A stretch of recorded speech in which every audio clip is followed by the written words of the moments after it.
to Netsuke no Gen Crafts. You can make things other than sculptures as well. My store is offering the latest in fashion. Come and have a look.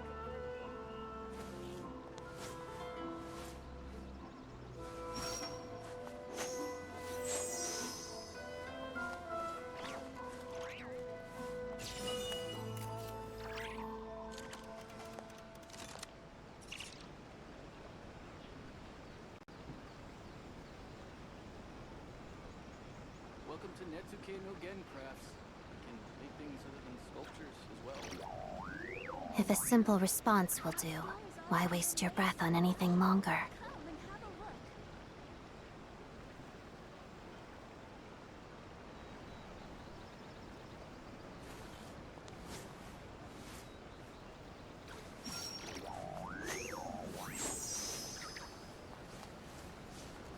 Welcome to Netsuke no Gen Crafts.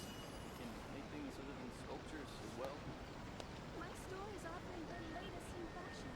Come and have a look.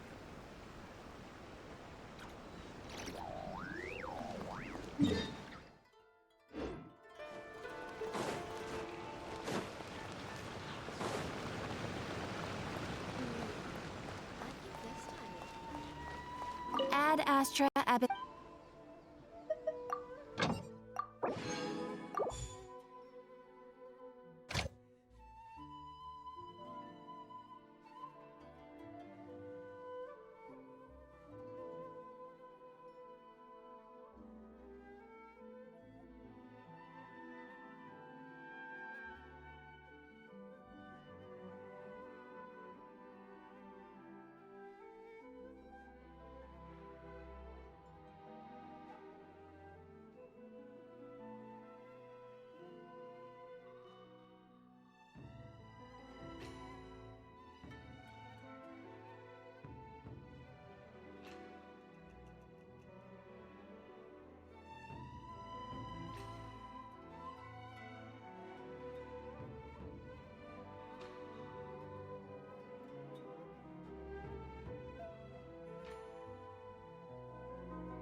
This realm is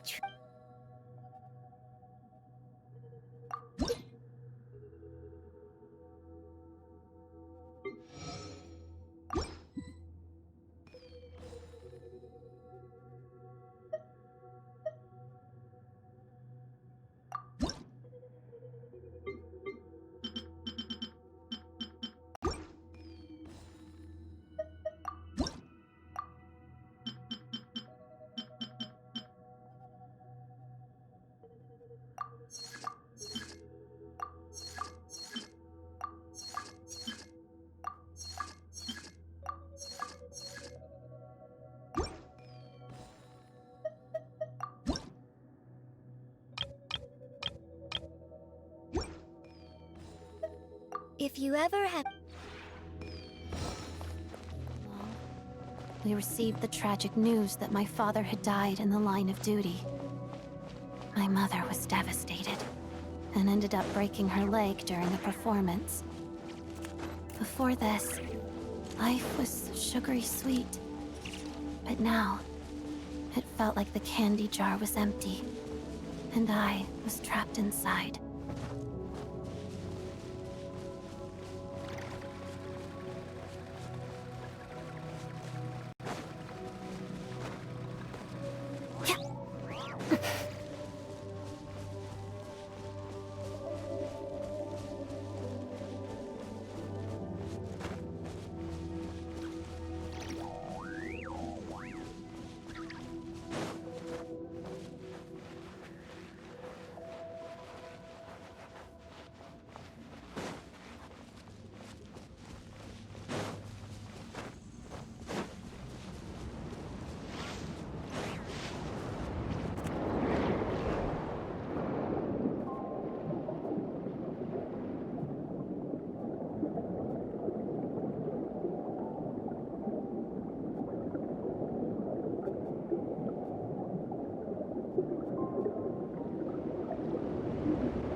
Together, peel away.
Time for more snow, damselettes.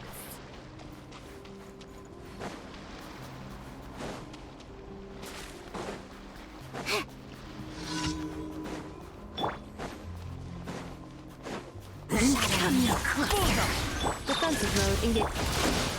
How about this? Come on, stop! Could this be?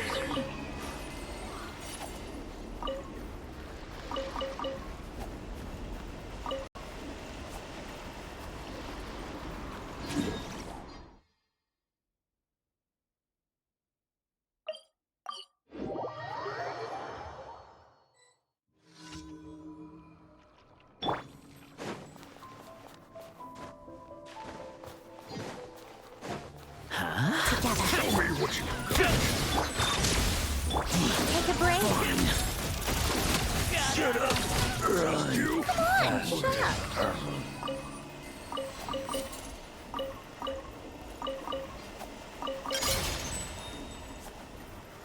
How tiresome. Pick up the pace. Come on, keep up.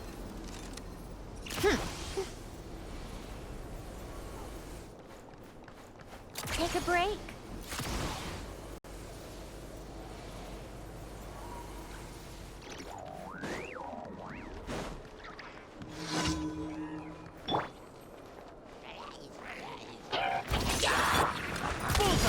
Insulation chip.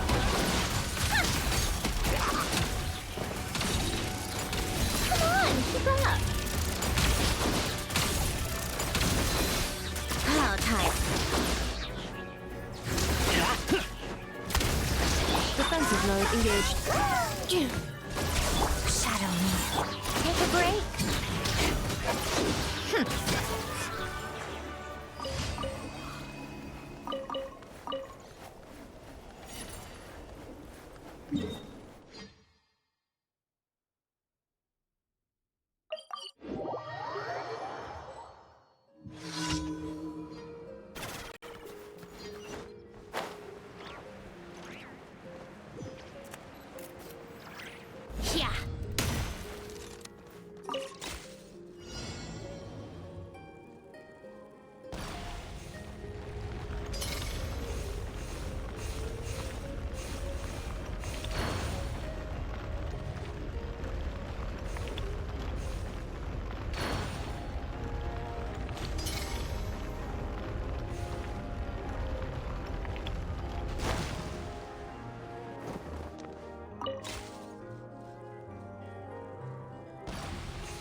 Accelerating.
keep up.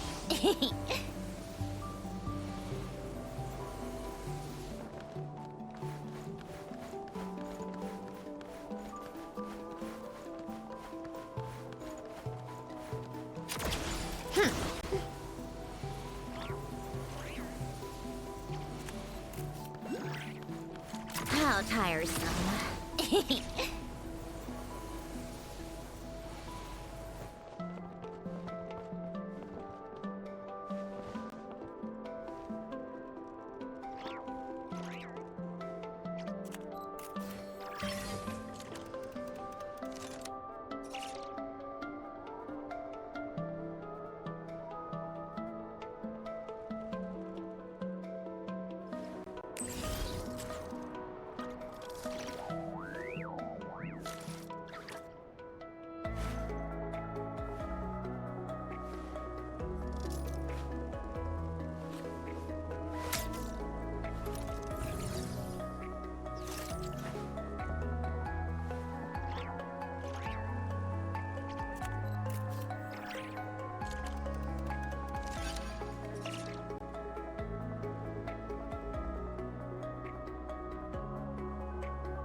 You wanna fight? Let's go! Gotcha! Come on, stop! You ruin this one.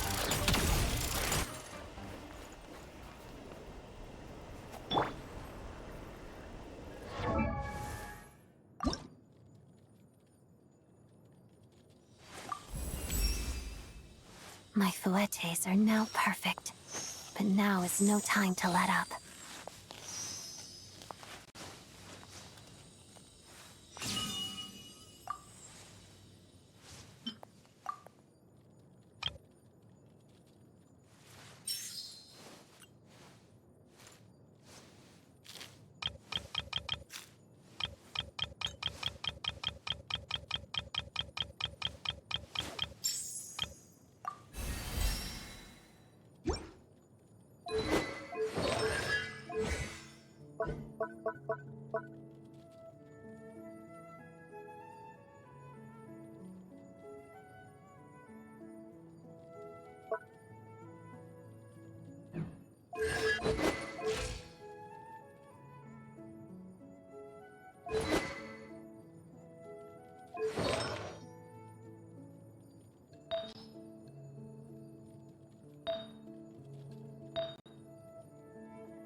work pays off.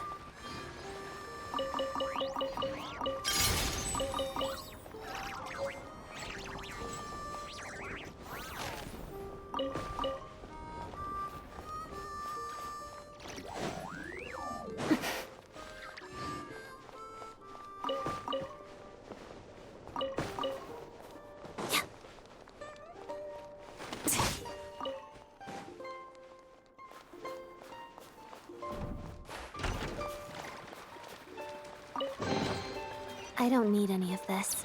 You keep it.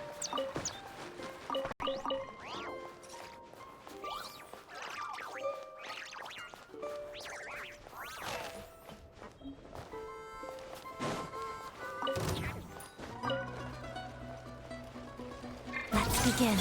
One down. Insulation chamber. Take a break. How tiresome.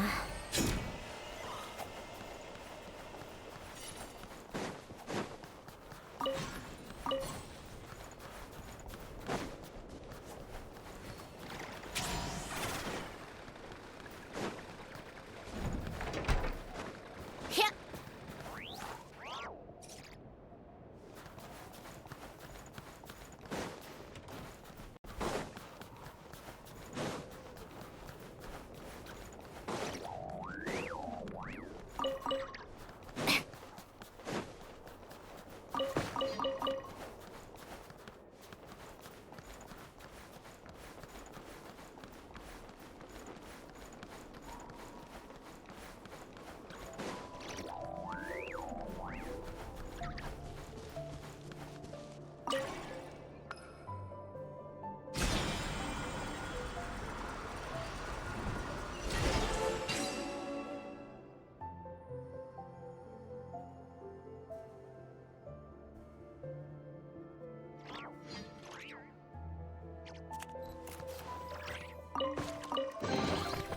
Certainly went out of your way for this, didn't you?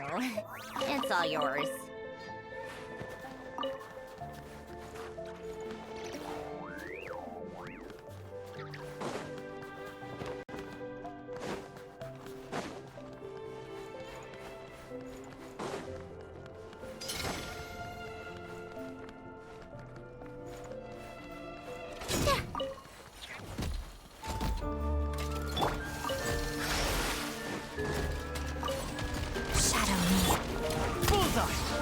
Cleanup sequence in. Take a break.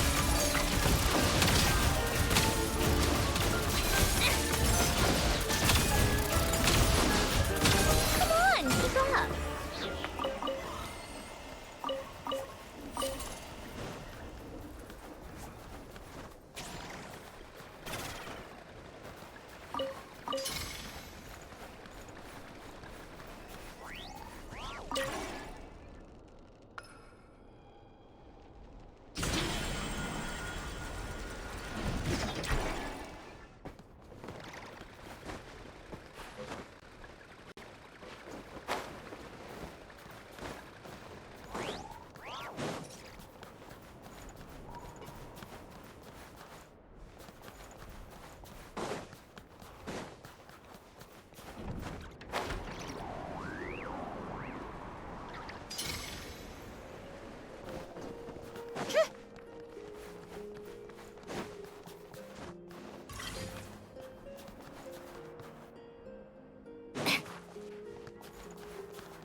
Take a break.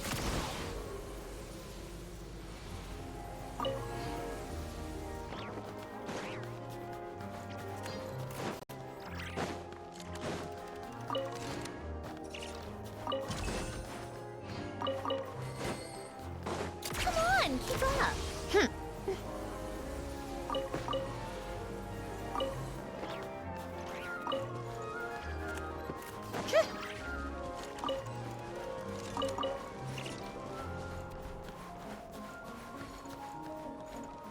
How tiresome.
Who goes there?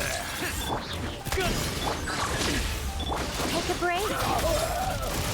Justice! How tiresome.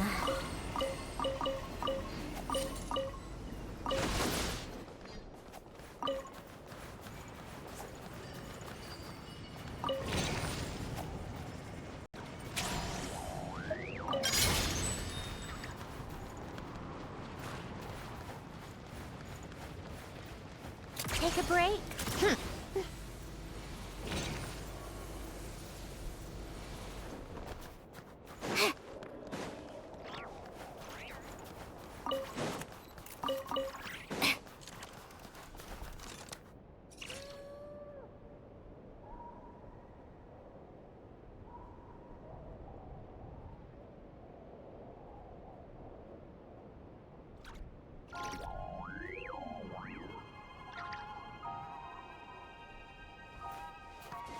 Yep.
Pick up the pace.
break?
Time for more snow damselettes.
Got a death wish?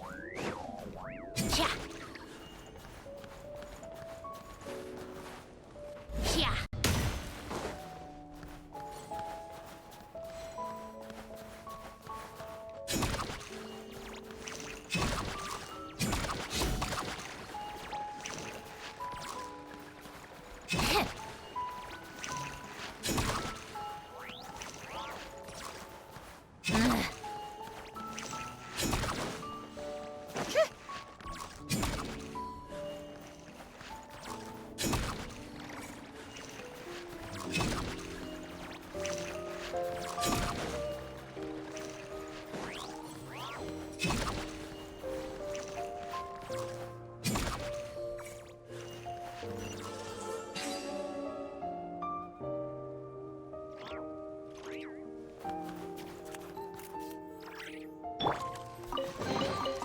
Hard work pays off.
Welcome to the Adventurers Guild, my lady.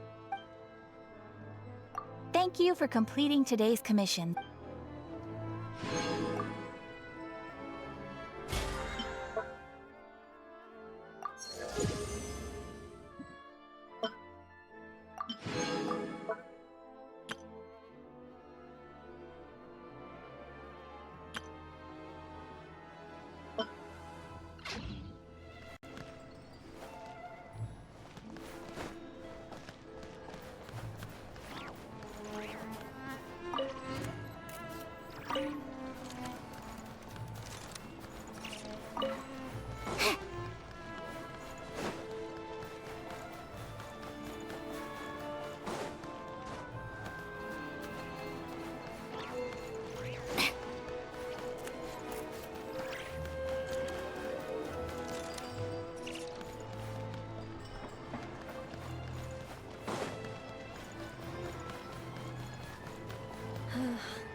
I like music.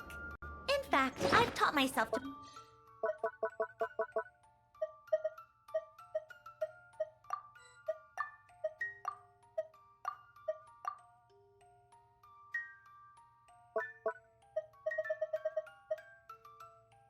play many different instruments. You don't believe me? Find me a piano, and I'll show you a thing or two.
Buried deep inside is the witches.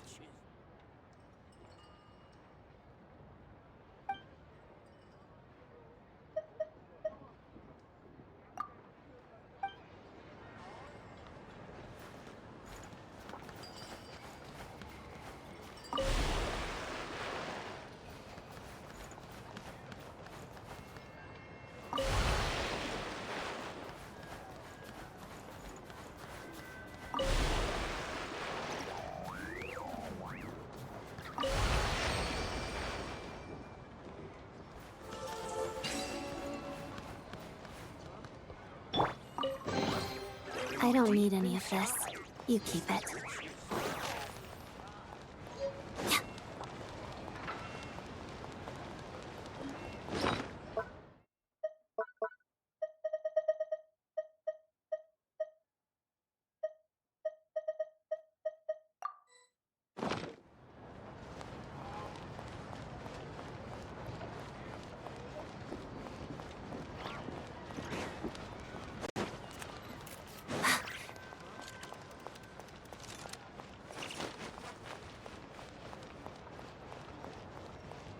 This time it's bound to work.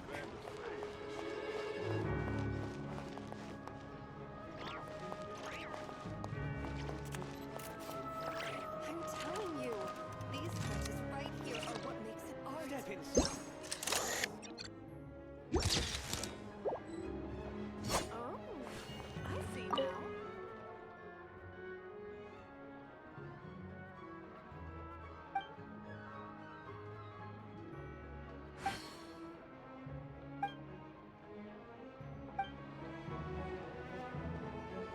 Welcome. Looking for anything in particular?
Trouble. Defensive mode engaged. How tiresome. You want to run? Let's go.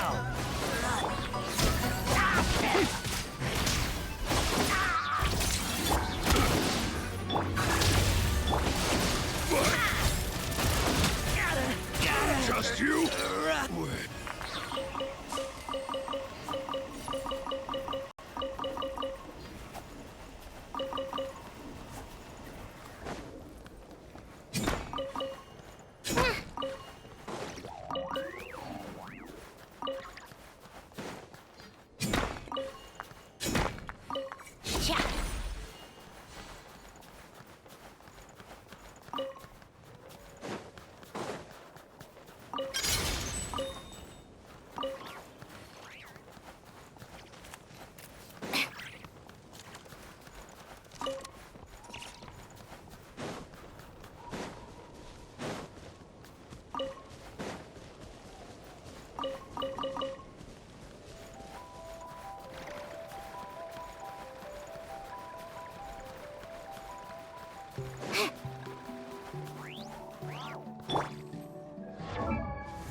Lots of the snowflakes. Hot as death. Here, boy! How tiresome. Come on, keep up. A spot of tea time entertainment. Shadow. One down! Insulation chamber.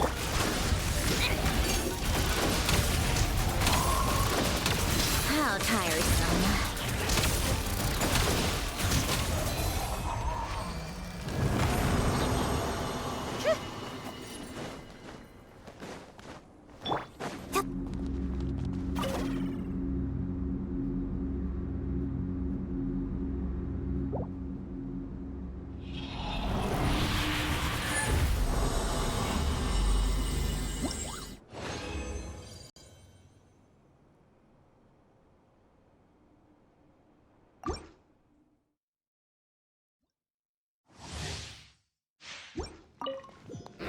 Together. Defensive mode engaged. Ultimatum protocol. Let's test my hypothesis. Huh. Come on, keep up.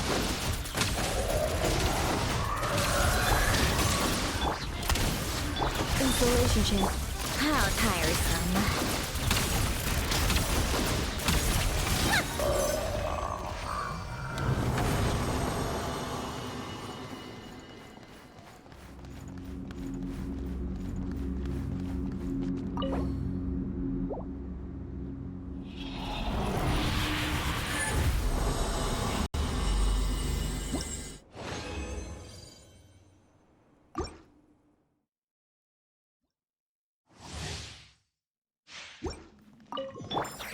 Witness the snow swan's grace. It's dog eat dog! Got it!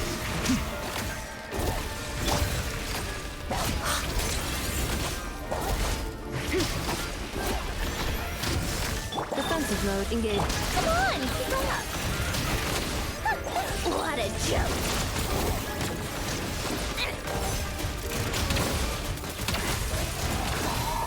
Take a break.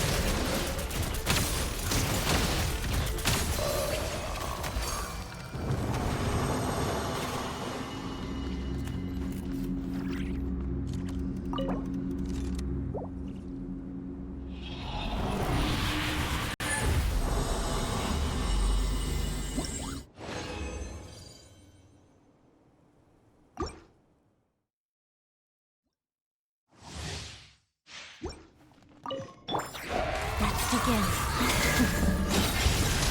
Insulation chamber deployed. Annihilation mode.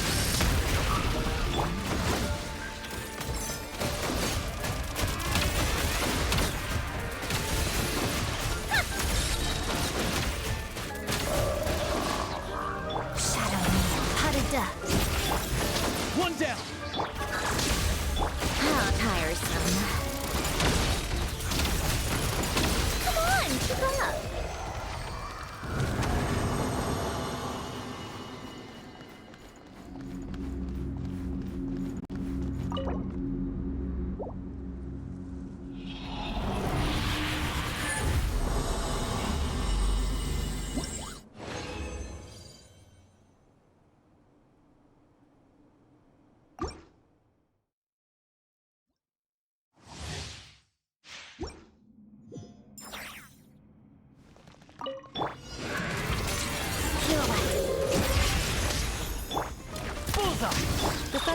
mode engaged. Ultimatum protocol. How tiresome.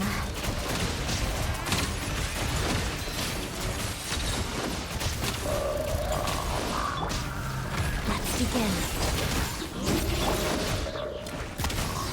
Cleanup sequence initiated. Accelerate. Come on, keep up.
If only there were double the hours in a day.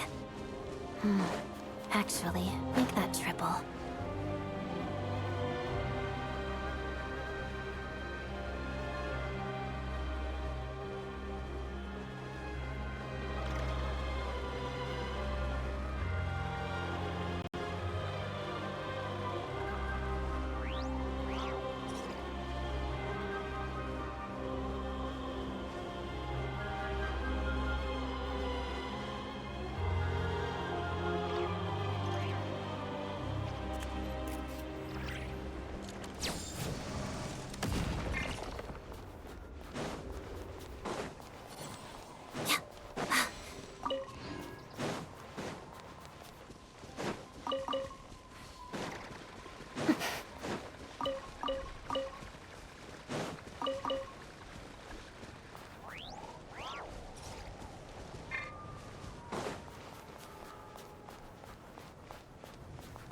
How tiresome.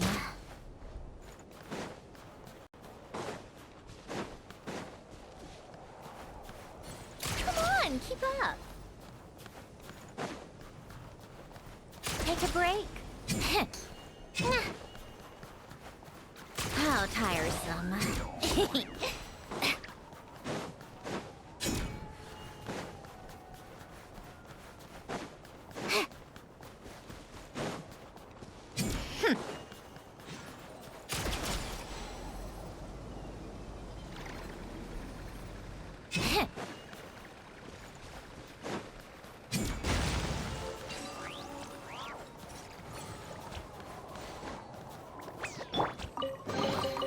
Hard work pays off.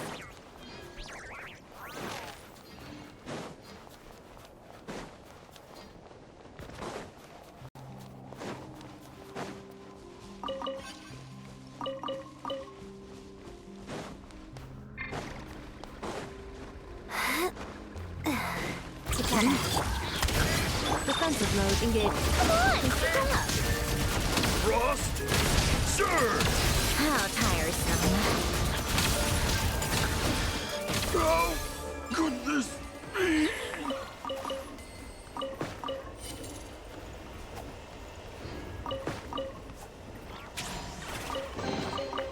Certainly went out of your way for this, didn't you?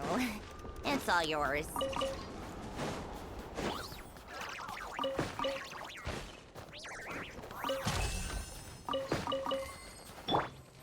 Let's begin. Take a break. How tiresome. How could this be?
for more snow damselettes.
Cleanup sequence. Come on, keep up. Take a break.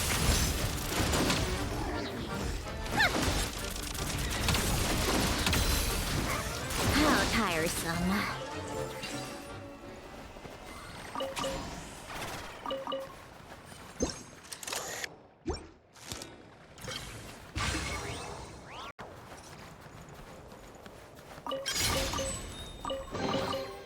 So, what's inside?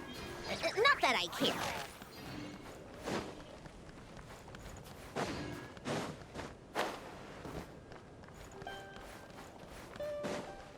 Take a break?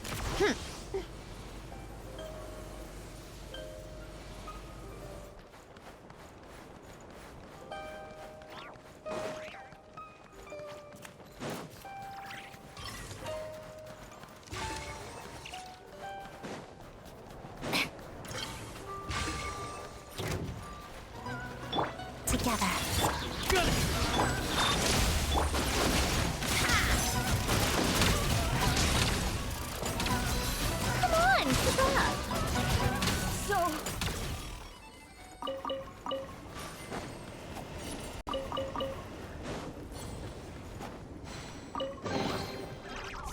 went out of your way for this, didn't you?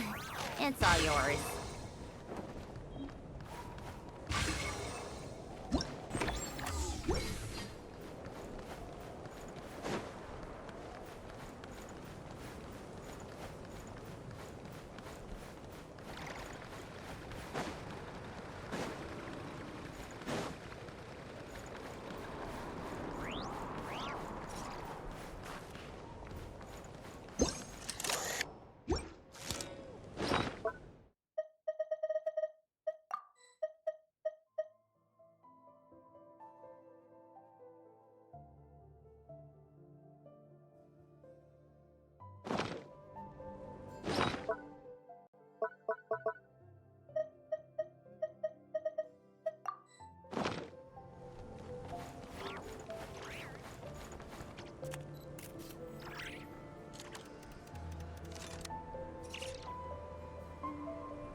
Let's begin.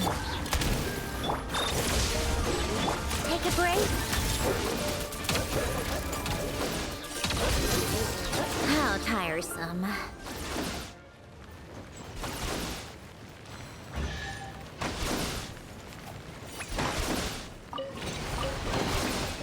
So, what's inside? Not that I care.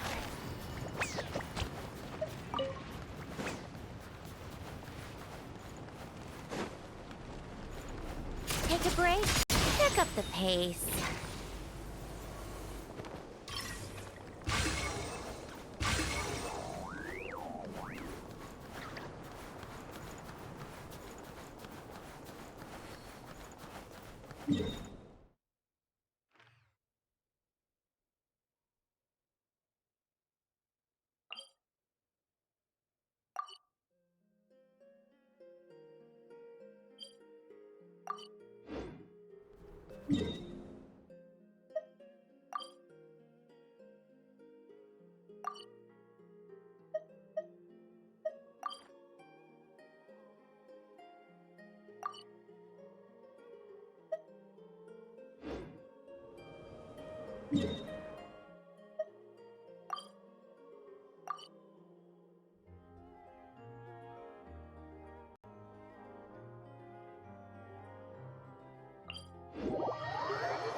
Looking for trouble?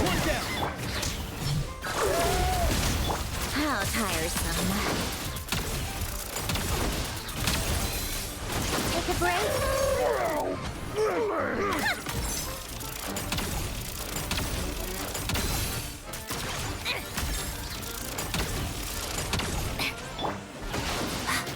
Shadow me.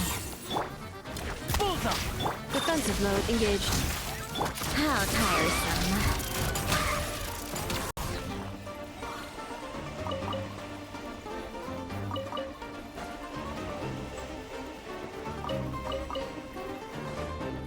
Let's begin. One down. Cleanup sequence initiated. Take a break.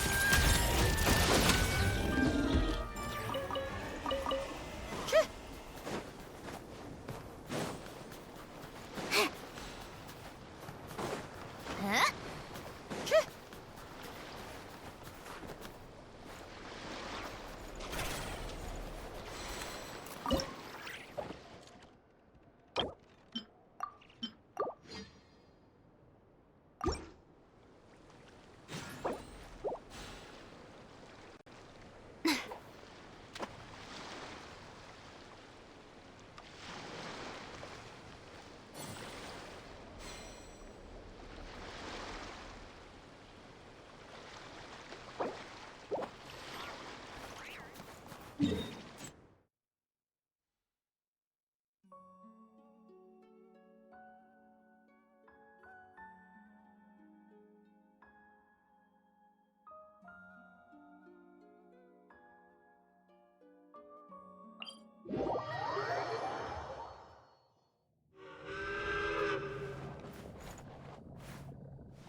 Welcome to the Adventurers Guild. Farewell, my lady.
Miss Vodyanitsa, prima donna of the Korolievsky troupe.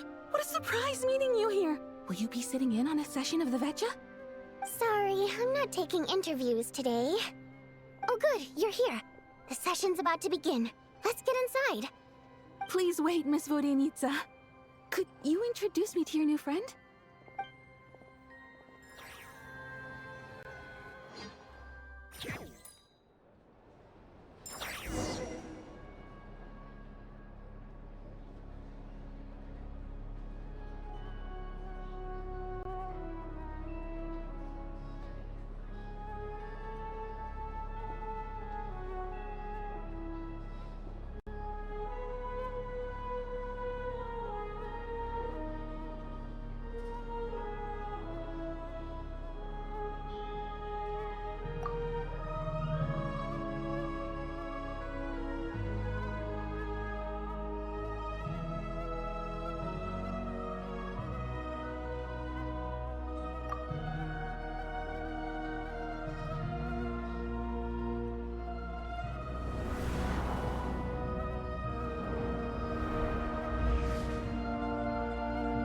In summary, the energy management commitments made for the outgoing period have been delivered upon. Furthermore, both the production and consumption of Kresnik Crystal show clear signs of stabilizing. The relevant agencies have assessed the present circumstances and determined that the status quo can be sustained until the next period. For detailed statistics, I would refer you to the industry reports that have been distributed to all persons present. It should also be noted that while the recent blizzards have led to a significant increase in people's energy expenses, this is strictly a short-term phenomenon associated with a remotely located monster. Her Majesty the Tsaritsa is giving her full attention to this matter. We should have every confidence that it will be dealt with swiftly and conclusively. A financial report on disaster relief is also present in this report, courtesy of Pantalone.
They cover the same old ground every single time. The rooster never seems to mind, but everyone else is getting tired of it.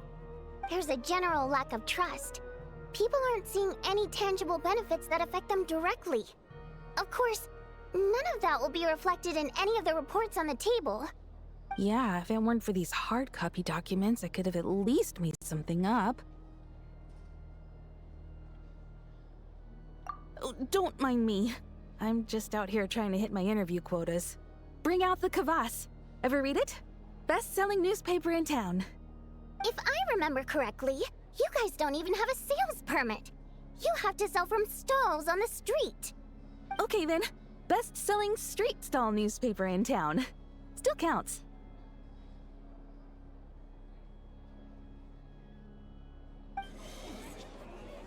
Order! We will now open the floor to the representatives. If there are no further substantive issues to discuss, we will then proceed to a vote on this motion. Snezhnaya has a long tradition of treating members of the Fatui armed forces and their dependents favorably. But recent surveys shows that Fatui families in remote areas have access to 15% less crystal than the average civilian family in Snezhnograd. It's been said many times before, but it bears repeating now.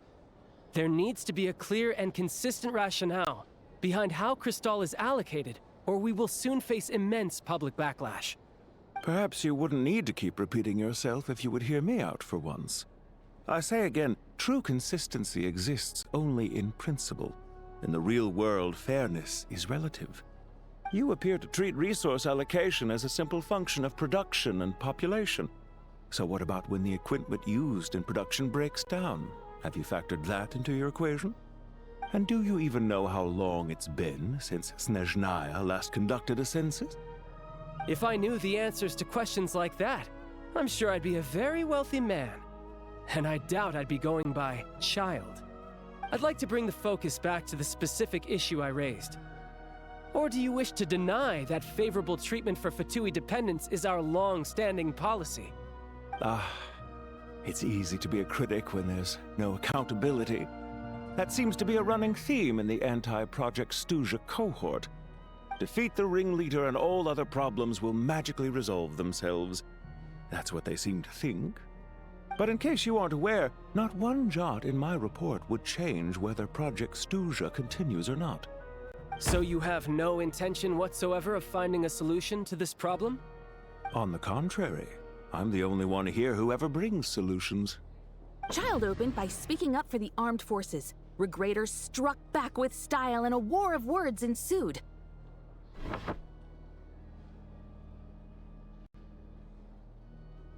Our reporter was live on the scene to get the audience's reaction as it all unfolded. Who do you support?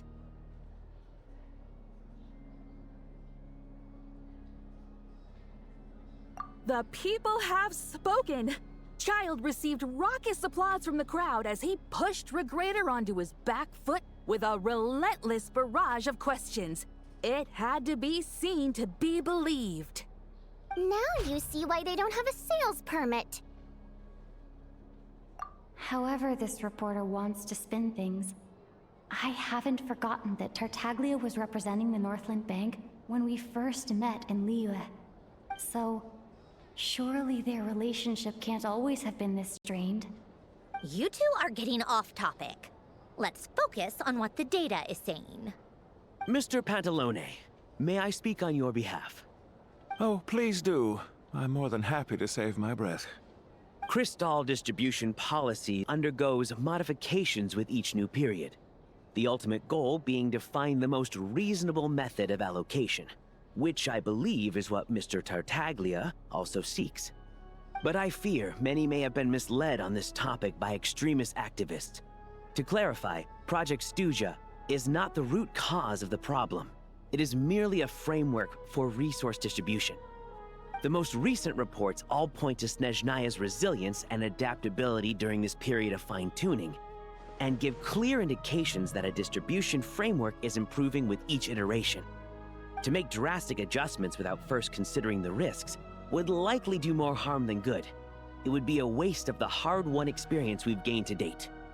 Renowned scholar of finance, Arapov spoke up to clarify the fiscal logic, clearly alluding to social organizations like the Rokot in his words. With the notorious Lelek still active to this day, should the Rokot be held responsible? No, there is someone else to blame.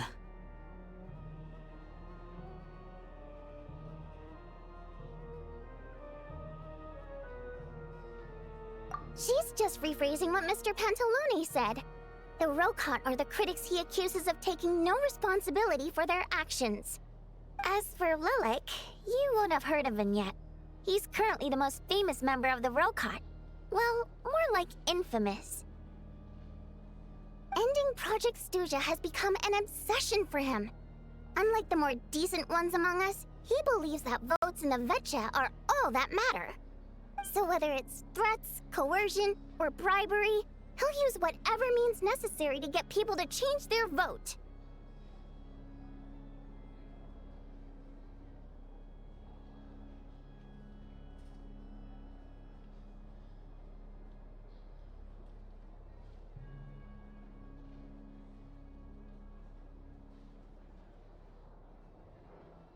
And since we're already on the subject, what do you think of Lelek's methods? Are you for or against?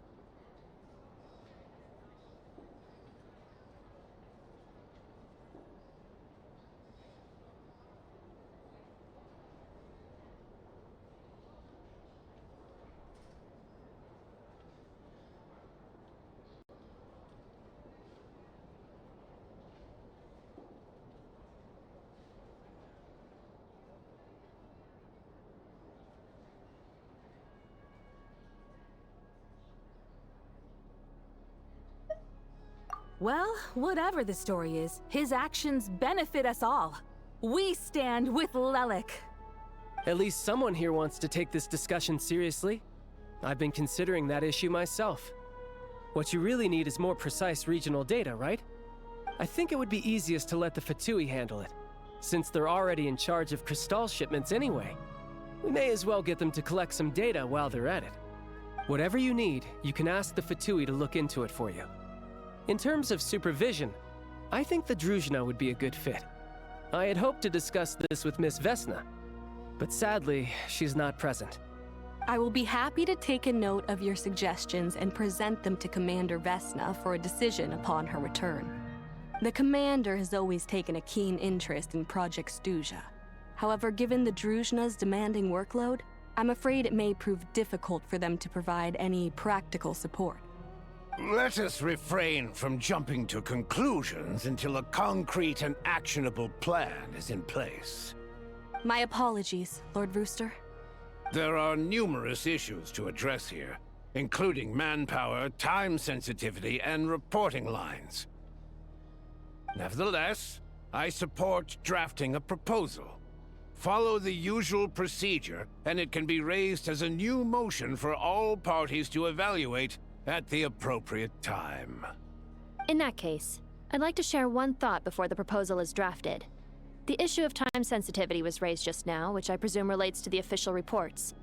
In fact, the Energy Commission already collects regular statistics on each urban center and its surrounding area. Would these be of any use? That's a good idea.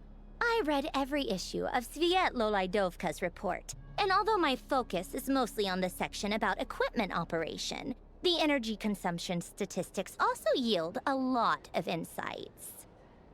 Be that as it may, does no one see an issue with using local data to determine Crystal quotas?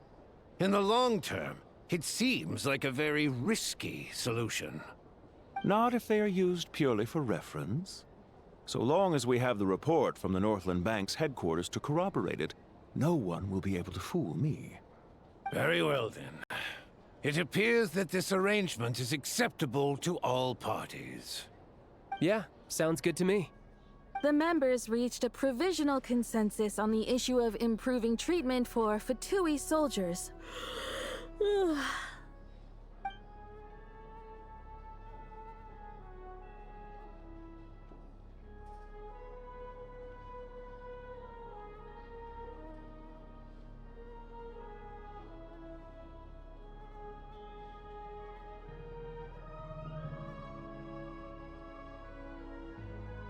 Today, the prima donna of the Korailievsky troupe attended a session of the Snezhnograd Vecha in the company of a most charming young lady. The question on all our minds is, what is the true nature of their relationship?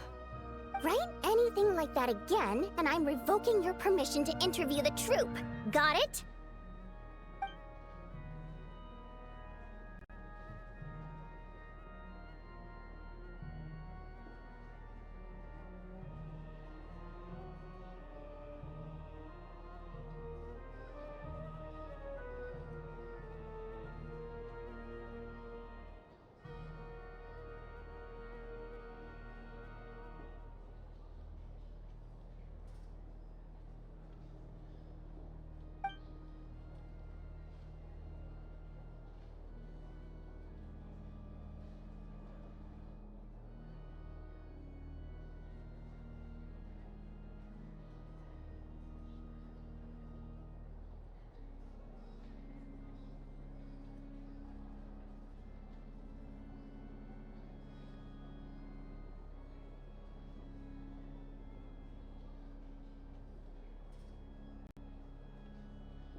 Now then, if there are no further contributions from those present, we shall proceed to the final vote.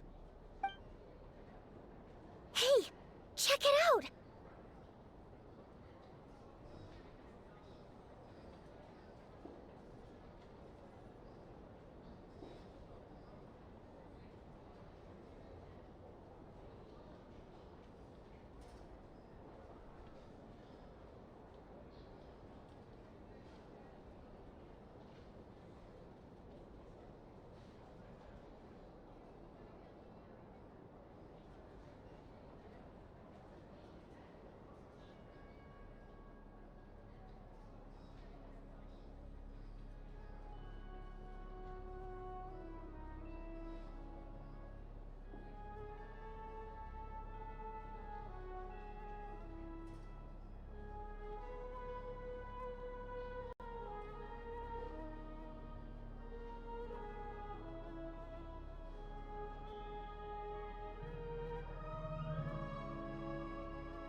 What made him vote against? Why now?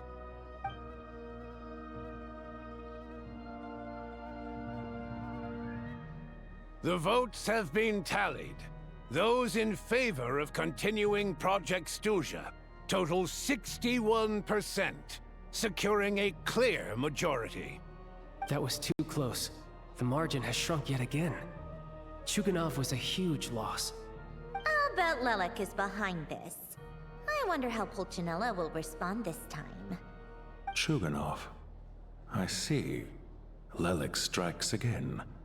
Yes. Go, Lelek.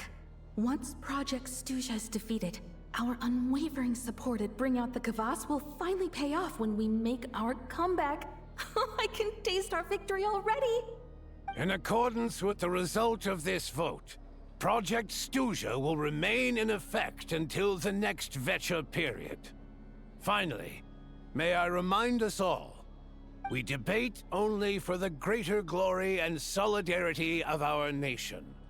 May the aurora shine ever on, and the tundra always stand firm.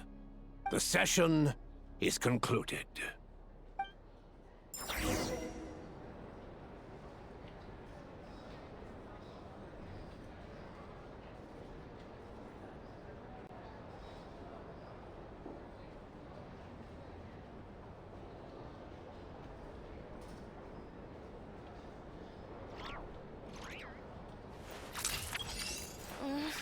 Only I had been born in a romantic time like that.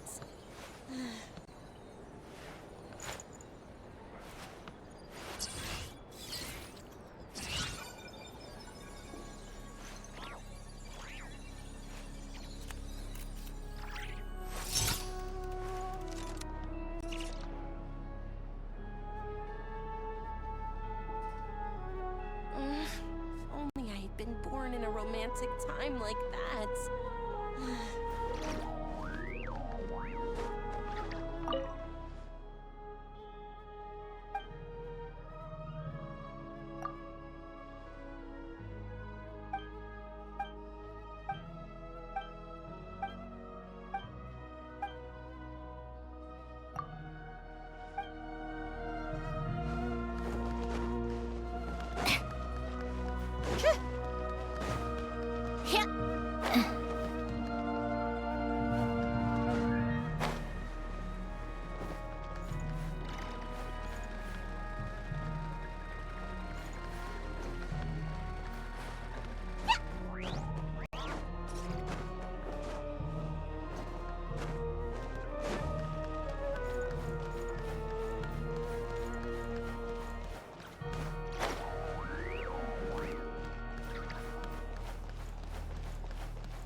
I have to say, I really wasn't expecting Chukhanov to vote against Project Snezhnaya.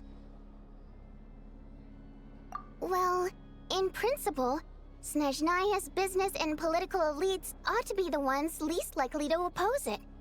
As we heard, Project Snezhnaya is basically just a resource distribution framework that requires everyone to cut back during the winter.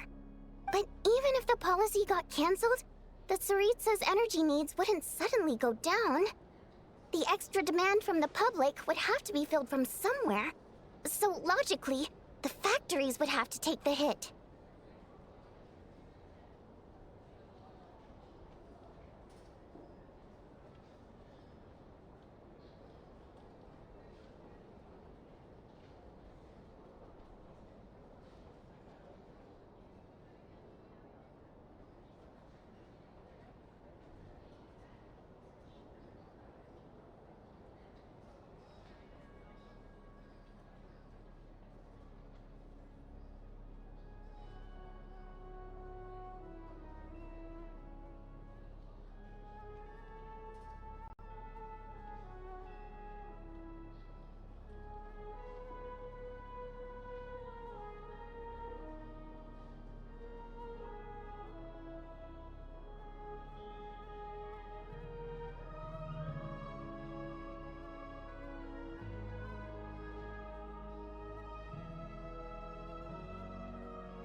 I got a letter from Mr. Mitya just before today's session.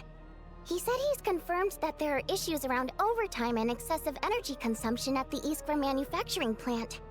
In a situation like this, once the Rooster receives the report, he'll order the factory to halt production and submit to an investigation before issuing a penalty. But that's a week-long process, and thus didn't make it onto the Vetcha agenda this time. I don't think he suspects anything so far.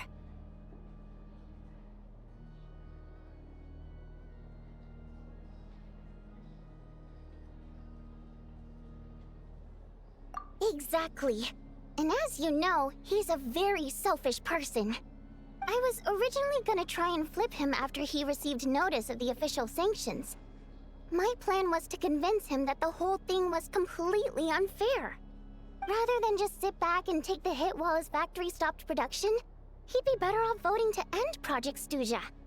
At least that way, no one else would be able to make any money either, because all the factories would suddenly have more limited energy to work with. But now, he's already voted against it, which means someone must have used more forceful means to change his vote, just like with everyone else who flipped.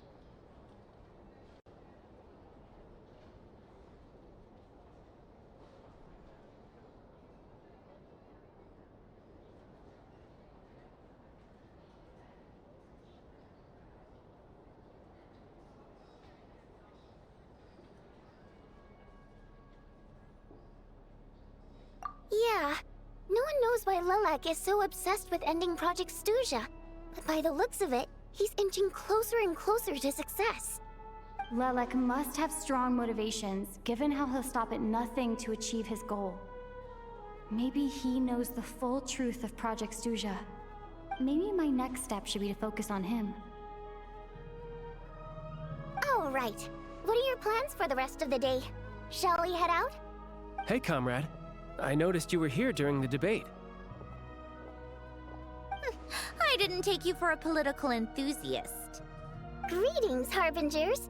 I just happened to have some free time today, and my new friend here thought it might be fun to check out the Vetcha. Ah, Odette must have introduced you. Looks like you two are getting along pretty well. I'll leave you to catch up. I should head back to the troop. Sure. Break a leg and all that.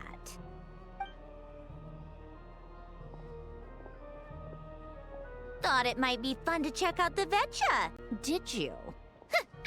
Things are never that simple with you, Traveler. There's no way you're here for kicks and giggles.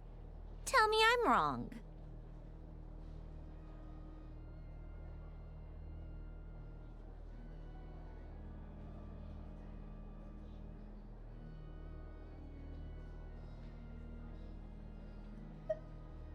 Oh, yeah.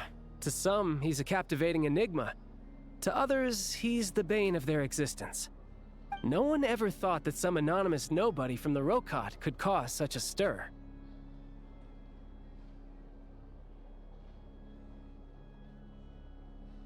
Huh? You want to look into Lelik? Then I'm sure his days of anonymity are numbered.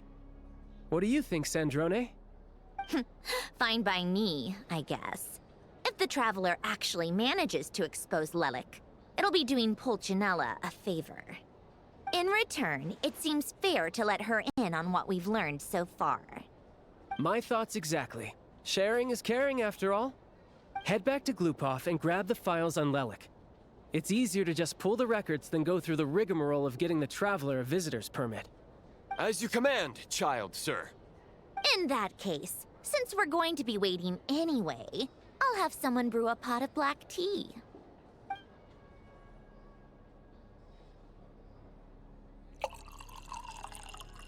One common thread among the many incidents Lelik has been involved in is that the victims are all too scared to share any real information about him.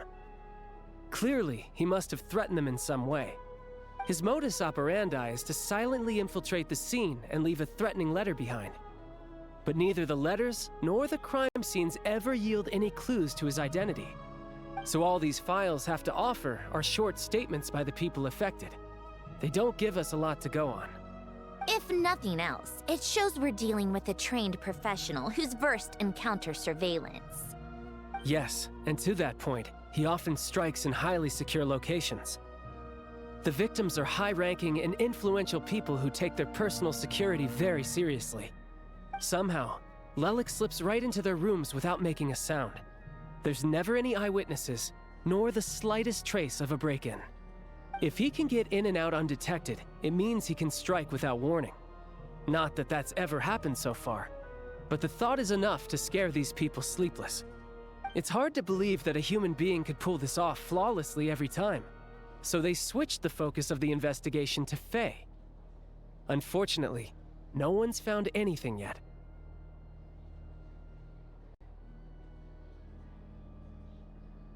Careful, don't underestimate me. Although truth be told, I'd probably find it hard not to blow my cover. Direct confrontation is more my style.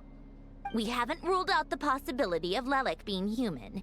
It's just, there can only be a handful of people in all of Teyvat who'd fit the profile. Faye, on the other hand, plenty would have the ability, but few would have the motive.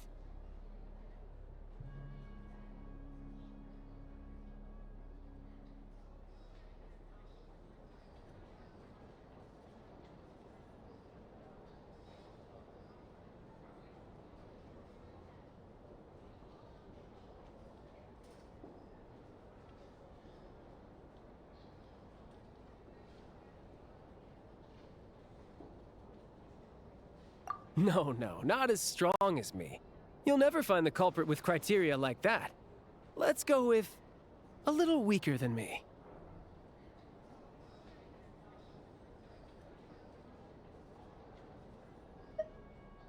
There's no denying that Master is strong, but meticulous. We can only hope. She's just trying to find a reference point. Stop getting fixated on who's stronger than who. But that's the most important thing. In my opinion, anyway.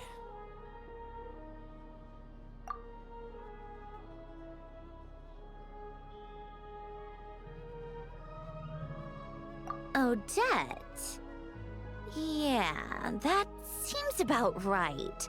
Her skills are solid, and she's always calm under pressure. Except she's Fatui, so the likelihood of her working against us is pretty low. But yeah, much more accurate than your previous example, at least. No, wait a moment. Maybe we should interrogate that assumption. What do you mean? Which assumption? Her Fatui identity doesn't necessarily exonerate her. And when you think about it, the Rokot would be precisely what she needs to conceal her identity. Plus, she wouldn't need to be such a pro at covering her tracks. She'd already know where the Fatui will be and when, so she could choose the perfect time to act. Oh, yikes. I was just thinking out loud. Why is this starting to sound like such a convincing theory? Still, what reason could Odette possibly have for trying to call off Project Snezhnaya? Arlecchino would be the best person to ask. She knows Odette best. Unfortunately, she isn't back yet.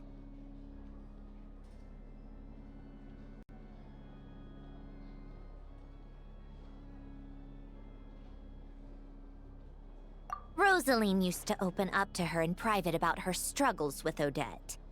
As I'm sure you can imagine, Arlecchino is quite a lot better with children than Rosaline was. She gave her some tips on how to handle the situation, and Rosaline managed to reach a settlement with Odette before leaving. So I suppose there were at least no lifelong regrets left behind. Beyond that, I don't know the details about that side of things.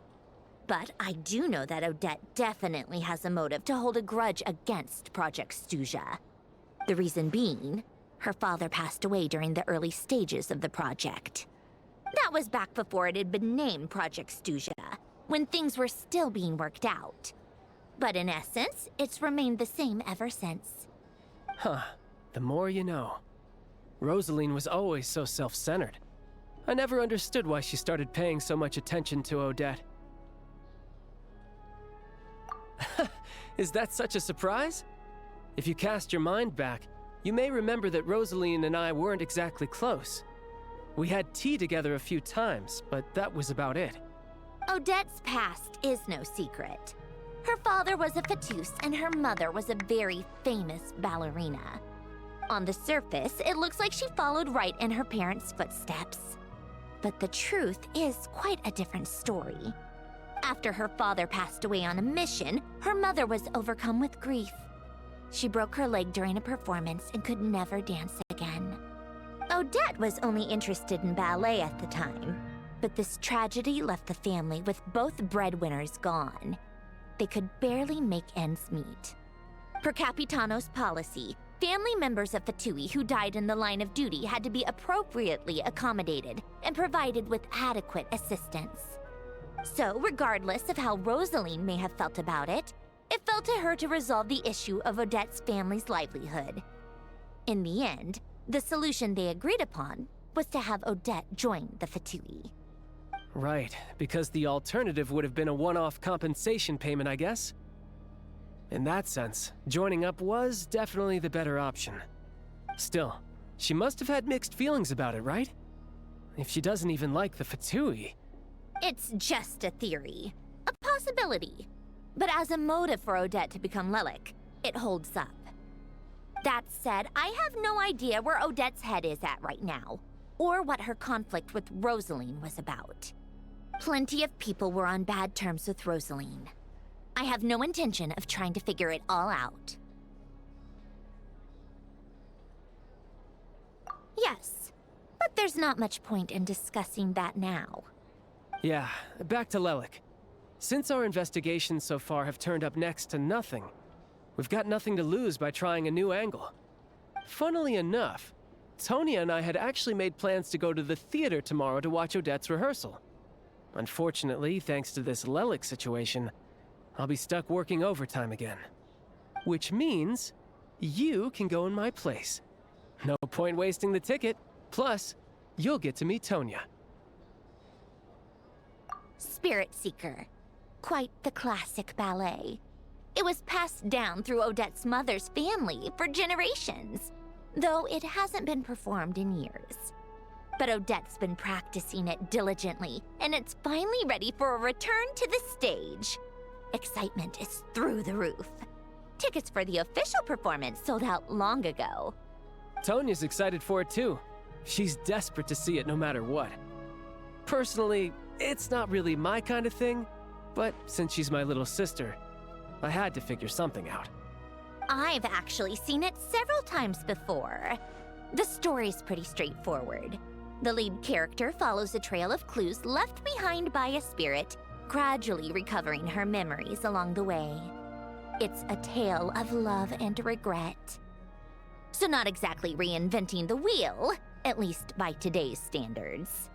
But when that classic melody kicks in and the lead character begins to dance, it always gets me.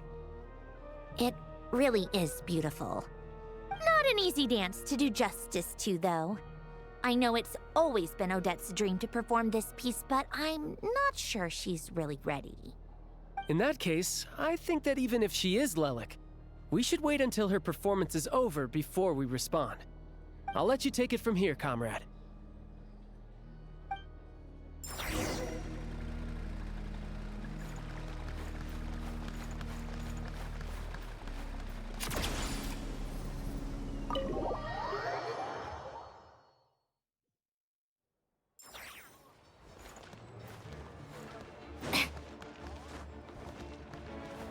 How tiresome.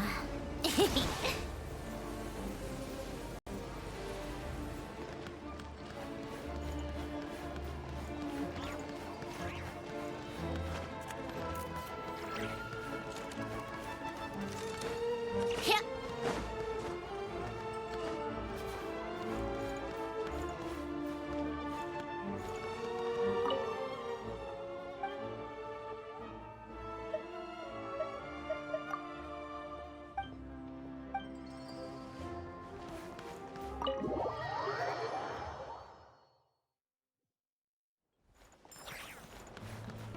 Come on, keep up.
like you've made a ton of progress today.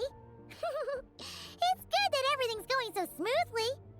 Next step is to head back to the theater and get a clear answer from Odette.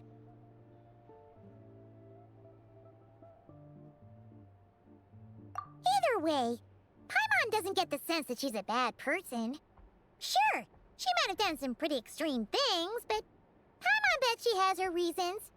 Maybe this is going too far, but like, with everything she's managed to do so far, wouldn't it make more sense in theory to be even more, you know, heavy-handed? Why leave a letter when she could, well, we know there are plenty of other ways to keep people in line, right? The point is, she could have gone further, but she didn't. So, if it is her, she's got some principles at least.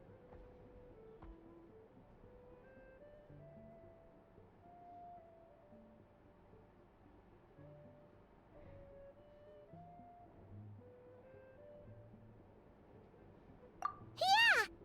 Well, all you can do is follow the facts wherever they lead.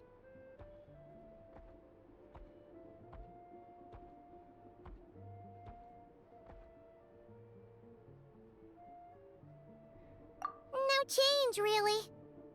But that thing Paimon told you about yesterday? Paimon feels like she can sense it more clearly now. Hearing you talk about your day makes Paimon itch for an adventure. If only she could be there with you so we could experience it all together. Yeah, I wish you could be there too. I'm not used to adventuring alone. But don't worry, we'll get to the bottom of this. Guess it's just one of those things. Never mind. Paimon will behave herself and keep resting.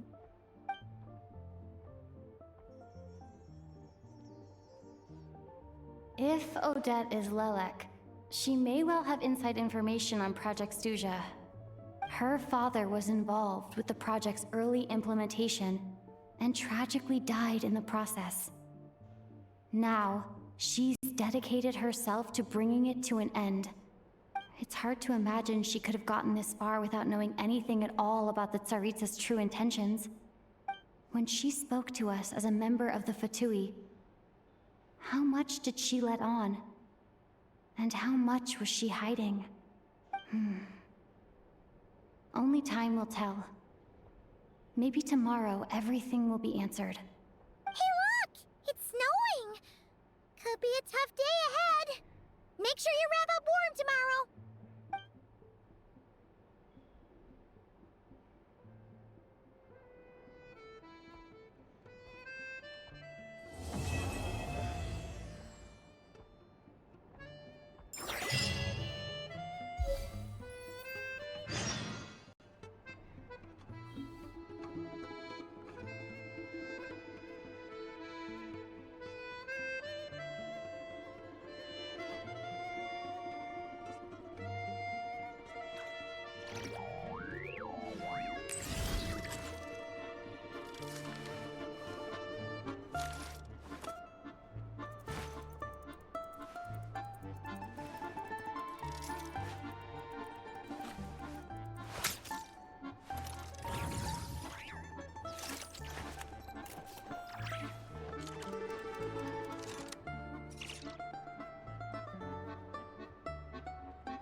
It's about time we threw another tea party, don't you think? I wonder who else is free.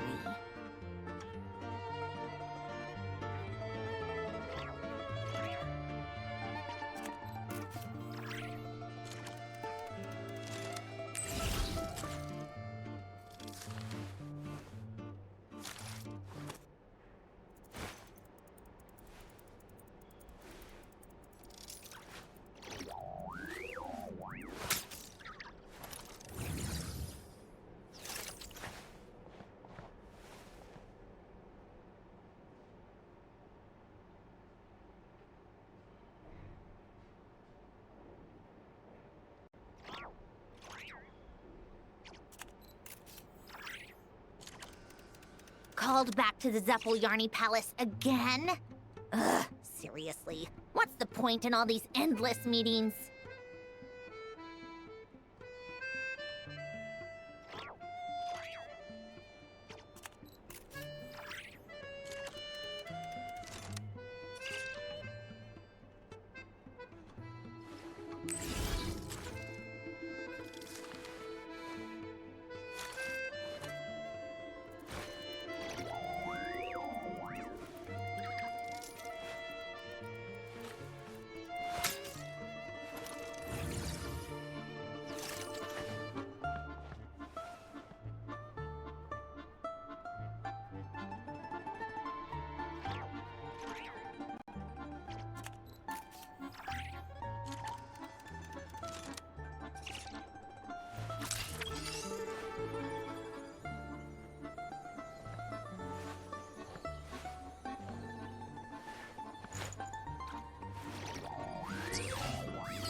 It's about time we threw another tea party, don't you think? I wonder who else is free.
I like music.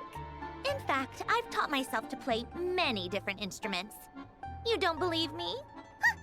Find me a piano, and I'll show you a thing or two.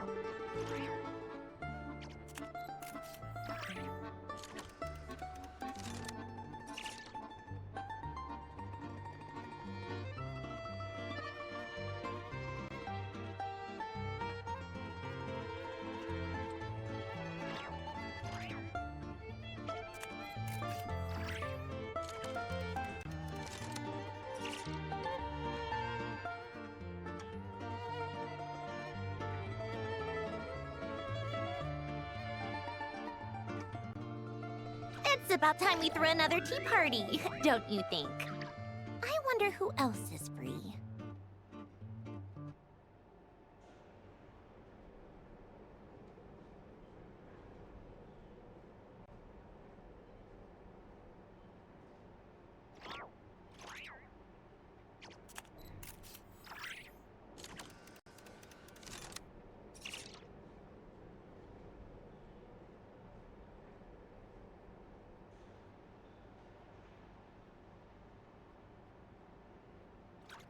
I like music. In fact, I've taught myself to play many different instruments. You don't believe me? Find me a piano, and I'll show you a thing or two.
It's about time we threw another tea party, don't you think?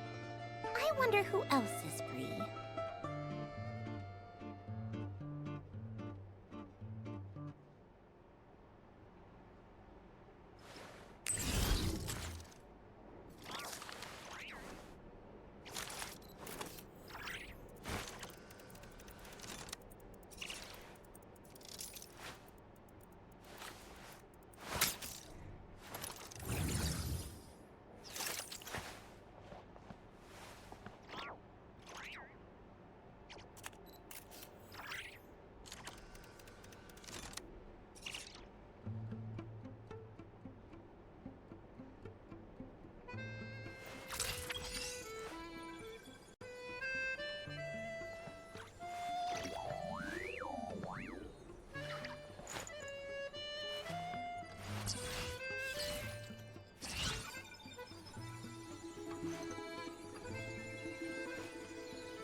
Called back to the Zeppeljärny Palace again?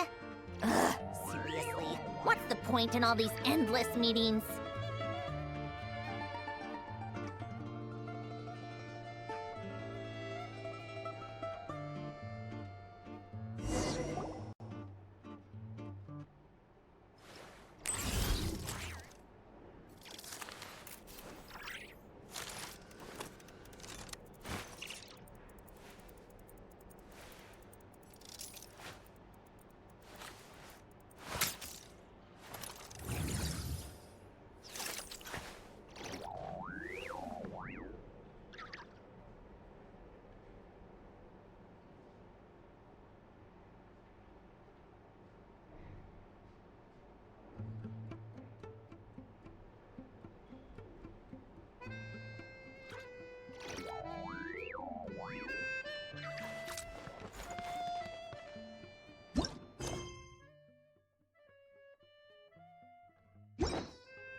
working on the crossword puzzle in the newspaper.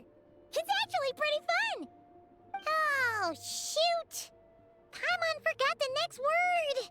Oh, she had it a moment ago. Think, Paimon, think.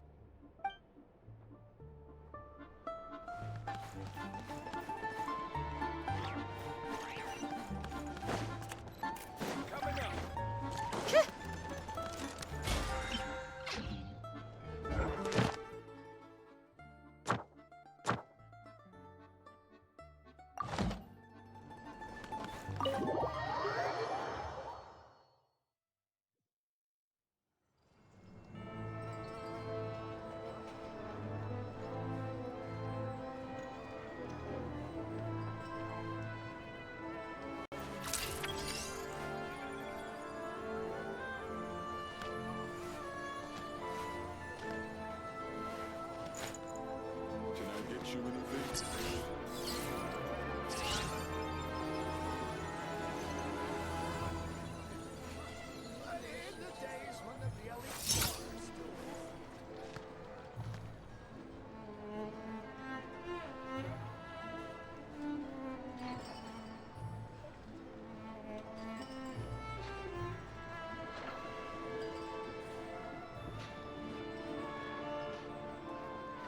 Can I get you anything?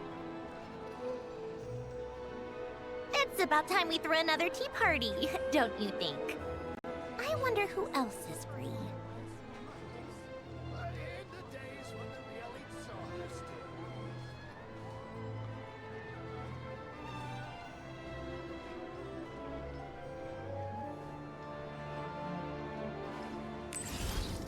Can I get you anything?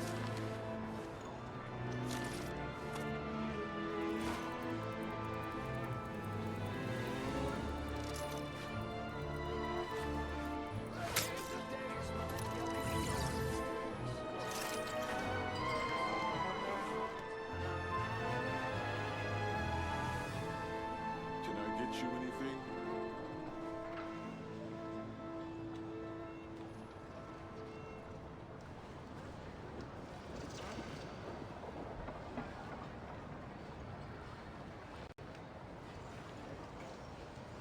Called back to the Zeppeljärny Palace again? Ugh, seriously. What's the point in all these endless meetings? Can I get you anything?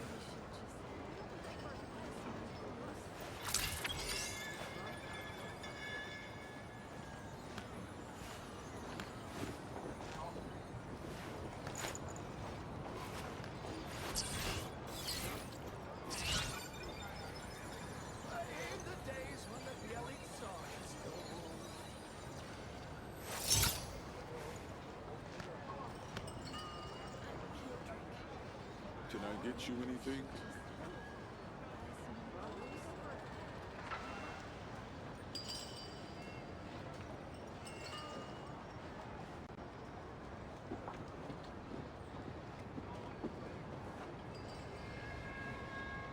I like music.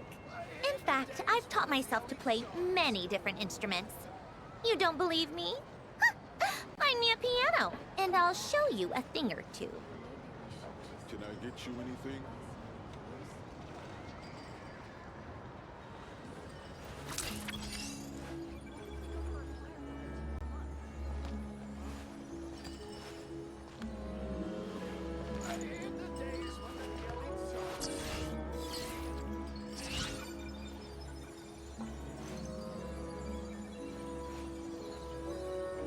Can I get you anything?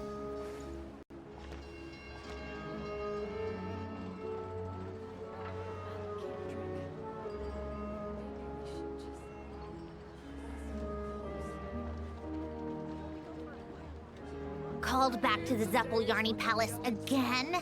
Ugh, seriously. What's the point in all these endless meetings?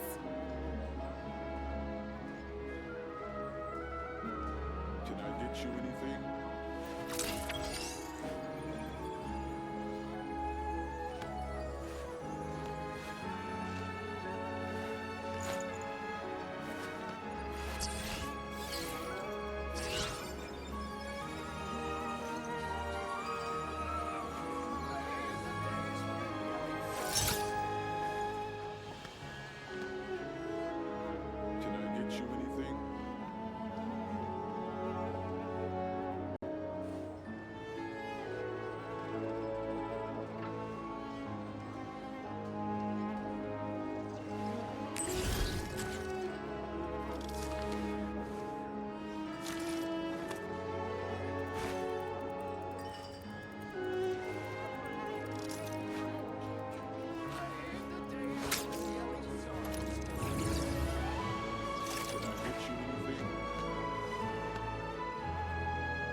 I like music.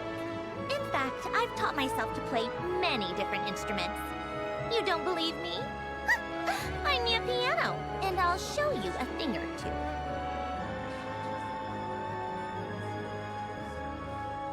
Can I get you anything?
Ooh, it sure is cold today. I wonder how much heavier the snow's gonna get. Here to see Odette? I just need to see your tickets for the preview. Perfect. Thank you. I'll hold on to your tickets. Come on in. It's freezing outside.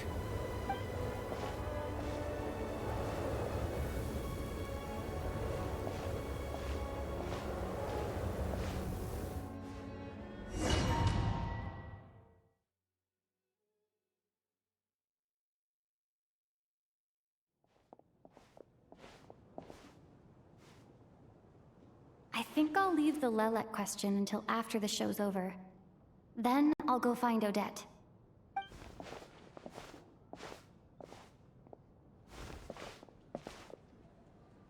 Child said he was originally going to come with Tonya, so I'm guessing Tonya's already here somewhere. Is there anyone here who looks like a Tonya? Let's see. It's a small audience. Makes sense for a preview. But wait, I do see some familiar faces. Mr. Chuganov's back again by the looks of it. Oh, and is that Mitya? And that Fatui officer, Valeri. Guess he must be playing cat and mouse with Mitya again. Oh no, it looks like the show's starting, and I still haven't found Tonya. Never mind. I'll just have to take a seat for now and see if I can catch her afterwards.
Members of the audience, I'm a staff member here at the theater.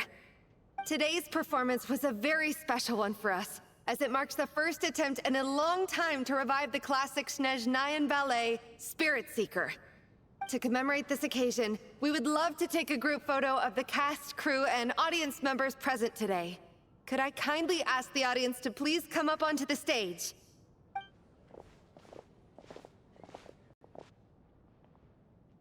All right, everyone, huddle in a little more.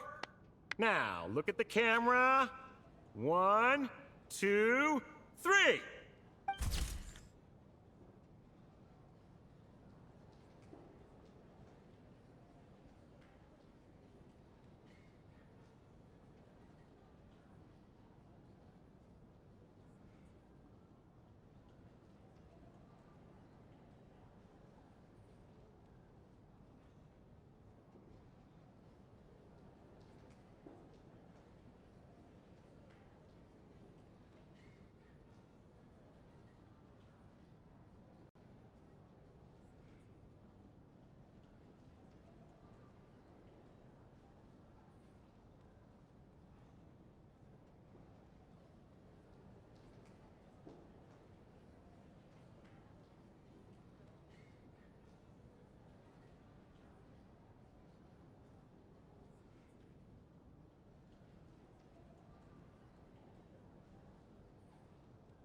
Are you quite satisfied, Mr. Energy Scientist?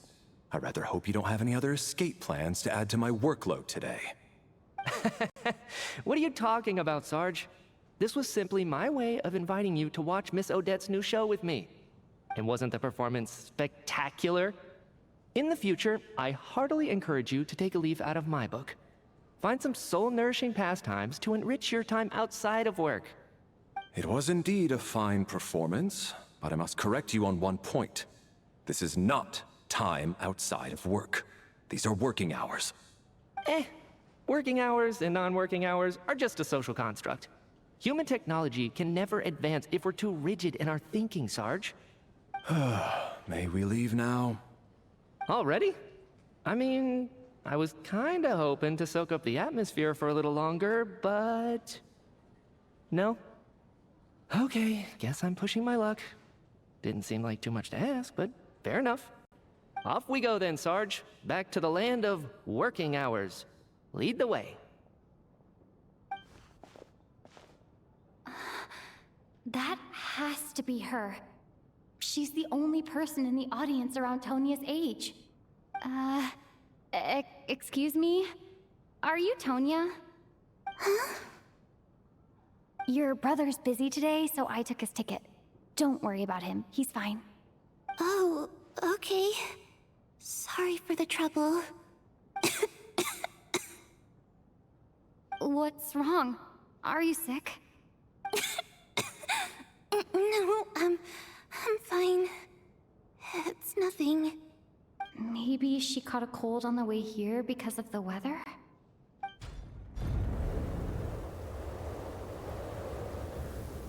I haven't seen snow like this in a long, long time. It's most unusual. I know. It's completely white out there. You can barely see a thing. I've never seen such heavy snow in my life. Let's wait it out for now. You'd be lucky not to freeze to death in this weather, let alone find your way. Well, look at that. Maybe we shouldn't be in such a rush to get back after all. What do you think? Let's wait and see. Ugh, why do you need to take it so seriously? Fate has given us this wonderful chance to take a break. We owe it to ourselves to make the most of it. Come to think of it, there's a small inn not far from here that always keeps plenty of extra blankets on hand for guests. I know the route well. Shall I head over and borrow a few blankets? That way, anyone in a hurry can wrap up warm for the journey back. Just remember to return them next time you're over this way. Sir, there's really no need to go to all that trouble. Hey, it's no trouble at all. Wait here, I'll be right back. What a kind gentleman. Very good. My wife and daughter are waiting for me at home, so I shall be heading back as soon as I get my blanket. So... are you expecting us to go back to the Armory Palace wrapped in blankets too? Don't worry about that. I made arrangements in advance. Should I not return to the Armory Palace within 3.5 hours after Operation Showtime begins, an armed squad will be sent to collect us. They will escort us back. You are one of our key military personnel, so any weather-related risks must be eliminated. Operation Showtime? So, wait. Every single time you drag me back to work when I sneak out, it's a whole official operation? I gotta say, you've really turned this into quite a moral dilemma for me. It's snowing pretty hard out there. I think you should stay here for now. You seem a little under the weather. Sure. My brother might come pick me up in a bit anyway. Time to get to work. I should head backstage and find Odette. I need to look her in the eye and ask her about Lelek. Excuse me, are you looking for someone?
Ah, a fan, I'm guessing?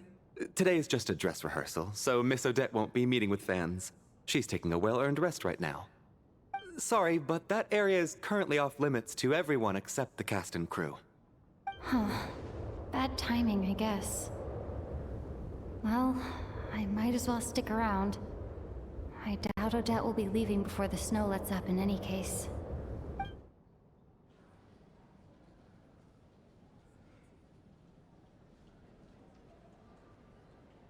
What happened to the gentleman who went to fetch the blankets? How has he still not returned? I was thinking the same thing. It's still snowing very hard. Do you think something might have happened to him? Whatever the reason for his delay, I must say I hate nothing more than people who make empty promises and fail to deliver. Well, I have to treat my employees like that on occasion, but that's different.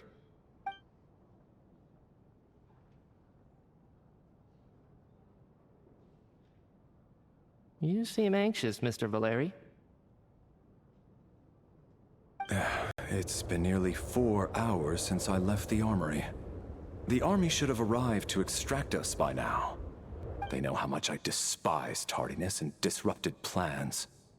There's simply no reason that they shouldn't have shown up by now, barring exceptional circumstances. Surely a snowstorm like this one counts as such. Few things in this world can stop the Snezhnayan army, Mr. Mitya. And a snowstorm is certainly not one of them. Why don't you go out and take a look? They might be right outside, waiting for your orders before they dare come in. An absurd hypothesis. I have no intention of leaving your side for even a moment until I have escorted you back to the Armory Palace. This doesn't look like an ordinary snowstorm to me.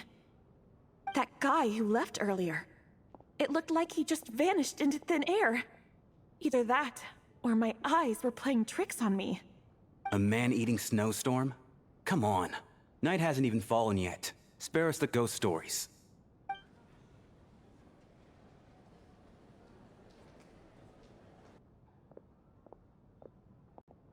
Traveler, didn't know you were coming today.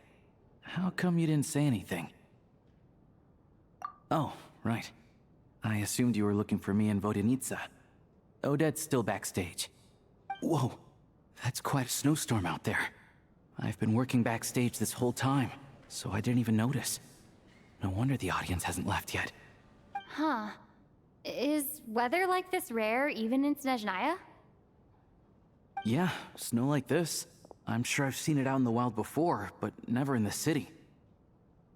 Actually, I take that back. I don't think I've seen snow this bad even in the wild. This is something else. It's not normal. If even Alosha thinks snow like this isn't normal, could it have anything to do with that monster people have been talking about? We can't stay cooped up here forever. Someone needs to go out and take a look. No need. I have plenty of experience with snowstorms. Besides, I work here while you're an audience member. I should be the one to do it.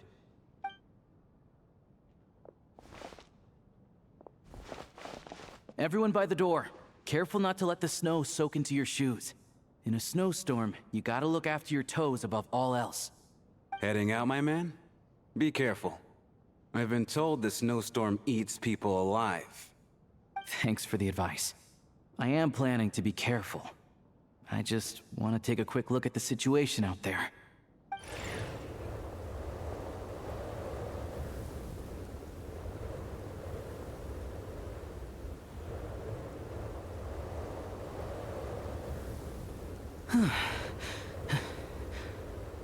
He's back! He's back! How was it? What's going on out there? Did you see any soldiers patrolling the area? Something about this storm isn't right.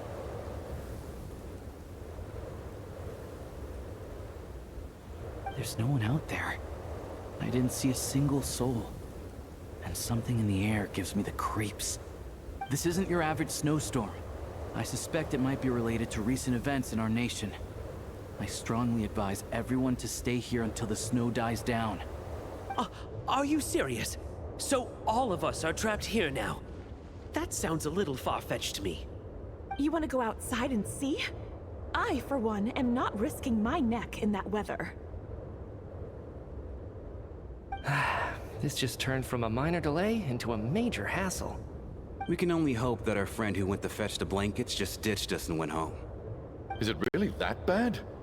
But my daughter, I won't be able to read her a bedtime story tonight. Huh?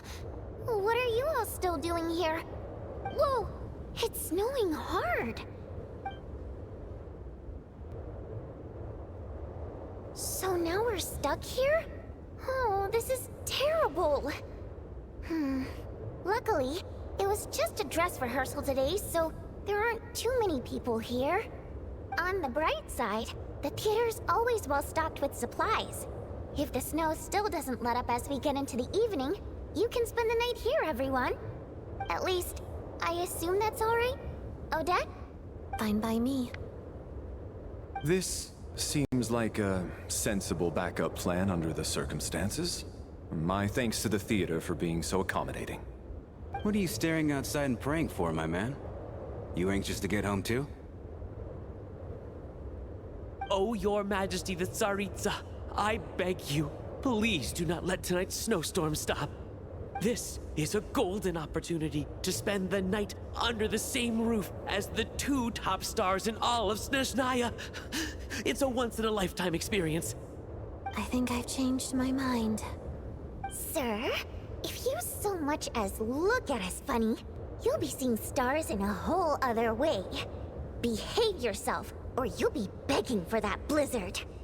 It's getting colder. We need to keep the indoor temperature up. Close the door and lock it tight. Let's head somewhere warmer.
And then there's the aristocrats. Easiest of all to deal with. You don't need to use any force whatsoever. All you have to do is show them the rope you plan to tie them up with. Do you know why? I don't. Do tell. Because nothing horrifies them more than the thought of a cheap, coarse rope leaving creases on their precious million more coat. They'll do whatever you ask to avoid that fate. Unexpected, but funny nonetheless. Tell me another one. Oh, look at that. I got myself a new listener. Hey there. Let me introduce myself. The name's Shram, and I'm a mercenary. The kind that gets paid to do odd jobs for rich folks. And I am Chuganov, an entrepreneur. If my name is unfamiliar to you, you will no doubt have heard of my factory, the renowned Iskra manufacturing plant. Are you really that famous, Mr. Chuganov? How come I've never heard your name before? Excuse me? Is that a joke? Or are you being serious? Oh, I'll have to ask my rope later. He's probably tied up more entrepreneurs than I've ever heard of.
My husband has major trust issues. To him, I doubt even this snowstorm is a good enough excuse for me to stay out all night. That's the price of marrying into wealth. You'll get used to it. I'm not about to stop you if you want to leave. But don't drag me along. Hello? Can I help you?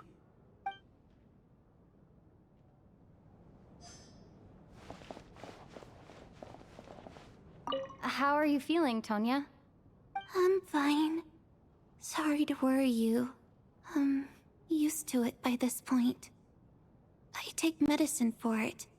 My brother usually helps to get it ready for me. Chad must take great care of his sister. He's never mentioned Tonya's illness, though. You know, I actually find this whole thing kind of exciting.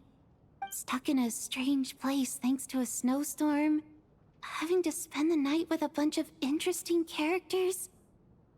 It's pretty cool, don't you think?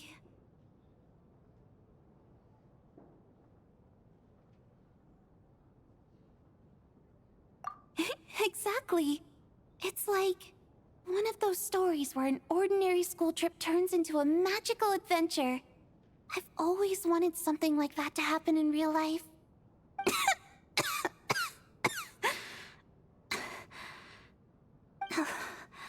I'm fine, really. Just got a little overexcited. Look after yourself. Otherwise, your brother will come after me.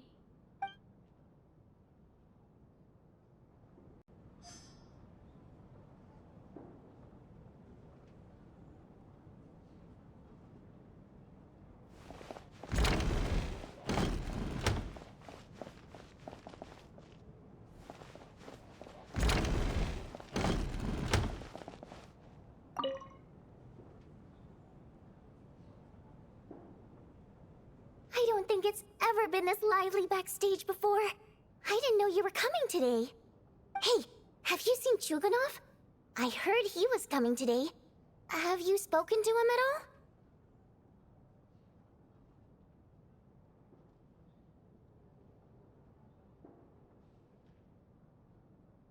all? I'm with you.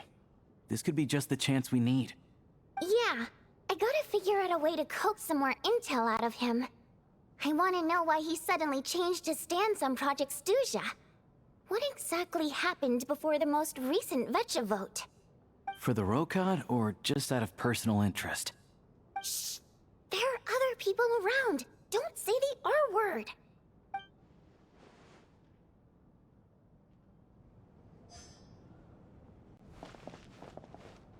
This is highly irregular.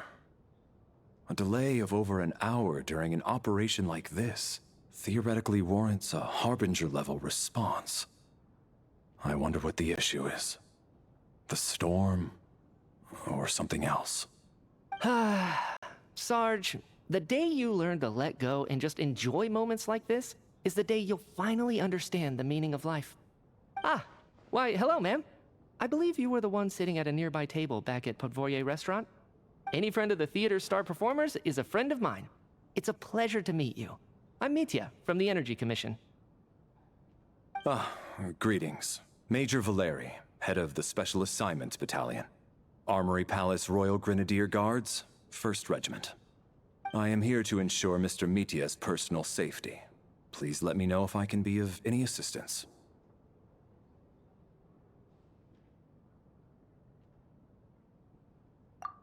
Miss Traveler, I cannot help but notice that Miss Odette is stealing glances at me. Any idea what that could be about? I've racked my brains, but I can't think of anything I might have done to offend her. Perhaps she noticed me spacing out during her performance? What? You mean I really did do something to upset her? Well, thanks for letting me know. So, Mr. Mitya, is your work related to Project Stuzha? Yes, that's right. The higher-ups in the Fatui transferred me from the Energy Commission to the Armory Palace because they wanted me to...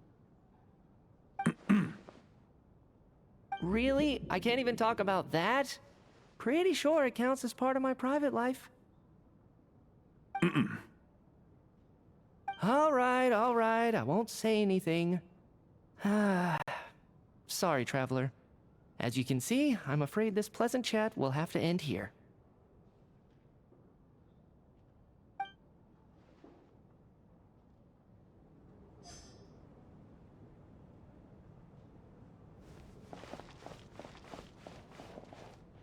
have to say, even though today was a rehearsal and there were some hiccups along the way, Miss Odette's performance was one of the best I've ever seen, even compared to an actual show.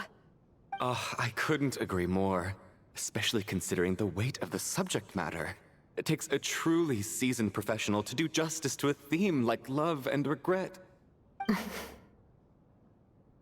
Do you think we were coming on too strong? Odette's ignoring us again. What about you? What did you think of today's performance?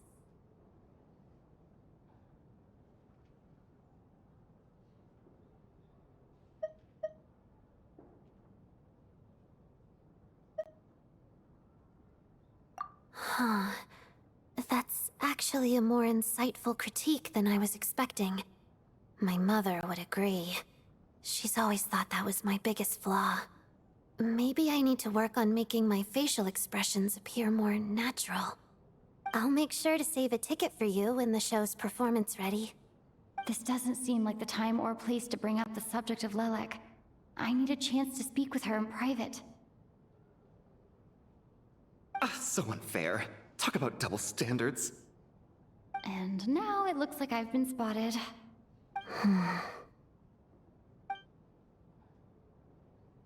You know Mitya too?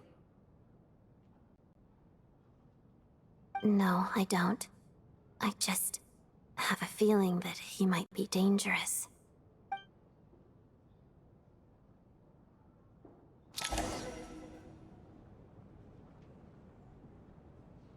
How's it looking, Alosha? No change from this afternoon. Heavy snow with no sign of slowing down. May I have your attention, please? The storm is unlikely to stop tonight, and it'll be even more dangerous outside at night than it was during the day. We at the theater owe everyone here a duty of care.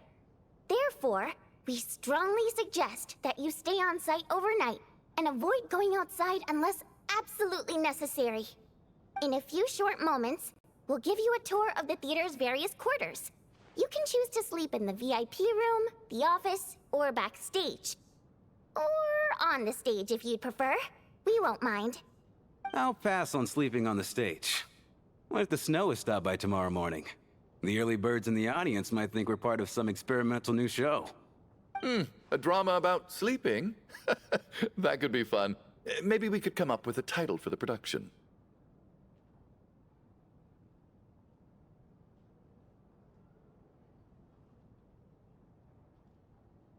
Not bad. Clear selling point at least. Could be a big hit. Anyone who doesn't wish to sleep on the stage, please follow me. I'll show you to the rooms.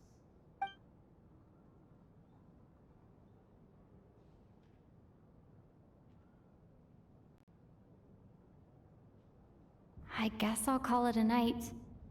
Though, I feel like I won't sleep very well without Paimon here. I'm sure she'll be worried that I haven't made it back yet. But as long as she looks out the window, she'll probably realize what's holding me up. I wonder if she's feeling any better yet?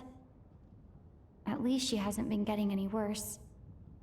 Still, I should try and get back first thing tomorrow morning.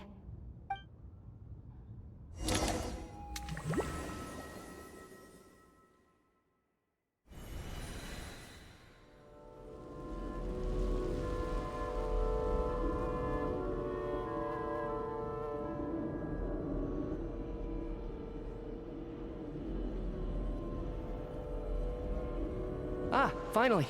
Welcome back to the world of the living, lazy bones. I was about to wake you. The black mist is almost on us. Still waking up, huh? You know, the black mist. It's been chasing us from below ever since we were born. You're just dozy. There's no way you've forgotten. Come on, let's keep heading up. Onwards and upwards is the only way to survive. Don't listen to a word those black mist cultists say. Here we go again. That endless march toward survival. What's going on? That black mist down there is creeping me out. And it's rising. Guess I should head upwards and get away from it. The Black Mist cultists believe that being swallowed by the Black Mist leads to everlasting peace. But if you ask me, They're just lying to themselves. We're the only heretics left. The only ones who refuse to give in. We have to keep going. But how do you actually know that they're wrong? Dangerous question there, Torgov. The moment your faith wavers, you start a chain reaction that ends in the collapse of your will. Put the question out of your mind. Stay strong and believe that the black mist means certain death. Okay, but it's not my mind that's the problem. My body's about to give up on me. It's already starting to falter.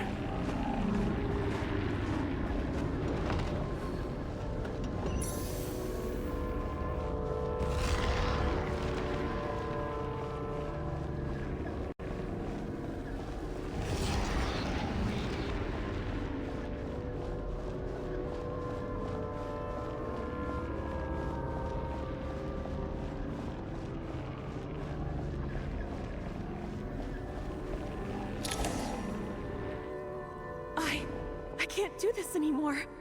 I've had enough of being forever on the run. What's the point of it all?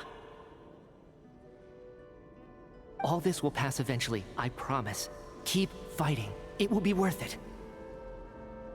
You accuse the Black Mist cultists of being liars. But you're lying too. There is no end to this path. It keeps going up forever.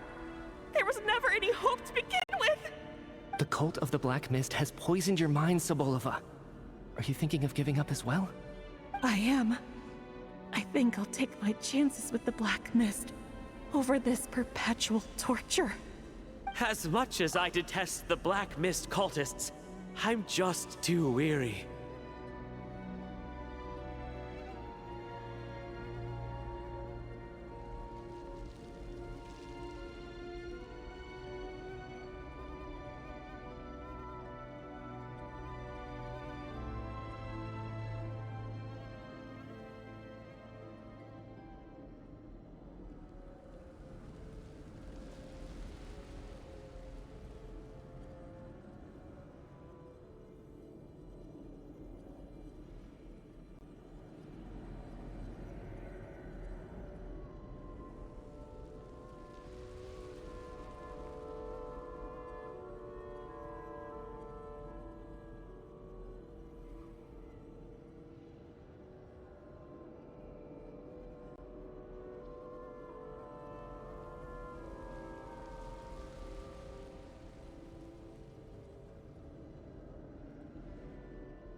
Then I bid you both farewell. Let me put my personal opinions aside for a moment and say, I hope that you both find peace within the Black Mist. Fate always appears so impossibly complicated. But at moments like this, its raw simplicity is laid bare.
Their fate was sealed from the instant they entertained doubt.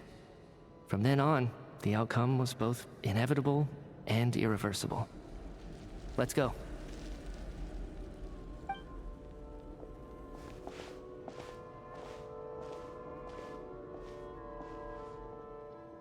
Torgov and Sobolova are gone. I never thought the day would come when even they would be swallowed by the black mist. It's just you and me now.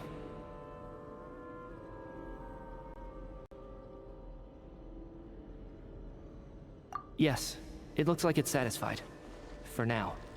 This happens from time to time, but it won't be long before the black mist starts chasing survivors once again. No one knows how to stop its advance for good. Well, we should make the most of the precious moments of rest that those two bought for us.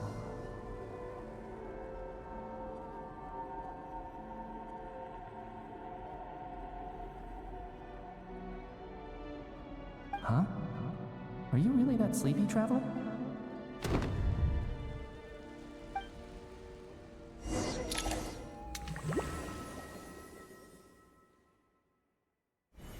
Ah! Help! Somebody, come quick! What is it, Chuganov? What's wrong? Huh? Is it morning already? What's all the commotion?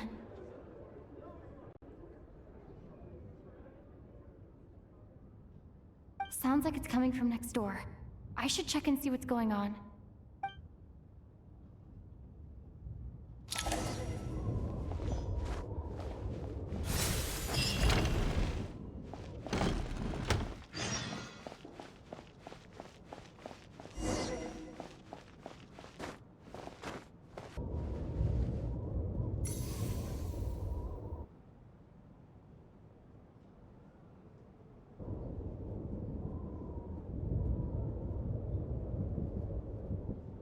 Don't look, Miss Tonya.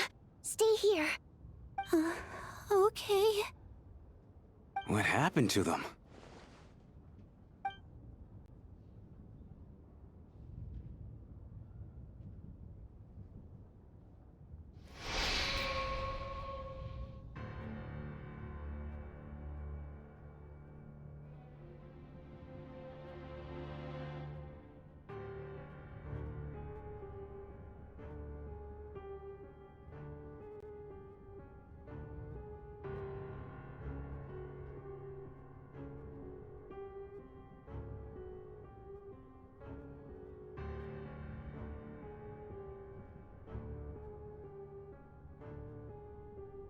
These two people have passed away.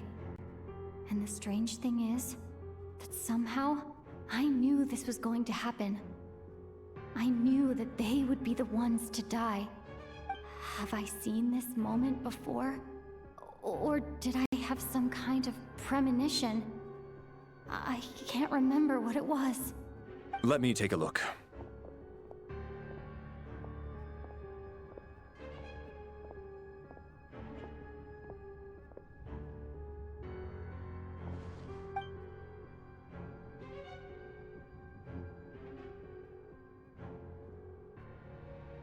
No vital signs in either of them. They're dead. The cause of death, however, remains unclear. No wounds on the bodies, no signs of a struggle, and no skin discoloration caused by the buildup of toxins. But just last night, they were chatting and joking away. This is so sudden. Could they have had pre-existing medical conditions? Even then, the odds of them both dying of sudden complications on the same night are extremely low. It's hard to believe that they died of natural causes, nor does this appear to be a suicide. Who was the first to discover the bodies? It was me. But these deaths have nothing to do with me, officer. I got up early because I wanted to see if the snow had stopped. Then I noticed that the door to this room was open, and it looked like there was a man and woman inside. I just went over to see what was going on. I had no idea they were... I can corroborate this. I was doing my morning exercises near the stage. When I saw Mr. Chuganov heading this way, I followed him. I can also confirm that I didn't see a single person approach that room before him. The snowstorm was raging all night, and it's still going now. There's no way someone could have come in from outside, correct? You mean an intruder? No, not possible. I slept by the door last night as a precaution. There's no way I wouldn't have noticed if anyone had tried to open it. Everyone, split into pairs and search the theater for anyone in hiding or any signs of suspicious activity. I'll follow up with a full search of my own shortly. Go. There is no time to waste.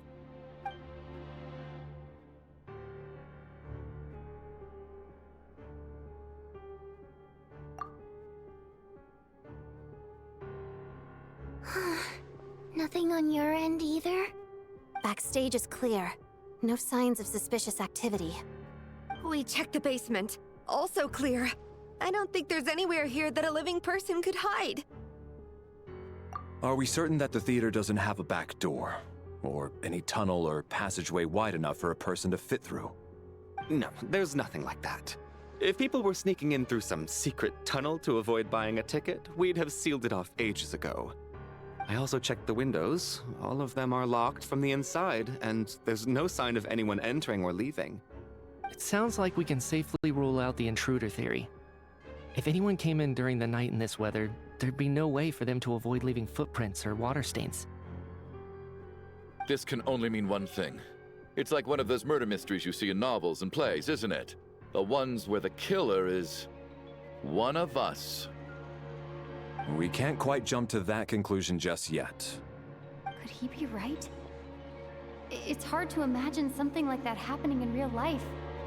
Set in a theater during a snowstorm, a murder takes place and the killer is among us. It's such a classic trope that it seems unbelievable. Looking at who the killer targeted and the clean entry and exit, it all adds up. I know what this is. It's obvious now that I think about it. What is? What have you figured out? Both victims were wealthy, well-known local merchants. And the door was deliberately left open so I would discover the bodies and witness the crime scene first thing in the morning. Such ruthless methods. This was your doing, wasn't it, Lelik? Lelik? You mean Lelik is among us? And he's the killer? Lelik. I know this code name.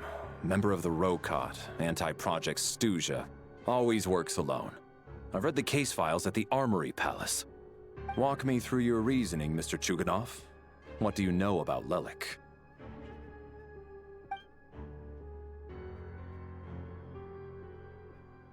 What now, huh? What now, Lelik? What more do you want from me? I already voted against Project Stuzha at the Snezhnaya. You snuck into my house the other day while I was asleep. Left a threatening letter. And I did all that you asked. But Project Stuzha cannot be so easily shaken. Not with the rooster in charge.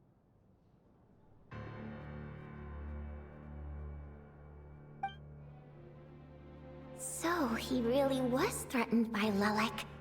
That makes sense. And now you're resorting to murder to threaten me. Isn't that right? I knew it. The Rokot despises the rich. The lives of the wealthy are but refuse in your eyes.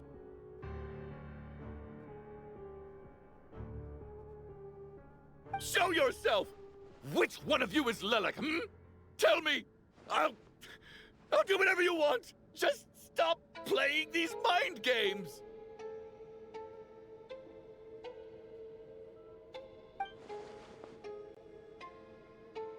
Was this really Lelek's doing? Would Odette really do something like this? If Odette really is Lelik, this seems out of character. But then again, how well do I really know her? I'm probably the only one here with a compelling theory about Lelek's true identity. But if I reveal it now, I'll be putting Odette in the line of fire. What should I do? I don't think it's likely that Lelik killed anyone. At least from the stories I've heard, he's never killed anyone before. And his name has never come up in connection with any murder cases. Besides, even if Lelik did want to threaten you, why resort to such an extreme and roundabout method? It's not his style at all. Vodianitsa doesn't know that Lelik might be Odette. but her assessment is pretty much identical to mine. Miss Florianitsa, why do you suddenly feel the need to speak in Lelik's defense? Defense? Oh, no, it's just... I'm worried that we're jumping to conclusions here, so I wanted to share my point of view. Also, I don't think the Rokot is as bad as you're making it out to be. Well, if you think I'm so wrong, what's your theory then, Why don't you tell us who the killer is? The case is still evolving, Mr. Chuganov. Please do not prevent others from expressing their opinions so early on in the discussion. Even so, there's no denying that the recent threat received by Mr. Chuganov may well be an important clue. So there's still a good chance that Lelik is right here among us. I can't do this anymore. I don't care if it's still snowing outside. I have to get out of here.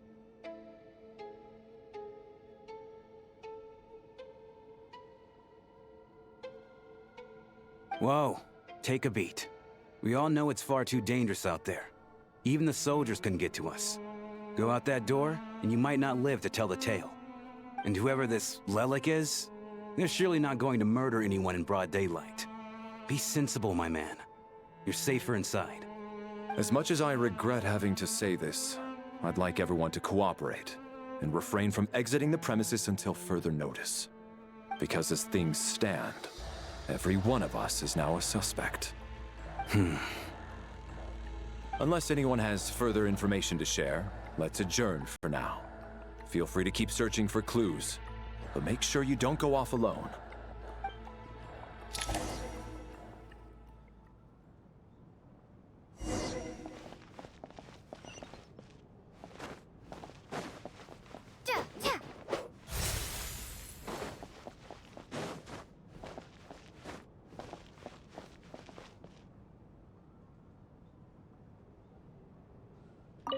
I still find it hard to believe there's a murderer among us. Just last night, I imagined we were like classmates out on a hiking trip. There's no guarantee that you can trust your classmates, especially not when you're locked up together. Why did they do this? Was it for money? Even then, they could have just kidnapped the people. They didn't have to die.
You're right, that was my bad.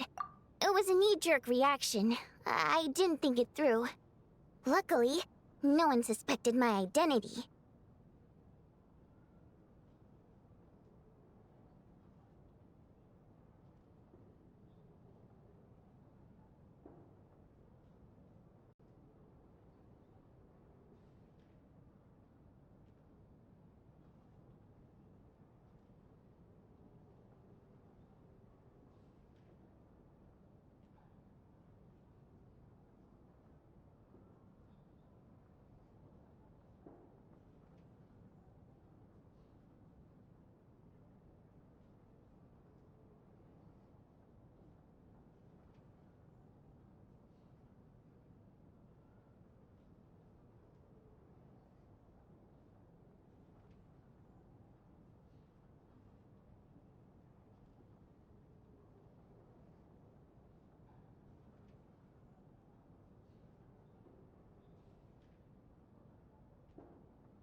it's just you.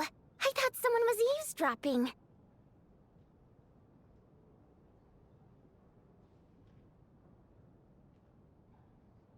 Since Vodianitsa and I were on the same page earlier, I think I should share my thoughts with the Rokot members first.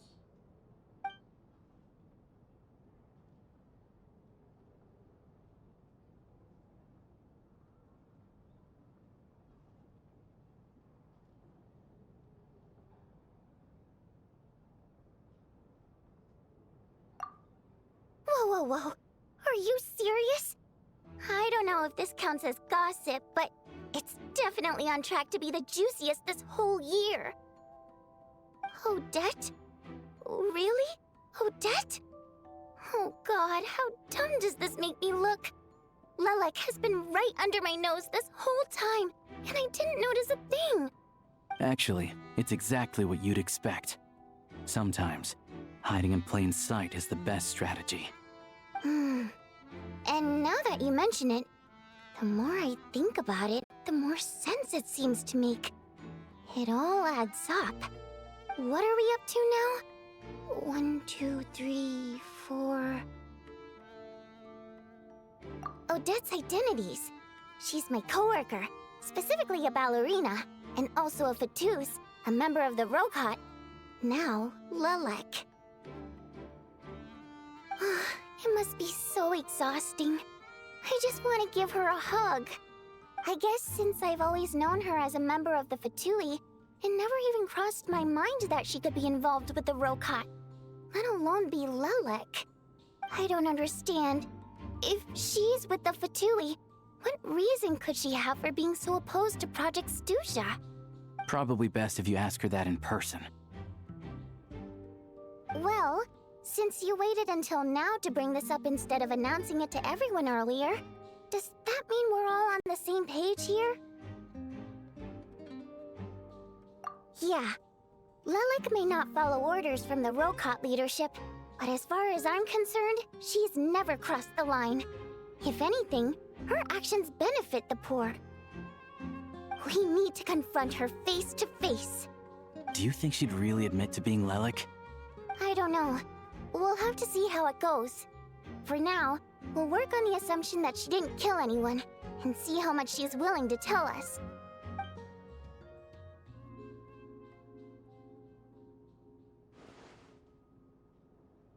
Now's our chance. Odette's alone. Let's go. Hey, Odette. What is it, you guys? Shh. Keep your voice down. We need to talk. So, you're Lelek, aren't you?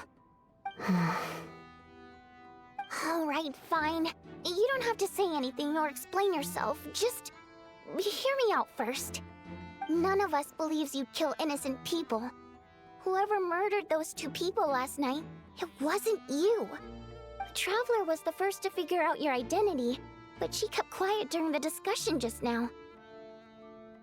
Still, it's clear where the group consensus is heading. Everyone believes Lelek is the culprit. If your identity is exposed, you'll be in a really bad spot. We're your colleagues, and we know what kind of person you are. I don't want anything bad to happen to you. So, can you clue us in? Tell us everything. The more we know, the more easily we'll be able to cover for you. Alright. Yes, I'm Lelek. And no, I'm not the murderer. And thanks, but I don't need you to cover for me. Actually, I'm planning to reveal my identity. Huh? You're gonna reveal that you're Lelek? Here?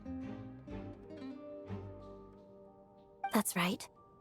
I'll admit I was surprised at first when Chuganov guessed that I was here. It was just a lucky guess, but it caught me off guard. But after taking some time to assess the situation and confirm where everyone stands, I don't believe I have anything to worry about. Are you sure you don't need a second opinion? Given the circumstances...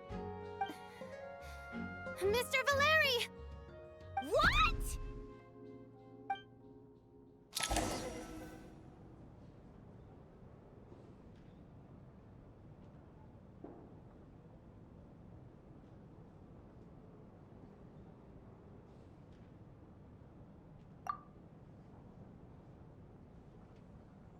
So... Odette is Lelik? I don't know what game you're playing, but you've got a lot of nerve. It's just one identity. So what if it's exposed? I can disappear and adopt a new identity anytime I please. I made my peace with this when I chose to become Lelik. But more importantly, I promise I am not the murderer, which means that someone else is.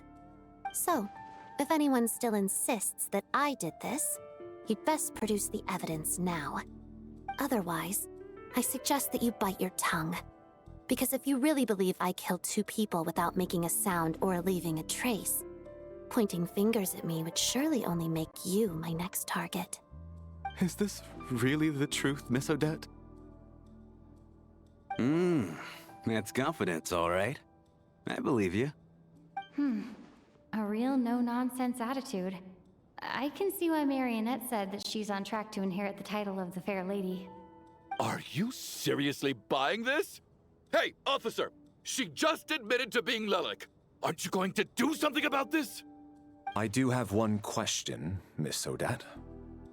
Why have you chosen this moment to come forward and reveal your identity? If I didn't say anything, everyone would be focusing all their efforts on finding Lelik. And that is exactly what the real culprit wants. I don't want to be the scapegoat who lets the murderer get away with this crime. Despite all the accusations, she made the smart choice. A remarkable display of rational thinking under pressure. Clearly, Odette's talent extends far beyond the art of dance. She thought so far ahead. Ugh, why do I always feel like I'm one step behind her in everything? You've convinced me. Dealing with the murder case remains the top priority right now.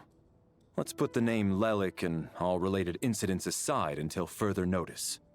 Nevertheless, the group still considers you the prime suspect. I assume you have no quarrel with that, Miss Odette? I understand. You're welcome to keep an eye on me around the clock. I have no objections. Mr. Chuganov?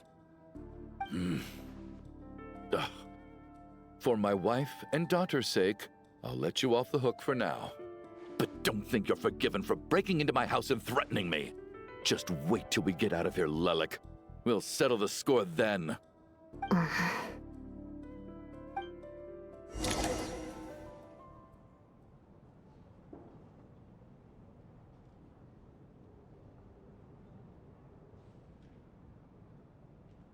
Good work, Lelik Guard Team. And Lelik, too. Here, have some hot water.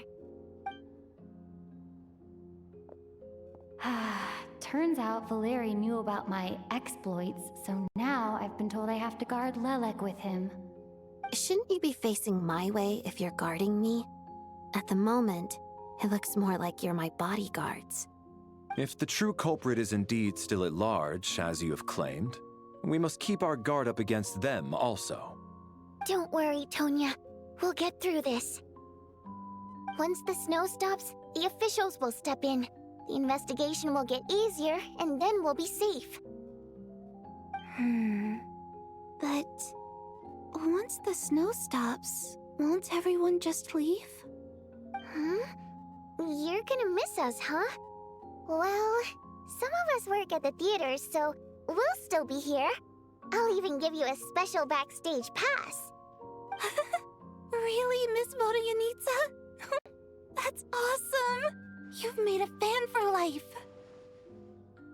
Aw, you're so cute, Tonya. All right, let's swear to it. I promise to give you the pass, and you promise to never change your mind about being my fan. Promise. Don't indulge her, Tonya. You don't have to swear an oath over things like that. You really do get carried away sometimes, don't you, Miss Vodyanitsa? Hey! Mind your own business!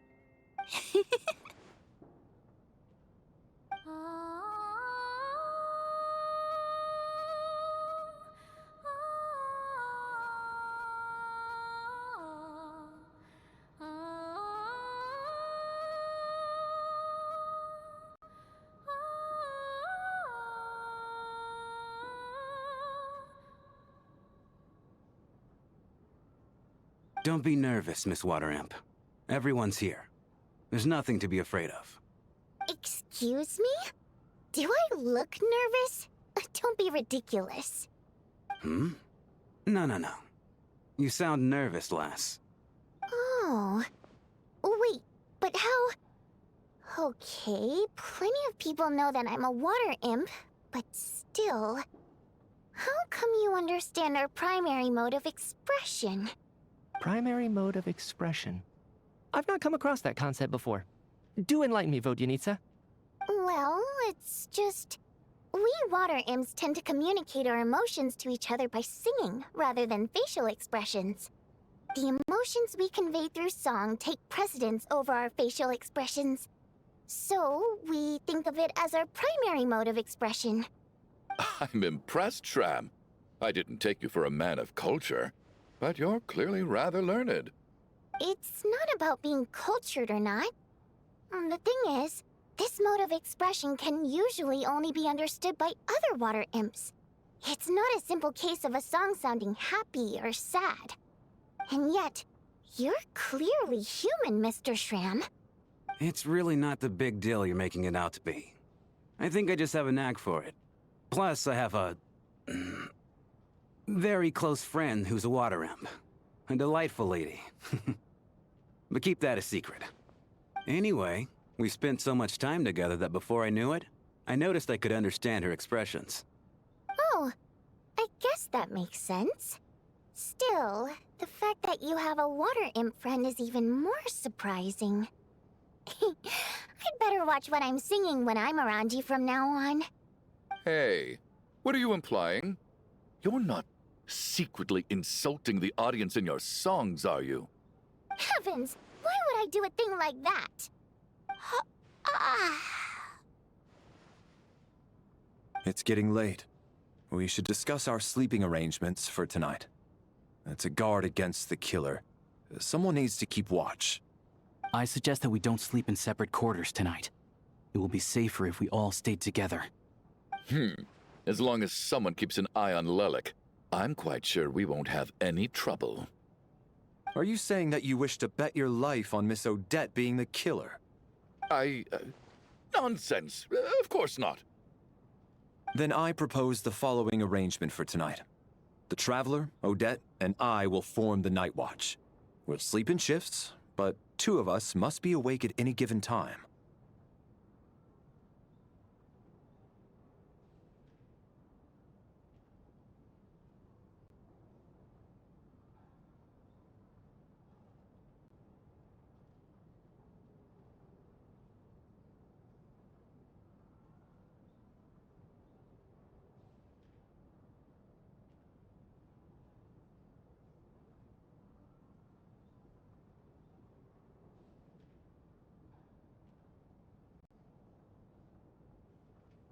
An excellent idea.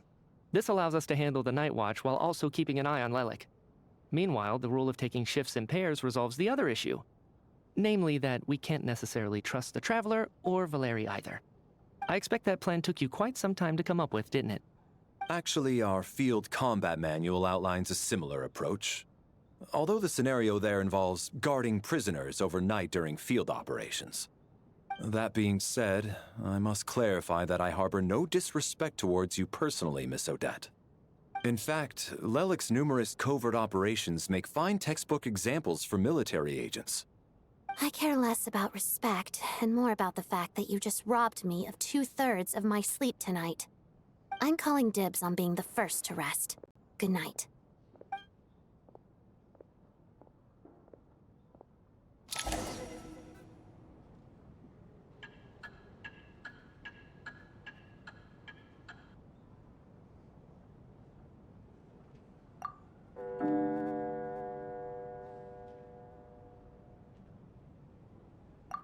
It's almost time.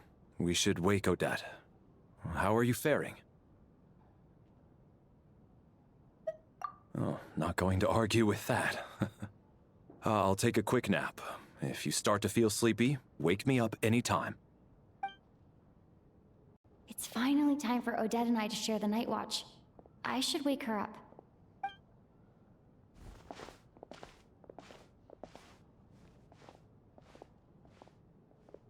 came here to get information from her in the first place.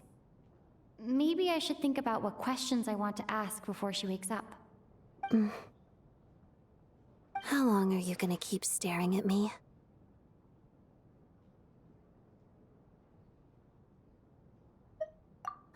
Couldn't sleep. My mind's been running haywire. Plus, there's something I've been meaning to talk to you about.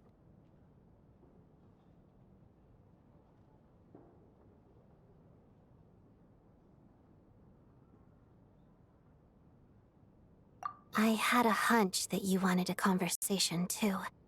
Let's take this chance to clear the air, shall we?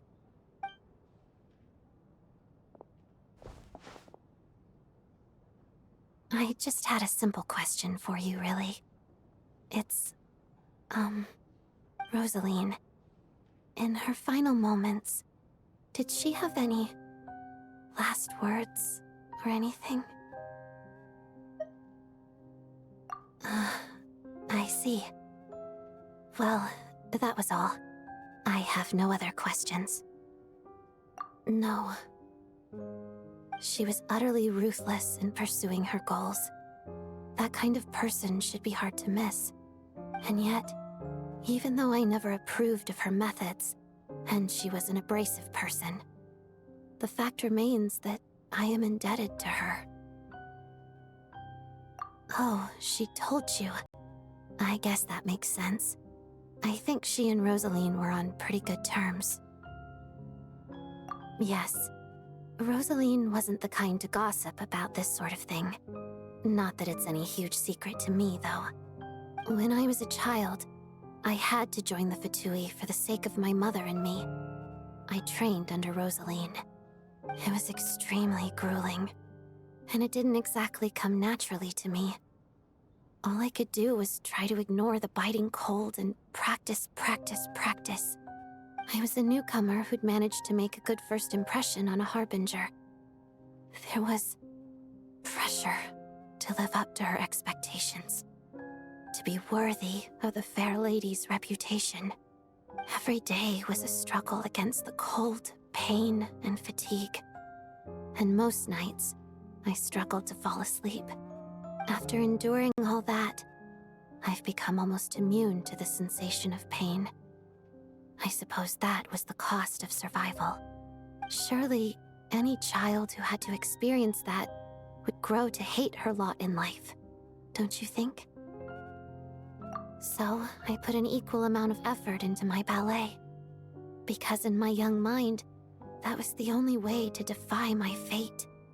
It was my way of telling her, the Fatui's demands and your expectations of me are not what I wish for. One day, I will leave. I think she probably blamed my poor performance in training on my passion for ballet. She knew my heart wasn't in it. One time, when I was secretly practicing a dance at night, she suddenly showed up. I knew she was there to catch me red-handed. I told her, "You don't deserve to watch the dance I learned from my mother." She looked stunned. I guess she was surprised that I lashed out first, before she had the chance. But strangely enough, on that occasion, she wasn't fierce with me like she was during training. Instead, she fell silent for a moment, and then left. After that, she never interfered with my dancing or asked me how it was going.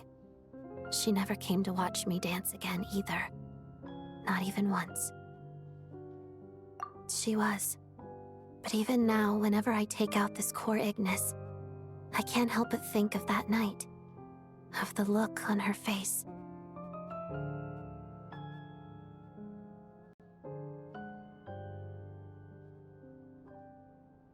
Sort of.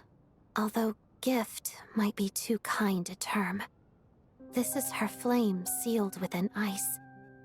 A symbol of her favor, yes, but also her way of keeping an eye on people. She knew the location of every piece of core Ignis.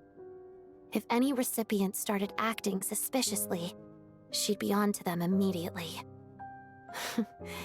Trust her to make even a mark of approval feel suffocating. So, When news of Rosaline's death reached Snezhnaya, many people immediately crushed their core Ignis. It gave them a profound sense of relief, like they'd broken free from her shackles.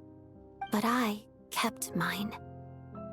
With my sensitivity to pain being as dull as it is, the warmth from this core Ignis is one of the few things I can still feel clearly. I still wonder, did she really come to stop me that night? I wasn't sure, but I was scared, so I said some really awful things. I guess she didn't leave anything behind. Not that I expected her to. It's fine. It's just a bit of a shame that we couldn't settle our differences before the end.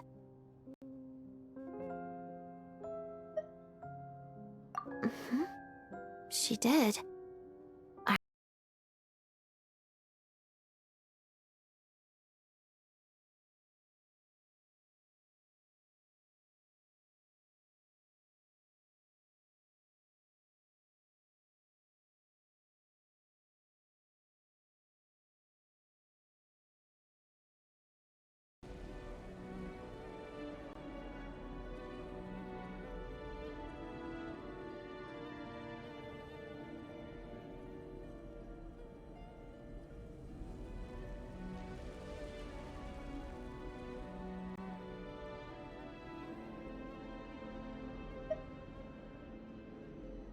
How long have we been walking for? Do you remember? Time's lost all meaning. Ever since we noticed that thing above our heads. What was it called again? A star key? Or key star? Anyway, the person who named it was swallowed by the black mist. Whatever it's called, ever since we noticed it, we've been walking up and up, hoping that as long as we reach it, we can find a way out of this place. But it seems like no matter how far we walk, we never get any closer. Well, we've come this far. You never know. Maybe we're almost there?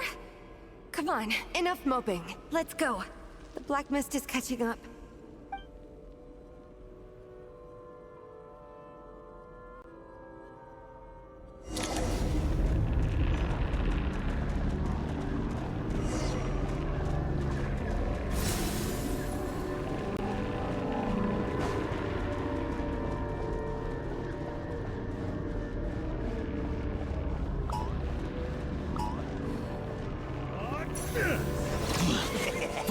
Monsters! Watch out! Not again! I've lost count of how many times we run into them. Be careful. Hey, tough guy.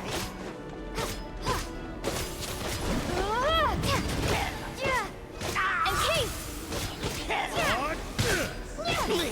What the?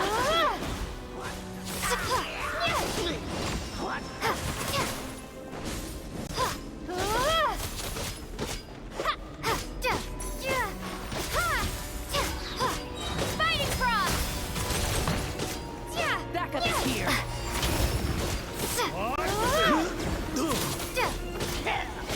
Shut up! Faster.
monsters ahead of us, the black mist behind us. It feels like there's no escape.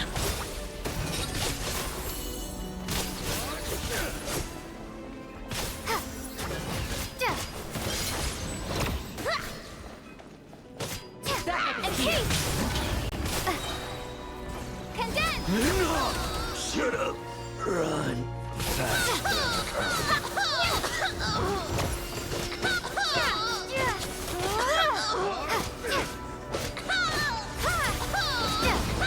Learned. Are you hurt, Coolish? No, I'm fine. It's just... suddenly I don't want to walk any further.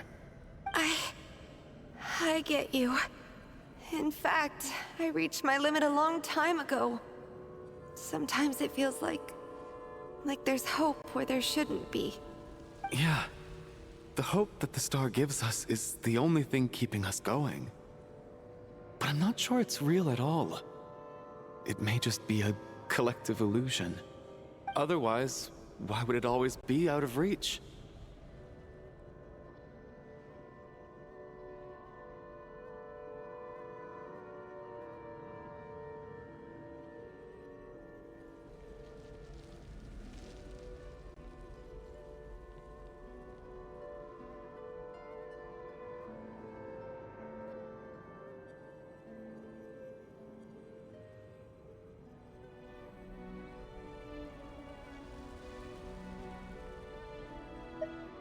We know you mean well, but you're only saying that to try and encourage us to keep going, aren't you?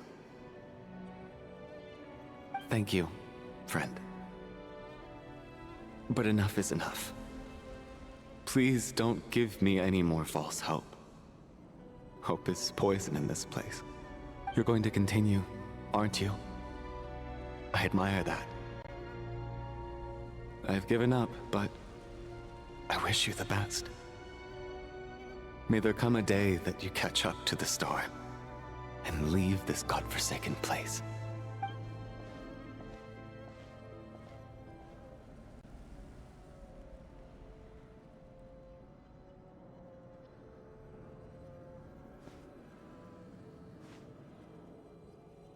It's not an illusion.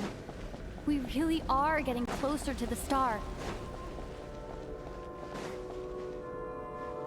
Congratulations.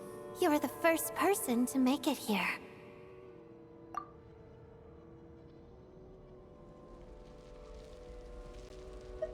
I'm the star's envoy.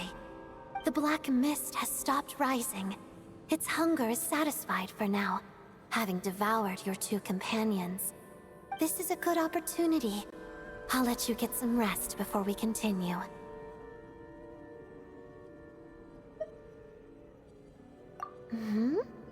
What do you mean, leave? The star represents the starting point. It's the waypoint for the beginning. Congratulations on reaching the starting point.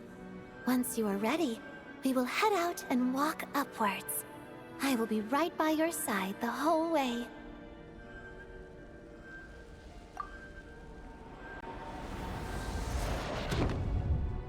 Huh? What's wrong? Hey, don't give up before the journey's even begun.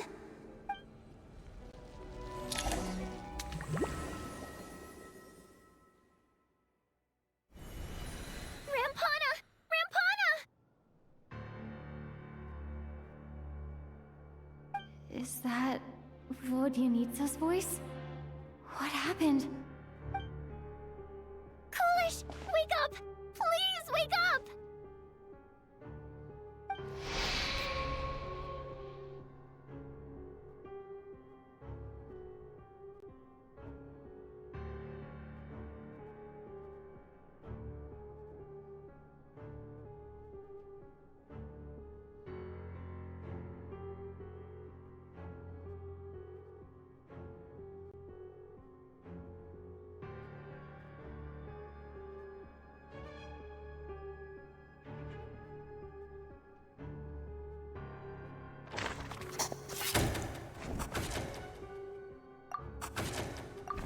Situation is identical to that of the 2 casualties yesterday.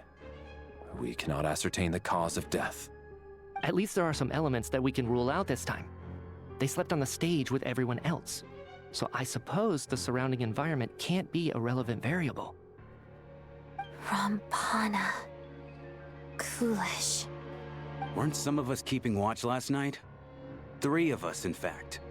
How could you not notice something was wrong? I'm as confused as you are. Certainly nothing unusual happened on my watch. Likewise, and from what I've observed so far, both Miss Odette and the Traveler can be trusted. To be honest, I didn't get a wink of sleep last night. I couldn't help but think I was the target, so I just laid there with my eyes closed. I heard the Traveler and Lelik chatting, but otherwise I don't recall hearing any commotion during the night. Me too. I didn't want to wake everyone up, so I was concentrating hard, trying not to cough. I hardly slept at all. If anything had happened, I'm sure I would have noticed. Then, what could possibly be causing this? Once was bad enough. I can't believe it happened again. I worked closely with Rampana and Coolish for so long. I never imagined that one day they'd... And on the stage of all places...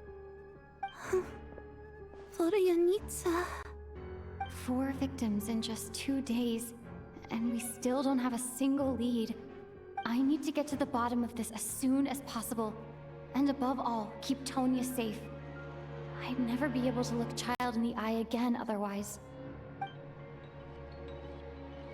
Still snowing? Yes, I just checked. Still no sign of anyone outside either. So we only have ourselves to rely on. If you ask me, this killer can clearly strike whenever they please. The Night Watch was a useless endeavor from the start. Lelik must be an expert in poisoning. Clearly she used some poison that can't be detected on the corpse. Here we go again. Listen, I was already thinking to myself last night, was Lelik's reason for revealing her identity the real story? Well, now I have my answer. It most certainly was not. She's been playing us for fools. You get off on this, don't you? Revealing your identity, only to carry on with your killing spree? That's a hideous thought. One that only a hideous mind like yours could dream up. How dare you? That's enough! Yesterday, you named Lelik as a suspect because the victims were both wealthy merchants. Lelik might have had a motive then, but today's victims were just ordinary people. Not to mention that they were colleagues of Odette and mine. What reason would she have to murder them? Let me guess, just to scare you? Who knows? Maybe you don't know her as well as you think. I implore you all to ask yourselves, how many people are there really in this world that have what it takes to kill another person? Not many, I'd wager. Lelik is well known to be a ruthless operator, and now she has revealed her identity. How could it be any more obvious? Everything you've said so far is still just conjecture, which still doesn't constitute a concrete lead. You need to back up your claims with some evidence. How can you defend her, officer? What did she say to you while you were on Night Watch? Maybe I shouldn't be so surprised. You military types are always colluding with criminals to target the rich.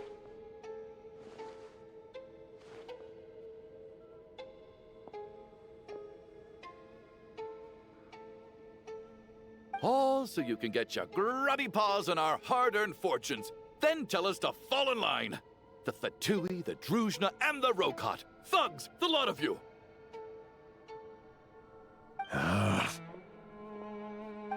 Don't you dare!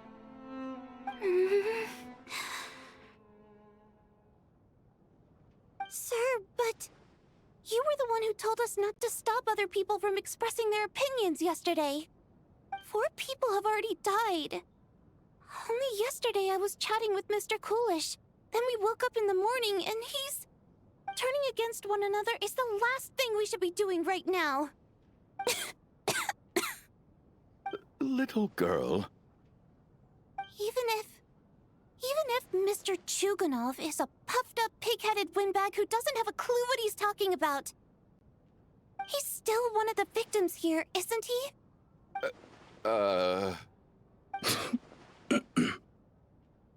Quite. I had no intention of resorting to violence. But you're right, Miss Tonia. I ought not prevent him from speaking his mind. In any case, I believe Mr. Chuganov has calmed down a little now. We may resume our discussion. I don't think there's any need for that. What is there to discuss? Nothing about this situation is normal. Did you have an idea, Mitya? You're the brainiac here, right? Come on, clue us in. I've been mulling something over. All the leads we have so far concern things from outside the theater. Miss Odette's alter ego, the threats Mr. Chuganov received. But then there's the 2 double murder crime scenes themselves, which have given us absolutely nothing to go on whatsoever. That's highly unusual. Even with the most careful killers, there's always some evidence left behind. So what are you suggesting? I think this could be a supernatural event. It isn't characteristic of human-on-human homicide at all. Correct me if I'm wrong, but aren't you supposed to be a scientist? That doesn't sound like a conclusion someone like you is supposed to make. I got into scientific research because of my insatiable curiosity. But if the present situation defies all known scientific explanations, I don't mind shifting my curiosity toward the paranormal instead. Now that you mention it, I remember when I first came to the theater. I heard rumors about this place being haunted. Haunted? Yeah, I think I heard the same thing. But I mean, they're only rumors, right? We've worked here for years.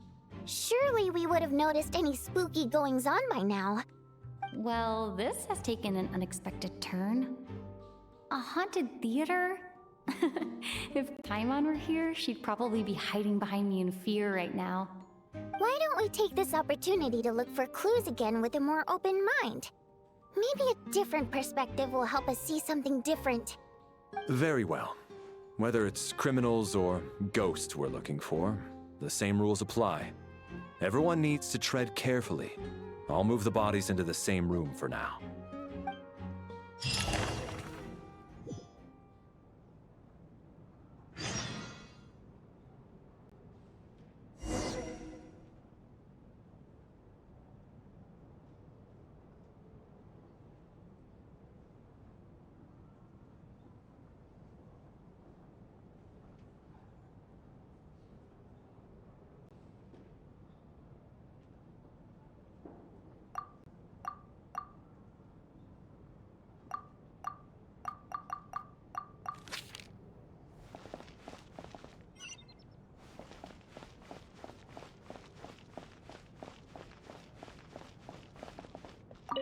I need to think very hard about whether there's anything that ever needed hiding. After all these years, there must be some things even I've forgotten about.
Sonia? Did you find anything? Not yet. Still looking. So... Are we supposed to be looking for something paranormal? I think I'd prefer teaming up with you than looking around on my own. This looks like somebody's notebook. Shall we read it together?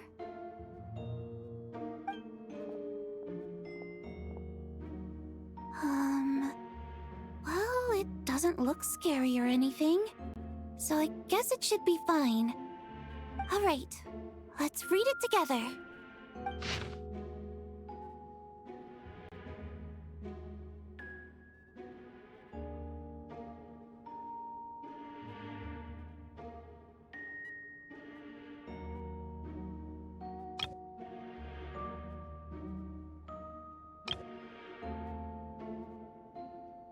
Huh. This has to be Vodyanitsa's writing, surely. Maybe it's a little rude for us to peek at this. I feel like I just read someone's secret diary by accident. It sounds like she's writing this for her parents, right? I don't understand. Why put this stuff in a notebook instead of mailing it in a letter? Because her water imp parents belong to the aristocracy, who were driven out of Snezhnaya by the Tsaritsa long ago. And now they live somewhere new, where the postman can't get to. We're sorry. It's fine. My fault for not storing it properly. I can't leave things lying around and expect them to get ignored when everyone's scouring the place for clues. All right, give me my notebook back. I'll take over the investigation in this room.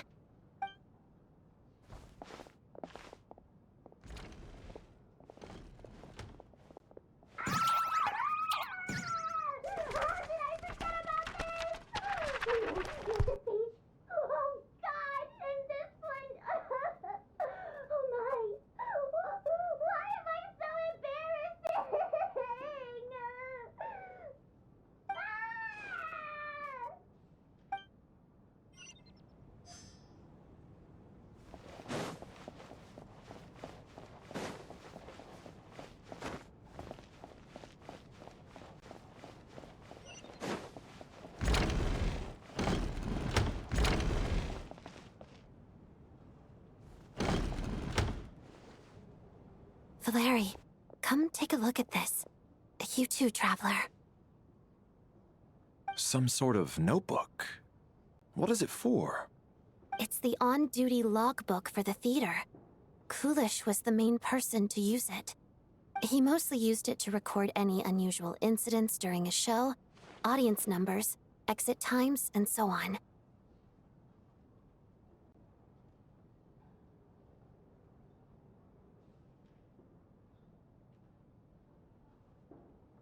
Yes, he'd always have this logbook with him when he checked tickets at the entrance. This should confirm a lot of key details about the recent show. So, you find anything unusual? Yes. The number of people. I've checked and double-checked, but the numbers just don't match what's recorded in the logbook. Apparently, we have an extra person among us. Are we certain that logbook is accurate? Could someone have sneaked in without buying a ticket or something? Unlikely. Kulish took his duties very seriously. I've rarely seen any errors in his work. Not to mention that this was a dress rehearsal, meaning smaller audience numbers and tighter ticket restrictions than usual. Everything would have been well within his control. We no longer have our tickets with us, do we? They got collected on entry. I assume there's no way we can check them again. Unfortunately not. The theater recycles tickets. Once people are in the door, they don't tend to leave until the show ends, so we collect the tickets at the point of entry. Still, I'm inclined to believe that this discrepancy in the head count is significant somehow. Did an extra person just materialize out of thin air?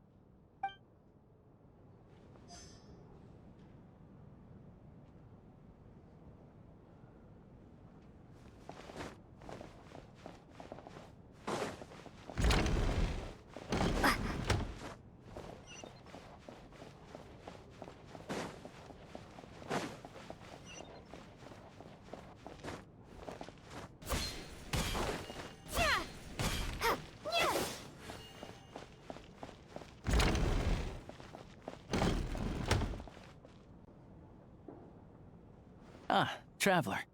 Since you're here, come take a look at this. Alosha found it. We're both curious to hear your perspective. It appears to be an investigation report. And the focus of the investigation was the rumors of haunting we heard about earlier.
An investigation report, huh?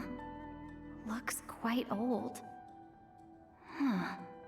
This person's name looks to be of Sumeru origin to me. Was the investigator from Sumeru? The theater manager must have hired an investigator once specifically to look into this issue.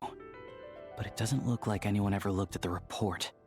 Presumably, the manager wanted to know if the supposed haunting was dangerous, while also being fearful of word getting out in case it affected the theater's business. Anyway, the bottom line is, the haunting is actually real after all.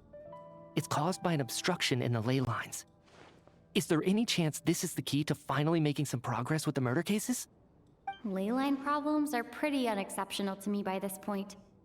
And while it certainly offers an explanation for the ghosts, it's hard to imagine what connection it could have to these two murder cases.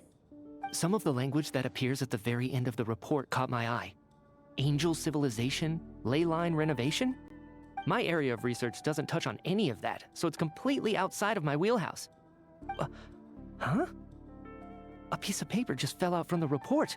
It landed right by your feet.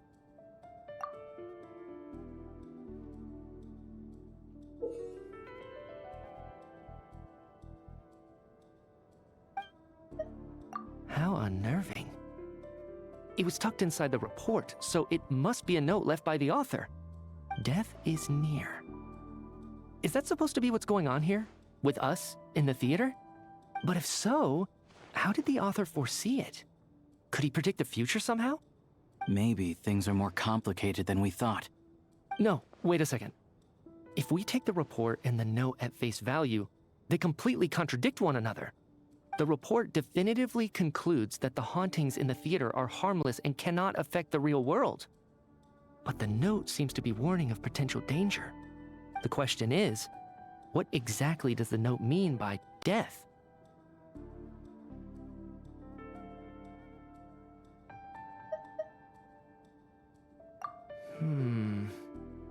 The various ways we could interpret this keyword lead in completely different directions. Let's pause our analysis here for now. I think we need more information.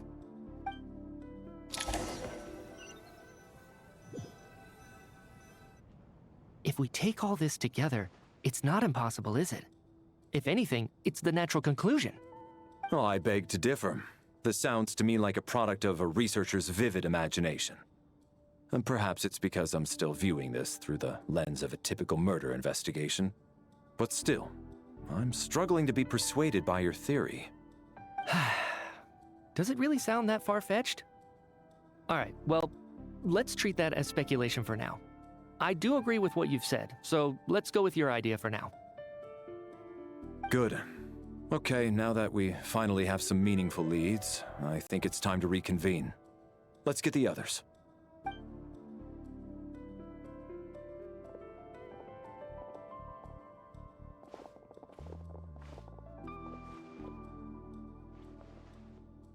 So, that's about everything we've discovered so far. I'll share my theory first. Based on what we've learned from the logbook, I believe the extra person among us is most likely the killer.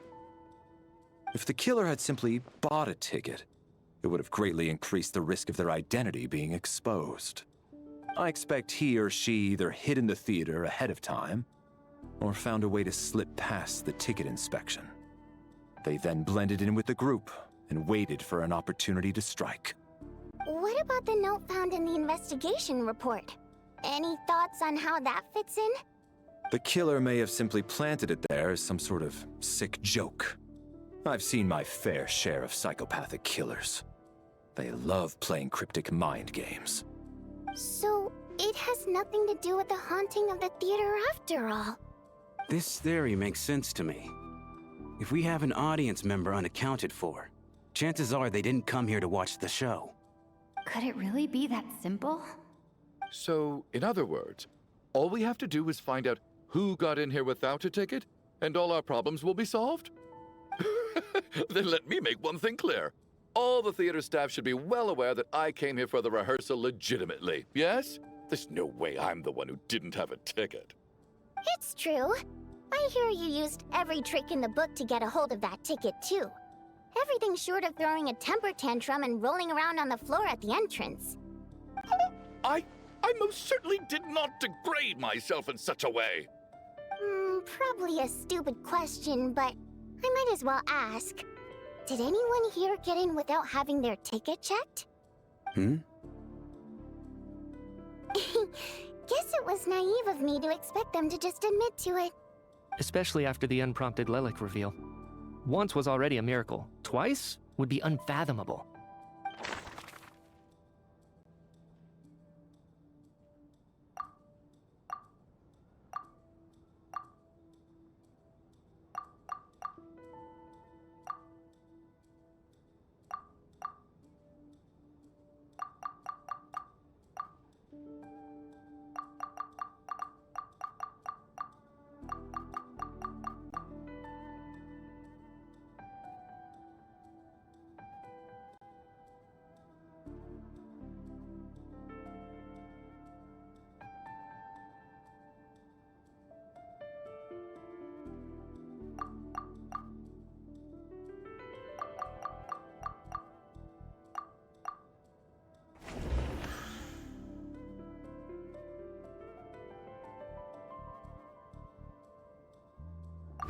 Valeri came to the theater to catch Mitya. Those two should be able to vouch for one another, and their motives are clear.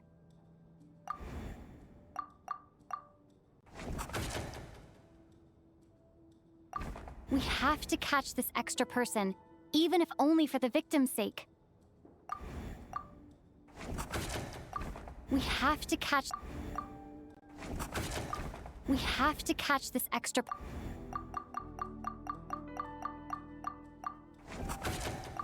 We have to catch this extra...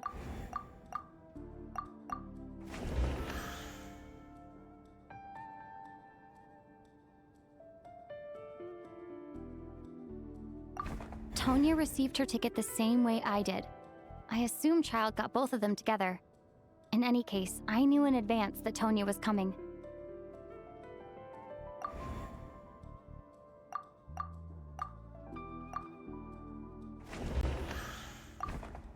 I don't believe any of us here knew Shram before all this. If no one can verify Shram's identity... Mr. Shram, did you really go through the ticket inspection to get in here? Huh? Me? Why am I being singled out, my friend? Do I seem that suspicious? It's not that you stand out as suspicious, more that everyone else has been ruled out as trustworthy. Okay. Well, we spent the best part of 2 days together now, so I'm sure you can all tell what kind of person I am. I'm a true gentleman. I never dream of doing something like sneaking to the theater without a ticket. Yeah, I have no doubt that you're a good person. But the problem is, none of us here actually know you, so no one can say for sure that you are who you claim to be. Although, actually, what was it you said last night? Yeah, you're friends with that water imp, which is why you understand our primary mode of expression. Last time I checked, there were barely any of us remaining in Snezhnaya, since most of the water imps left. Could you tell me a little bit more about your friend? There's a good chance I actually know her. And I suppose it's also kind of a way for everyone else to get to know you a little better.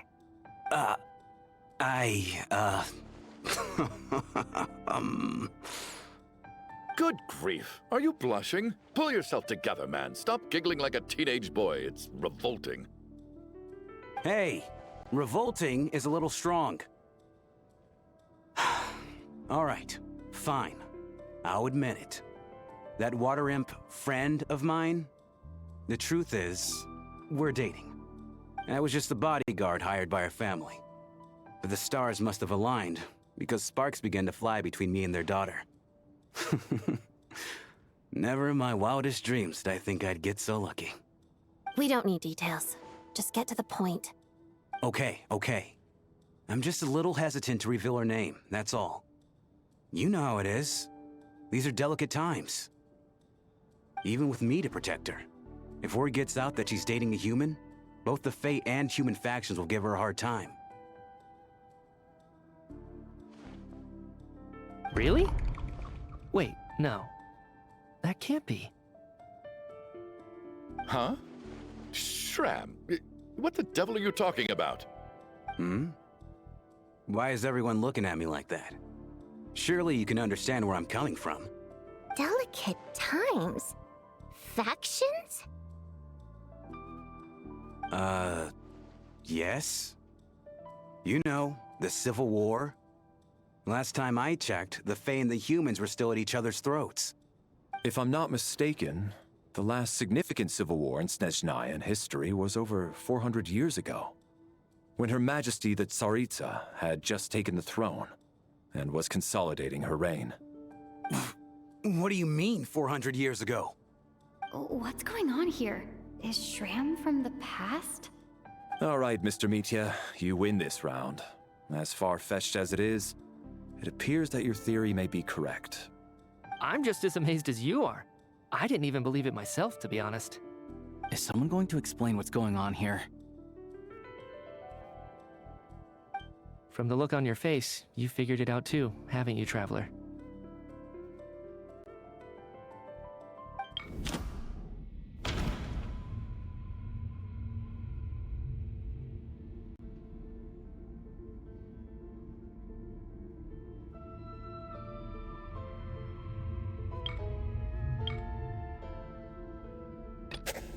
That seems to be the case.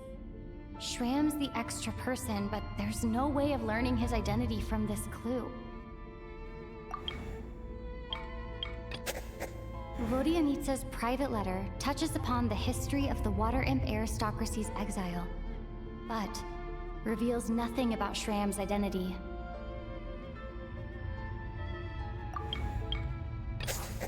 The theater's ley lines have been modified to block souls within its grounds from returning to them. Some souls can even wander this place forever.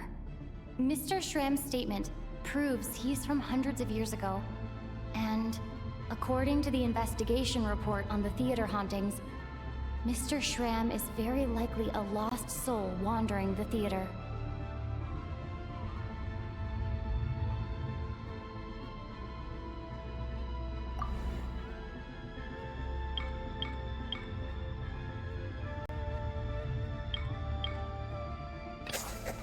For some unknown reason, the soul that has been wandering the theater due to the leyline issues has joined our group and blended in. Yeah, that must be the immediate reason why the ticket count doesn't match the number of people present.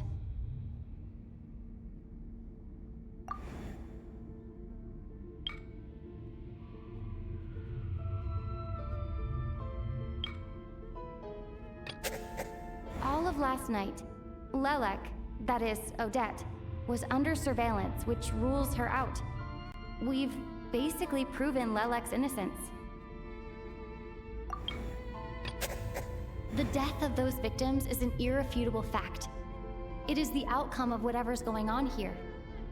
What we need to do now is find the truth within this information.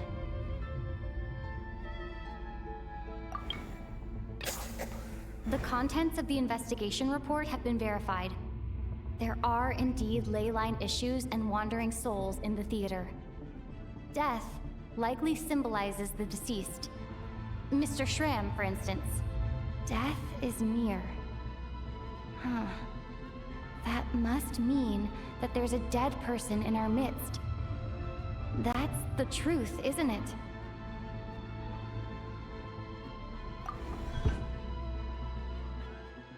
Yeah, the logic is clear now.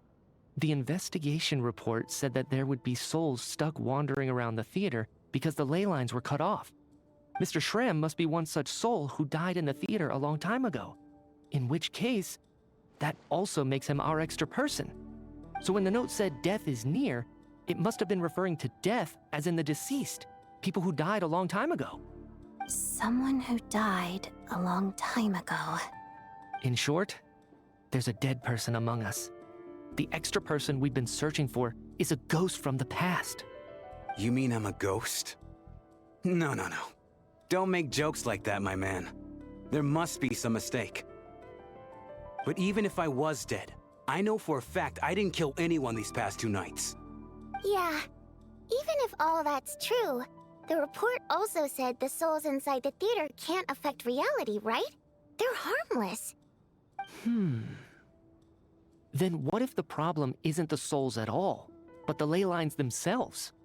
The ley lines have a powerful ability to attract and devour souls. Let's say that the ley lines are like a black hole, constantly seeking to engulf souls. But the souls that don't want to return are trying to avoid being sucked in. Huh.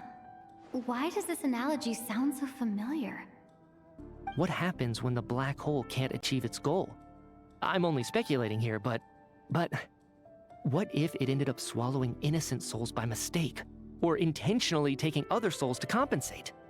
That could explain why we weren't able to determine a cause of death. If you're right, and their souls were devoured by the ley lines, it does make some sense.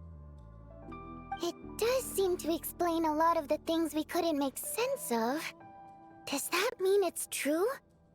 Except there's no concrete evidence. Mitya is relying on a lot of logical leaps. Still, it seems like the best explanation we have under the circumstances. All right, so how could Schramm not know that he's dead? Seems a little unlikely that he hasn't noticed anything unusual even after several days interacting with us. On the contrary, it's perfectly normal for a soul to wander the theater for centuries without questioning their existence or reason for being there. It's simply what's natural for them.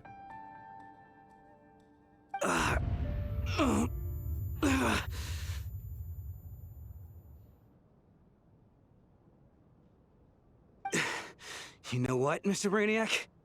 I think you might actually be right after all. I'm trying to remember and... even though my head feels like it's going to explode, I think... it's all coming back to me.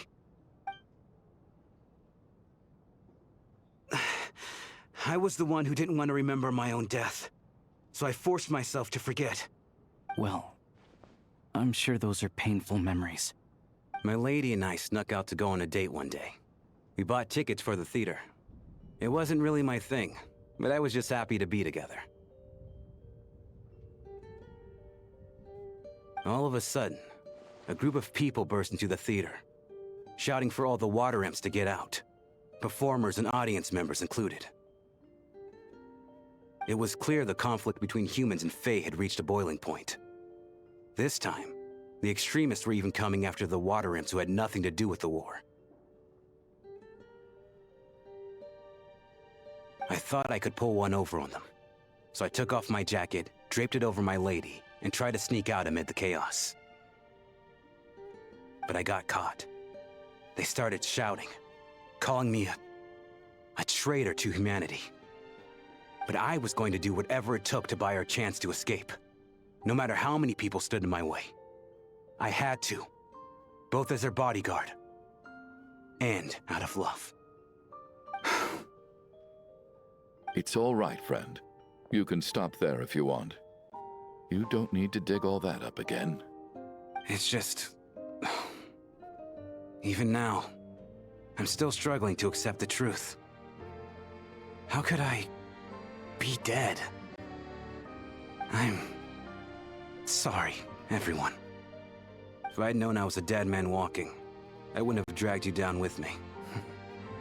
If I'm the cause of all this death, then punish me however you see fit. But, Mr. Shram... No.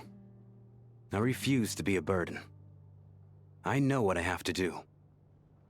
You said I've been wandering the theater for centuries, right?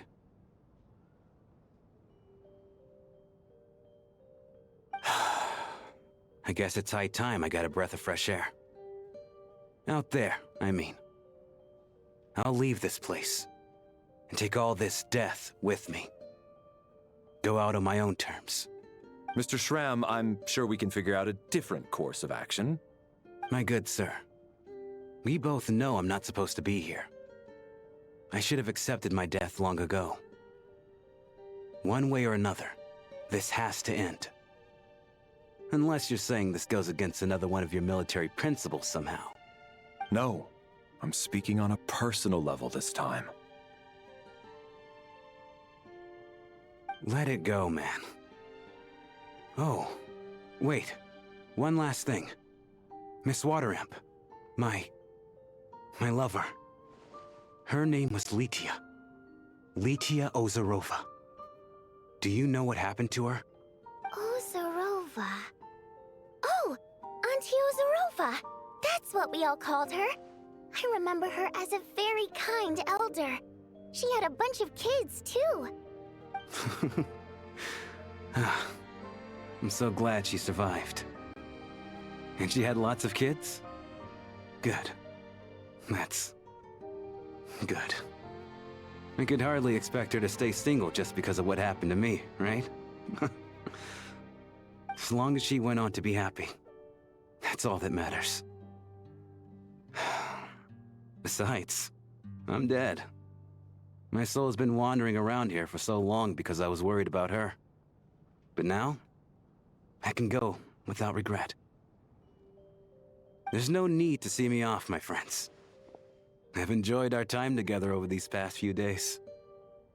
Perhaps we'll meet again in the next life.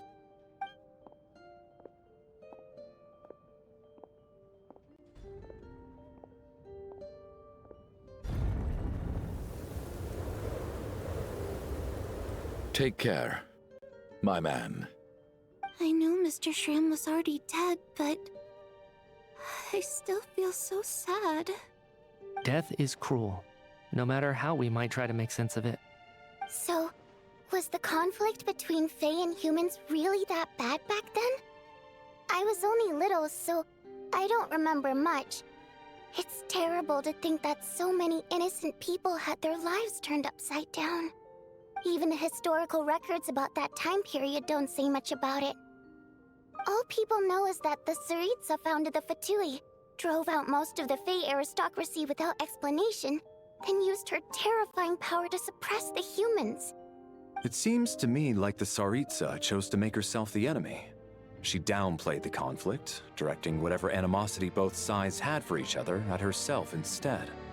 That's also why, despite how brutal the conflict was at the time, there hasn't been much lingering tension between humans and Fae since. Things have been fairly harmonious for the past few centuries. So, the Tsaritsa banished the Fae to protect the Fae living in the city? She offered herself up to be hated in exchange for peace. Maybe it's not quite as bad as it sounds. I don't think Her Majesty is too concerned if mortals hate her or not. And besides, there are very few who truly do. All this time, I had no idea. All right. If Mitia's theory is correct, then I think we can consider this matter settled. Let's all take a break.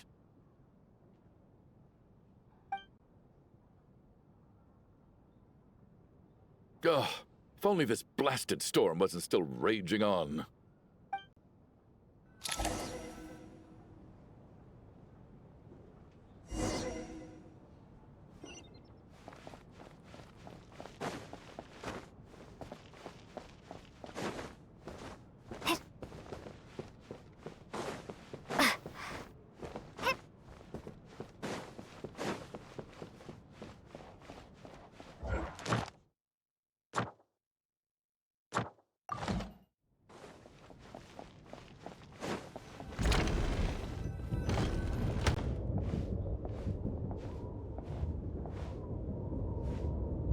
Looks like now we can just rest until the snowstorm stops.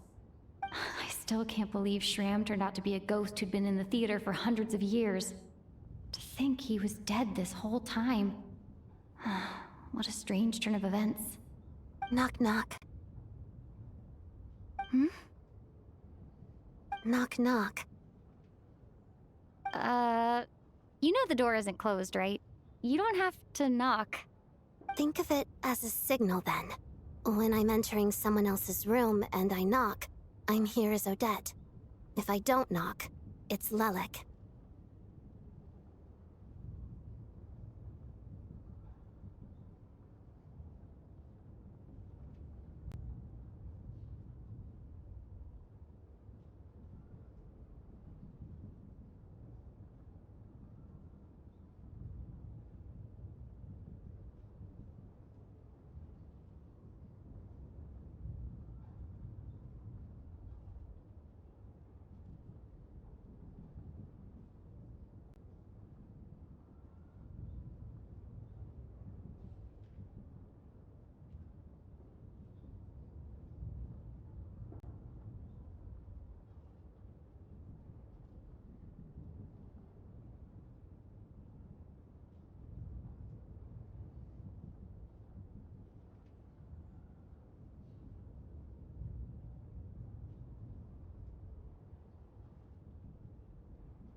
Thanks. So, why did you come to find me? Is there something I can help with? Vodyanitsa said you knew about my secret identity from the start. But when everyone was discussing who Lelik could be, you were worried that revealing what you knew would be unfair to me, so you kept it to yourself, right?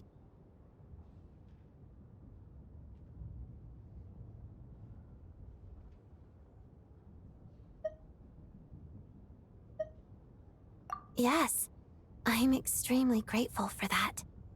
It's nothing. I mean, you didn't hold what happened with Senora against me, so I should thank you for that as well. Actually, there's something else as well. I found myself in a situation similar to the one you were in when you helped conceal my identity. So I thought I'd come and ask you for advice.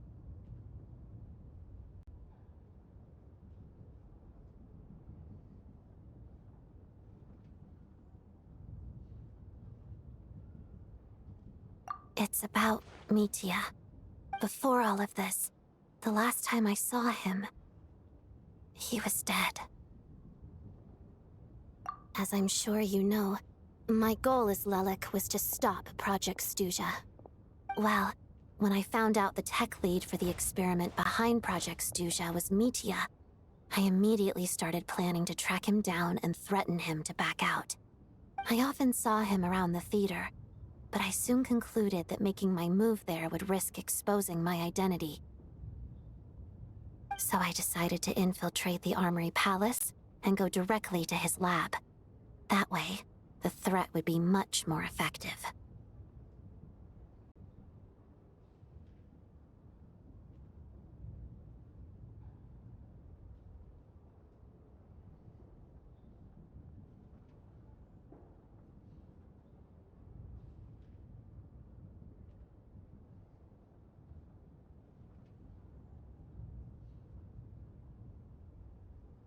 Well, I suppose there was a bit of luck involved. But I am a Fatus, so I already had some familiarity with the building's layout. But when I finally made it to his lab, Mitya seemed to be dead.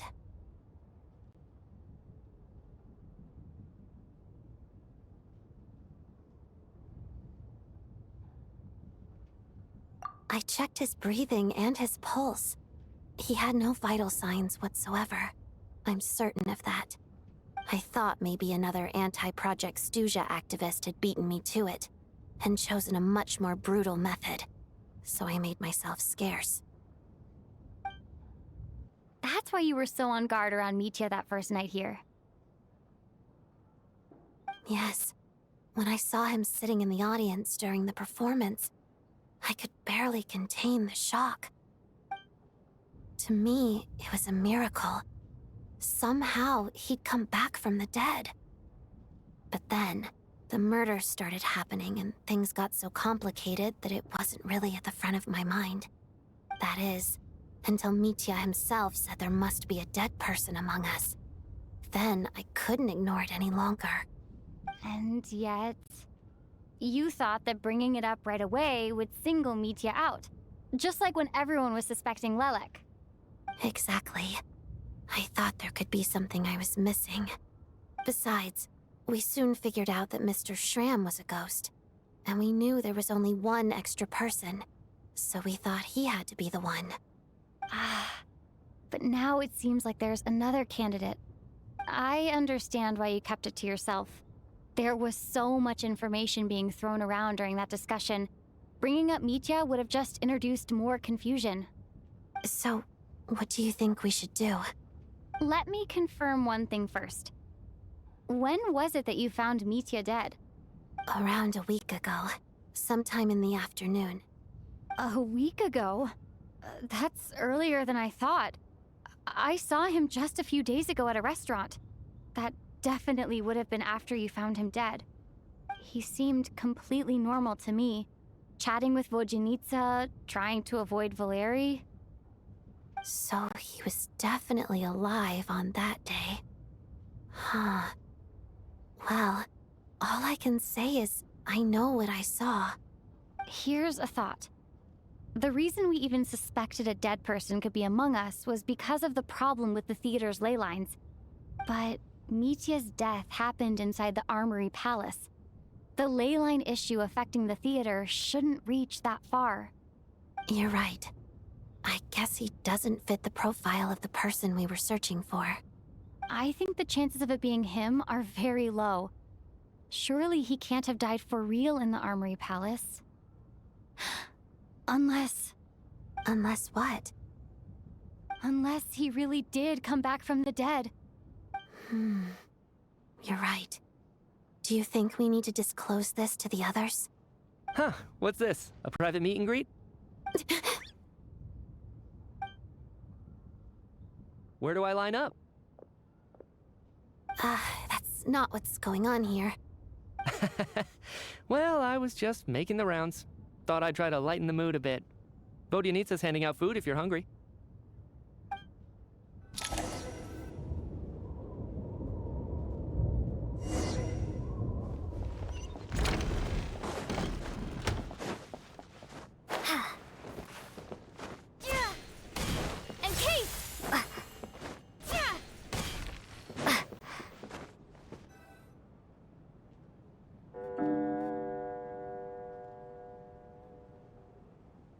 What is going on with this storm? Could it be connected to that monster that just arrived in Snezhnaya? I almost hope it is. Her Majesty the Tsaritsa left to vanquish that beast herself. We just need to wait for her triumphant return. Do you think people still feel the cold after they die? I'm wondering about Shram. Oh, maybe we should have given him a coat before he went out there. Death itself is cold, isn't it? I'm sure the storm will embrace him. Well, I hope he has a safe journey. I'm going to miss him, I think. It's not like we can blame him for Rampana and Kulish's deaths. Thinking back on it, we barely made it out alive ourselves. Once we get out of here, how are we going to explain what happened to their families?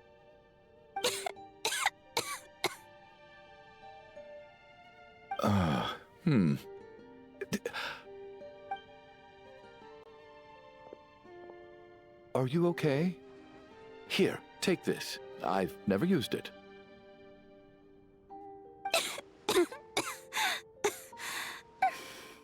Thanks. Look who's Mr. Nice Guy all of a sudden. Is it because Tonya stood up for you this morning? At least you know how to return a favor. Yeah, without Tonya, who knows how badly he would have been hurt. I told you already, I never intended to resort to violence. Duh, bunch of rascals. Little girl? I was rather surprised when you spoke up for me this morning. I didn't think I had many admirers here, so, thank you. Oh, no need to thank me. I said some bad stuff about you too. I've been, too embarrassed to admit it, but, you remind me a lot of my daughter. So kind to everyone, but never lets her old man off the hook.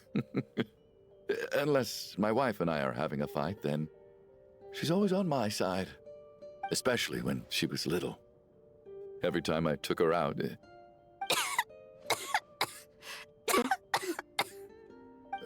All right, easy now.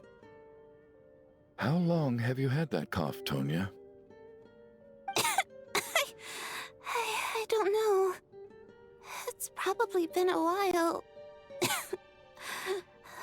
I'm fine. Are you taking anything for it? Yeah. I'll be fine once I see my brother. He's gonna pick some frost fairy flower leaves and brew a tonic for me. I'll feel much better once I drink that. I see. That's good to hear, then. We should probably discuss arrangements for tonight. Now that the deceased has left our midst, there shouldn't be any more incidents. However, out of an abundance of caution, I'll keep watch. Shouldn't we take shifts? I can take one if needed. No need. I managed to get a nap in earlier, so I have plenty of energy right now. After all the tension of the past few days, everyone else should just focus on getting a good night's sleep.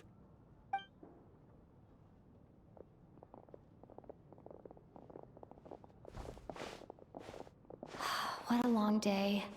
This whole situation turned out to be way more complicated than I expected. But Valeri's right.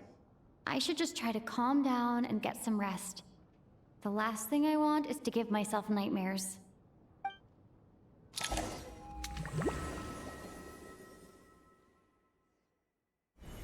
She's awake. She's awake! Get over here, you big lug, and take a look! If you must call me something, call me Mr. Door. The Black Mist is coming. You need to go. Are you all right? Can you walk? We just got attacked by monsters on our way up. That Mr. Door fellow protected us. He just seemed to come out of nowhere. Not much of a talker, but when it comes to taking down monsters, that man doesn't hold back. Curses! The Black Mist is catching up to us. We need to keep going. Mr. Door, I don't believe I've ever seen you around here before. Why is that? There's no need to try to get to know me. I'm just Mr. Door. I have to find the door that belongs to me. Oh, well, anyway, we're lucky to have you here. Thanks for saving us. Mr. Door! Looking for trouble! Get rid of them! I can just push these ones off. No need to thank me. This is where my duty lies.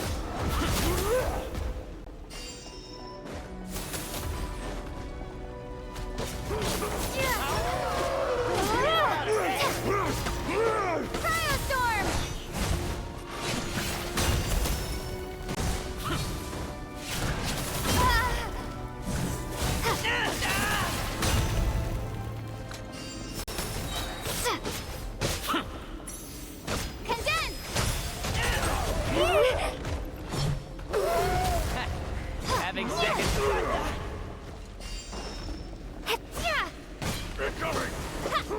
Gotta.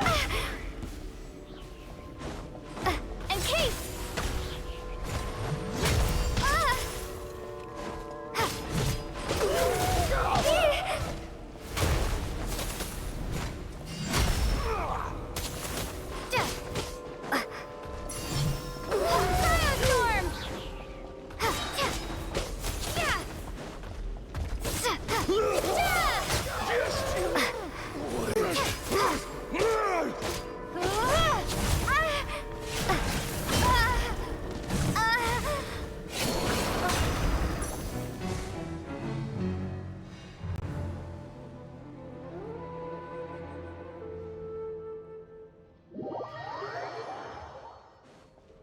Looking for trouble?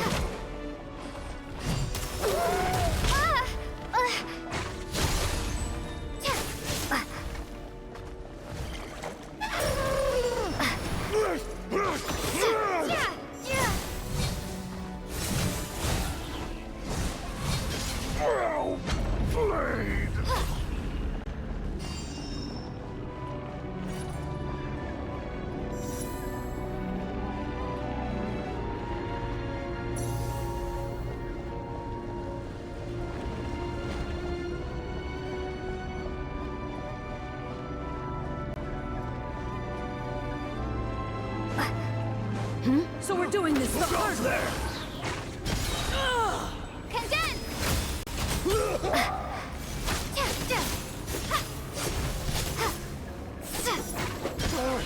Remarkable work, Mr. Door. Oh, if I had your muscles, I'd do the same.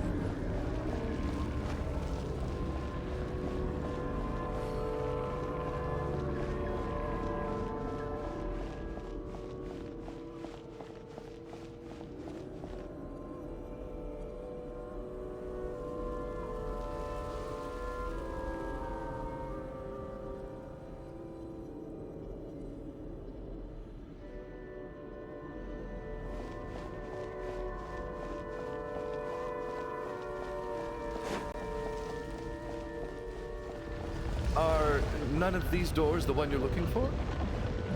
No.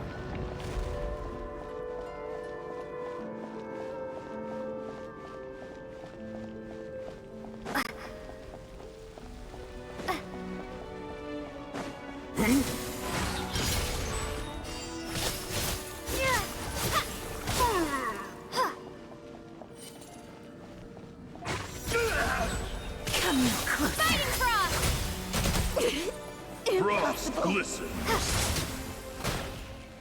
Oh, goodness. I'm so exhausted. And the black mist is still rising. Oh. Wait, look! There's more monsters down there. Are they coming from within the black mist? No, no! They're gaining on us! Quick, keep going, or they'll be at our heels any second!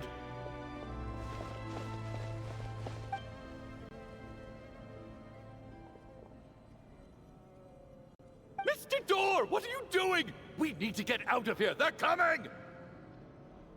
Found it. This is my door. What? You mean you're going to stay here? I am a door. This is where my duty lies. No! You saved us. We can't leave you behind. You must keep going.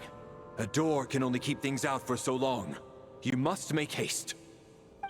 But... Oh, you're right. Let's go.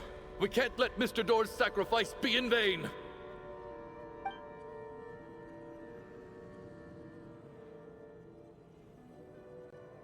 The black mist isn't moving anymore. Looks like both the monsters and Mr. Door are gone. I didn't just imagine all that, did I? Surely I wasn't so scared out of my mind that I hallucinated a door as a human being. Oh, okay, good. There's no way we both hallucinated the same thing. Getting sleepy? Well, looks like we're safe for now. Go ahead. Let's get some rest.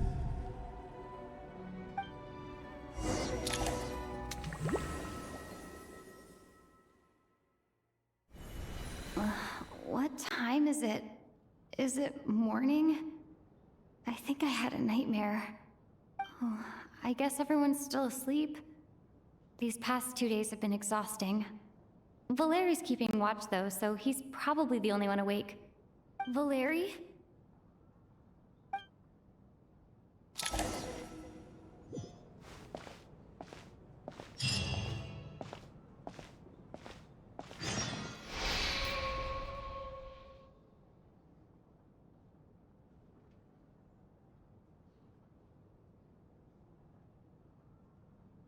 Wake up!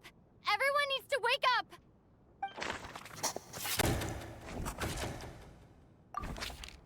Just like the last 2 nights. No clear cause of death. I've been a real thorn in your side, haven't I, Mr. Valeri? Now you can rest in peace.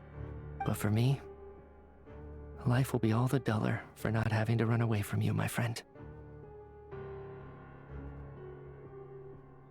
How's Tonya? Is she okay? I just checked on her, and it doesn't seem like anything serious. She's just exhausted from the past couple of days, and she's still recovering from her illness. We should let her sleep a bit longer. That means Valeri was the only one who died last night. If Valeri was awake and keeping watch, it would have been impossible to kill him without waking everyone else up. That much is certain. This is so frustrating. Why has nothing changed since yesterday? I thought we already dealt with the dead person causing all this. Actually, one thing has changed. There's only one victim this time, not 2. Does that mean...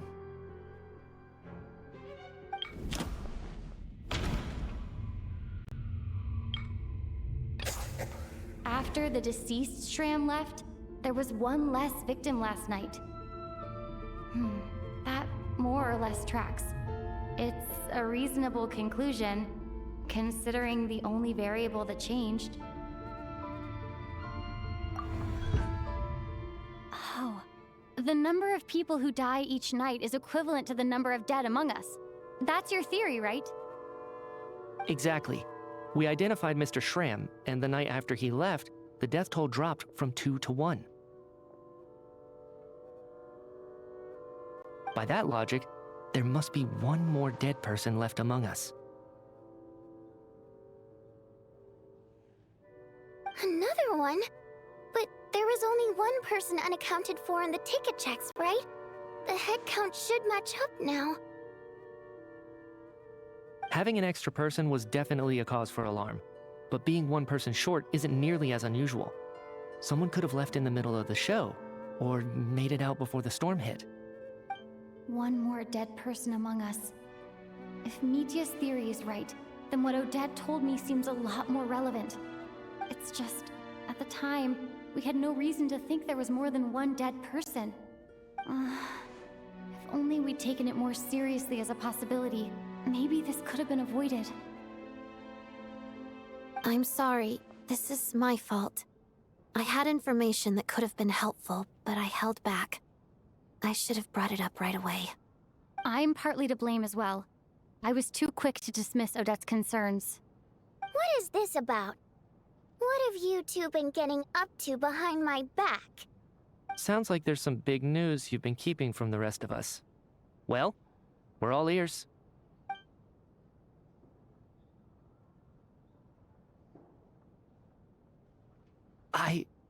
I'm the dead person? Wow, that's certainly news to me. Odette and I talked about it yesterday, but we thought it just wasn't possible, so we left it at that. Yeah, I don't blame you. If I'd been there, I probably would have reached the same conclusion.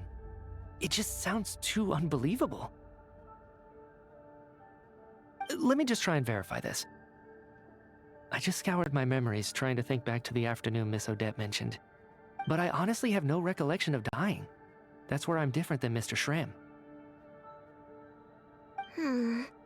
Having seen Mr. Mitya a few days ago myself, I also find it hard to believe he could be the other dead person among us. Well, if it isn't Mitya, then who? Do we vote on it?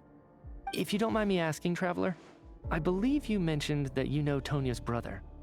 Had you ever met her before all this? No, never.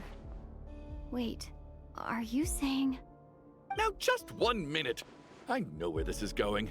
You can't just randomly point a finger at anyone you want.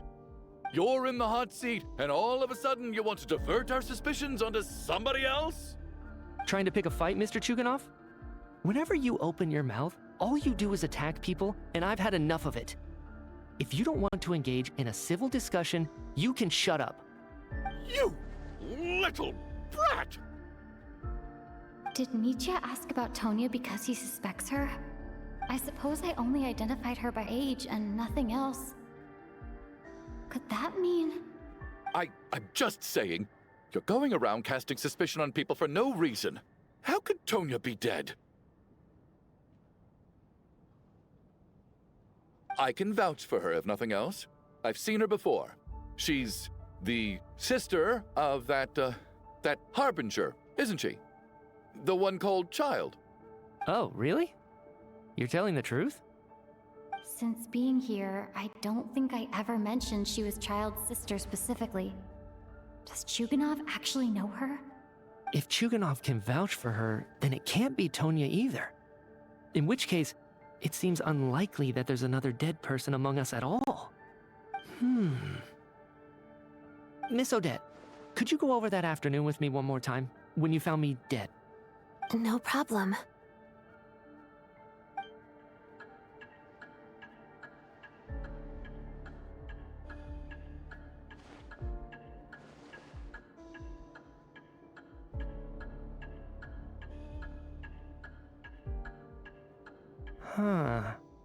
No matter how hard I try, I just can't remember anything about dying. But I do remember something else. Miss Vojanitsa, during our last meal together, I told you how some of the researchers were suffering from temporary memory loss. Do you remember that? Oh, yeah. You said it was hindering the progress of your experiments. You thought they were just under too much stress or something. Right. And even though I don't remember dying that day, I'm pretty sure I experienced something like amnesia. Some of my memories from that afternoon are missing. Are you suggesting you're missing the memory of your... Of course. How am I only just realizing this? Humans aren't necessarily aware of their own death. You mean being silently assassinated, or dying in your sleep? situations like that. The researcher's amnesia. Suddenly it all makes sense. I must thank you, Odette. I think your perspective just helped me reach a breakthrough on a series of issues that have been troubling me for quite some time. All right. It's decided then. I'll be the one to leave today. Oh, leave? Hey, wait a minute. Aren't you rushing into this? What if you're wrong? You'll pay with your life. Come on, kid. Aren't you gonna fight for your life? This seems like a rash decision. I have other reasons beyond what's been discussed. In fact, thinking back, I remember during Miss Odette's performance, while I was sitting in the audience stalls, a brilliant new idea for my research popped into my mind. But then, my train of thought suddenly cut off. I can't remember it now at all, and I didn't take any notes. I guess that must be another instance of temporary amnesia. No. Hold on. I see where you're going with this. You're suggesting that each instance of temporary amnesia is a death, right? There's a glaringly obvious flaw in that idea, no? How can one person die so many times? I believe Miss Odette's account. During the period where my memory is blank, I must have been either dead or in a similar state. All it would take is for the same thing to happen in the theater, and I would come under the effect of the ley lines in this vicinity. This increases the likelihood of me being the deceased, does it not? But... There's no evidence to suggest that anyone other than me is a candidate for the deceased. So allow me, as a scientist, to treat this as an experiment. Please relax, everyone. I don't think things are as bad as they may seem. If I really am the deceased, then to leave the theater will be a relief for me. If, on the other hand, I'm still alive right now, well, apparently you've all witnessed my resurrection recently anyway. Who's to say I won't return from the dead again this time? Mitya's right. This is the only thing we can try right now. I think he's deliberately downplaying the gravity of the situation, though. He probably doesn't want to burden everyone. What is a scientist if not someone who gambles on experiment after experiment in an attempt to obtain the truth? With this snowstorm, the ley line phenomenon, ghosts of the dead, and my amnesia, we've been paralyzed by not knowing and powerless to do anything about it. It's a terrible feeling. But if I do get resurrected, you can be sure that I'll come back with the truth of all this. Just you wait.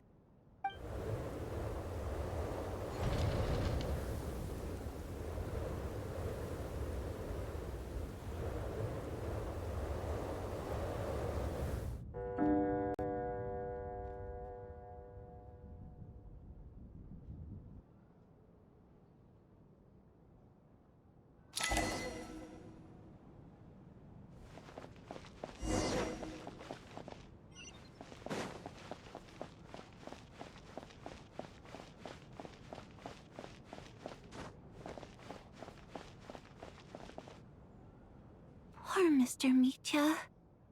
I didn't even get to see him one last time. Maybe it's a good thing that you weren't there to see it. It was a hard thing to watch. I hate goodbyes. Why does it feel like everyone around me is slowly disappearing? Not just in here, I mean. In the outside world, too. Maybe it's the realization that, at the end of life, everyone has to face it alone. Come to think of it, the main reason we're still alive right now is pure luck. Each morning here, for every one of us, there's the chance that we might not wake up. You could take it a step further and say that the same is true outside, too.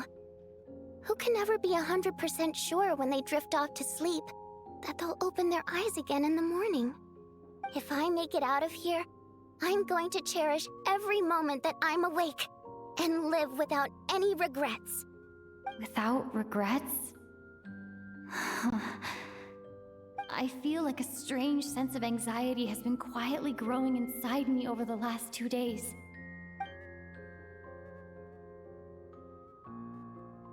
Are you okay? You look really glum. If something's bugging you, let's talk about it. There's only a few of us left here now. After everything we've been through, What's the point in keeping things bottled up? I have a travel companion named Paimon. Alosha and Odette have met her before. She's been feeling unwell recently. You're worried about her, aren't you? That makes sense. We've been trapped in here for days. To be honest, I used to feel like I was just a spectator in this world, watching everything that happens from the sidelines. Maybe it's because I'm a descender? A descender? But with Paimon by my side, over time, I slowly felt my connection to this world growing stronger. She loves eating, sleeping, and having fun, but she's also a great guide. It's her authenticity that makes this whole world feel more real for me. Over the last few days that we've been apart, I've often caught myself wondering, what would Paimon say if she were here right now?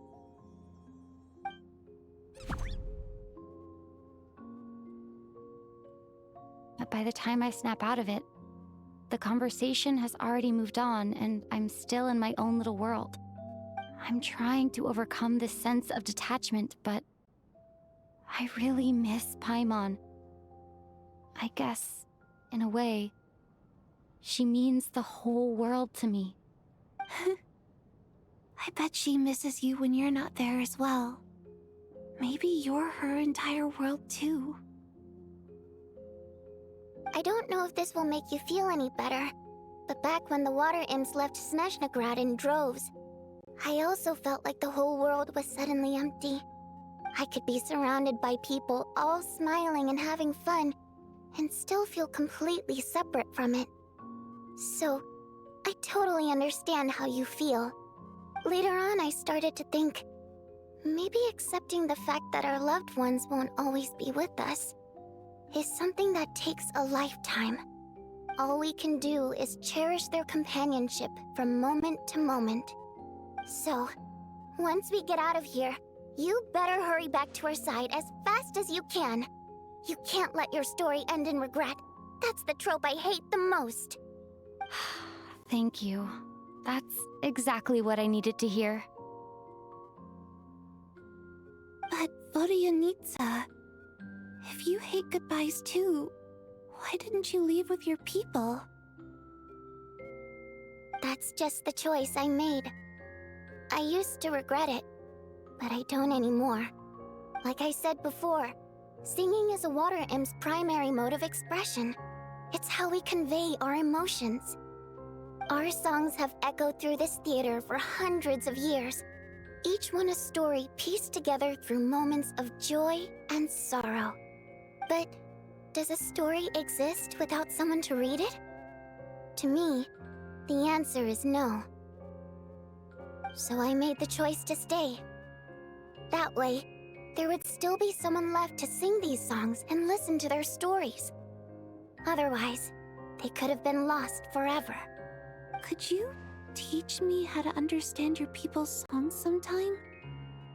I want to be able to truly hear them, like Mr. Shram. A fan after my own heart. Thank you, Tonya. How about I sing something for you, and you tell me what you hear? Okay, I'll do my best.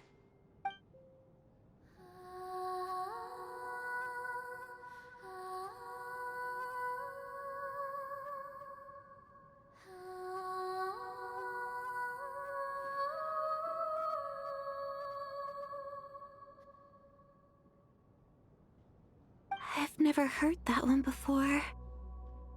I feel like I can hear a sense of longing somehow. I wonder why that is. Color me impressed, Tonya. You're a keen listener. Most people can only tell if a song is happy or sad. I didn't think you'd be able to pick up on such specific details. So, what's the song about then? Come on, tell me! I've actually never performed this song in the theater before, because it has more of a ceremonial purpose for our people. It's not meant for the stage. It means something like, "May those we have lost watch over us, and follow this song back home in the night." so that we might be reunited once more. No wonder I could hear that sense of longing. You sing it for loved ones who have passed away. I hope it reaches them. It's getting late, Tonya, and you're not well. We should all turn in early. I suppose there's no reason to keep watch tonight. Okay. But, before I go to bed, could you sing that song a couple more times for me, Vodyanitsa? Of course. Anything for my #1 fan.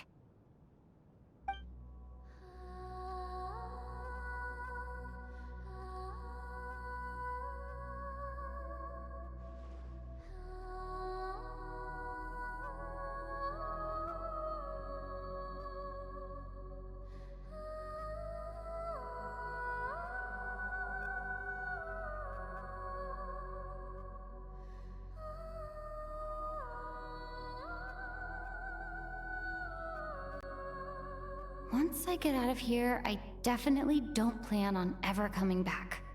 But I guess that means I'll never get to hear Vodyanitsa sing again. That's a sad thought. Before I fall asleep, I should cherish this moment of companionship while it lasts.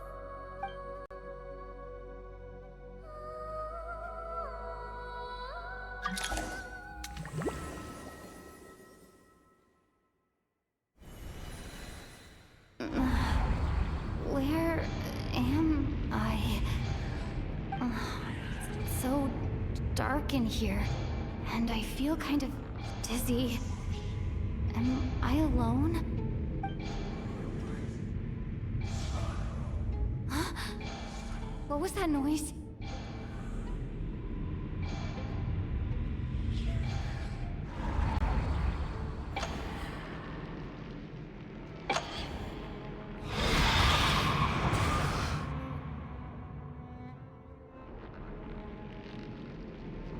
Return, O spirits. Fulfill your oath of protection.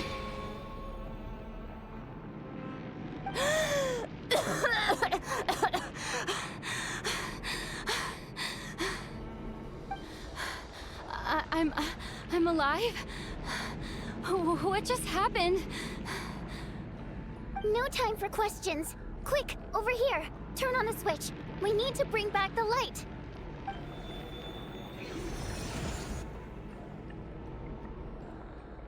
All right, we're safe. The spirit just now is called Night Prayer. The light subdues her, but she'll attack without a second thought in the dark. Sort of. I know it's hard, but you can't let this place go dark, or she'll kill you again. Yep. Luckily, I was here to resurrect you. Otherwise, that'd have been a real bummer. A bit more than a bummer, I'd say. Wait, so you have the ability to resurrect people? Sure I do. I'm your guardian spirit after all. I specialize in soul recall. Oh, it's nice to meet you, by the way. Oh, thanks. It's nice to meet you too. All right, there's no time to waste. The black mist is already catching up. We need to avoid it at Night Prayer at all costs. Come on, let's go. We need to reach the next switch before the place gets too dark. If we bring the light back, Night Prayer won't be able to get to us. Sweet, sweet light! It's back! Now that's a sight for so... Shh! It's Night Prayer. We need to move quick, but don't let her notice you.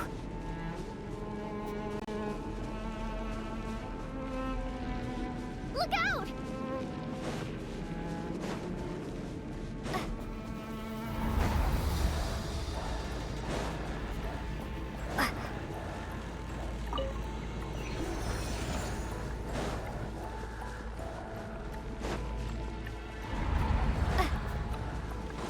The next switch is... over there!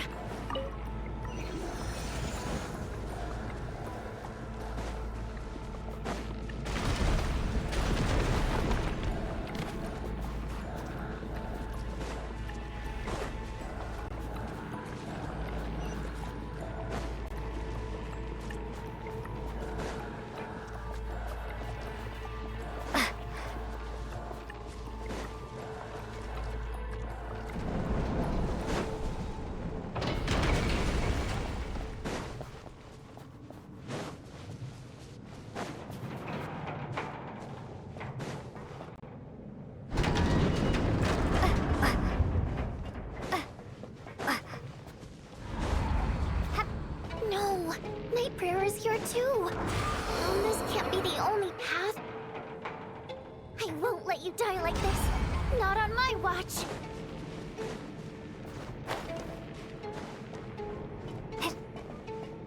The switch is just up ahead. Hurry!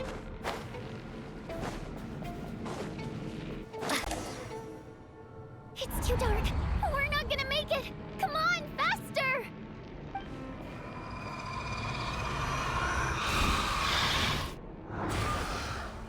Traveler! I won't let you die like this. Not on my watch.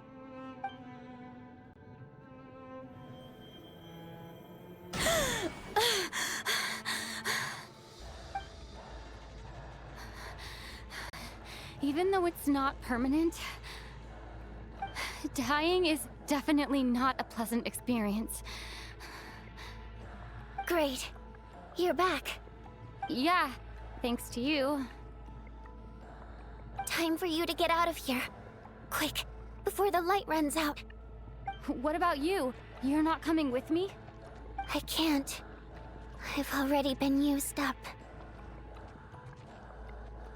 A guardian spirit's skills are finite. I can only resurrect someone so many times. I might not look any different, but my essence has been exhausted. Now, I will slowly start to fade away. I can go no further. The black mist is where I belong. It's okay. Why didn't you tell me sooner? Because it wouldn't have changed anything. That knowledge would have just burdened you. And a guardian spirit's role is to protect. But... Go. Now, before it's too late. I already hear Night Prayer approaching.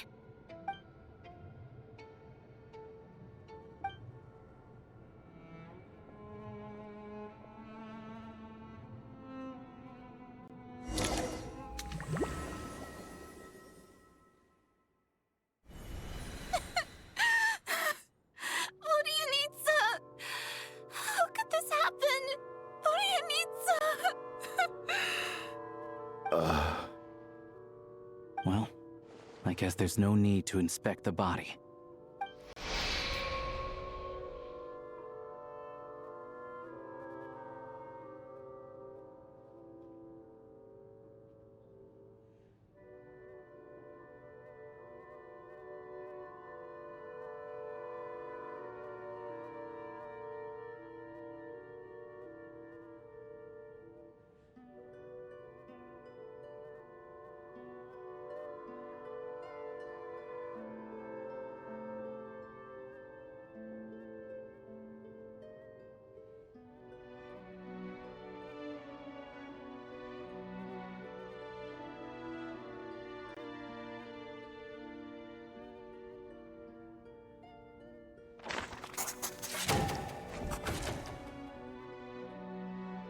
This wasn't supposed to happen. You lied to us, didn't you, Chuganov? You've been lying from the start. Take a long, hard look at yourself before you go around accusing other people. I suspected you on day one, Lelik, and now look where we are. By some strange coincidence, you've never been targeted. You just happen to have survived this long? No, you should be the prime suspect. And you, little hunter, ever so content with staying on the sidelines. Yet, you were the one who stopped us from leaving from the start! Why are you trying to keep us here? Now you're just lashing out indiscriminately. That's either a sign of anxiety or a guilty conscience. Where was all this passion and bravado before? Decided to fight until the bitter end. Is that it? Is that a threat? Fine, bring it on. You think I'm afraid to die after all this? You want to kill me? Go ahead. I'd like to see you try. After all the trauma of the past few days, everyone's been pushed to the breaking point. Valeri and Mitya aren't here anymore. Someone else needs to step up and take charge. But first, I need to think this through. Considering everyone left, who's the most likely candidate for the deceased?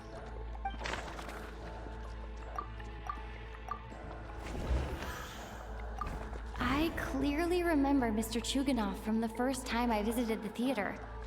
He made quite an impression. That was just a few days ago, so he's unlikely to be the deceased.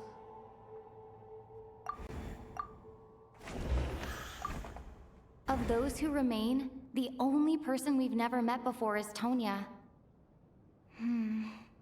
There is room to doubt her true identity. People are easily misled by first impressions. Now that I think about it, child sister was in fact a label I imposed on her due to my own assumptions. But Mr. Chuganov vouched for Tonya's identity yesterday, with basically no other possibilities left. Could it be...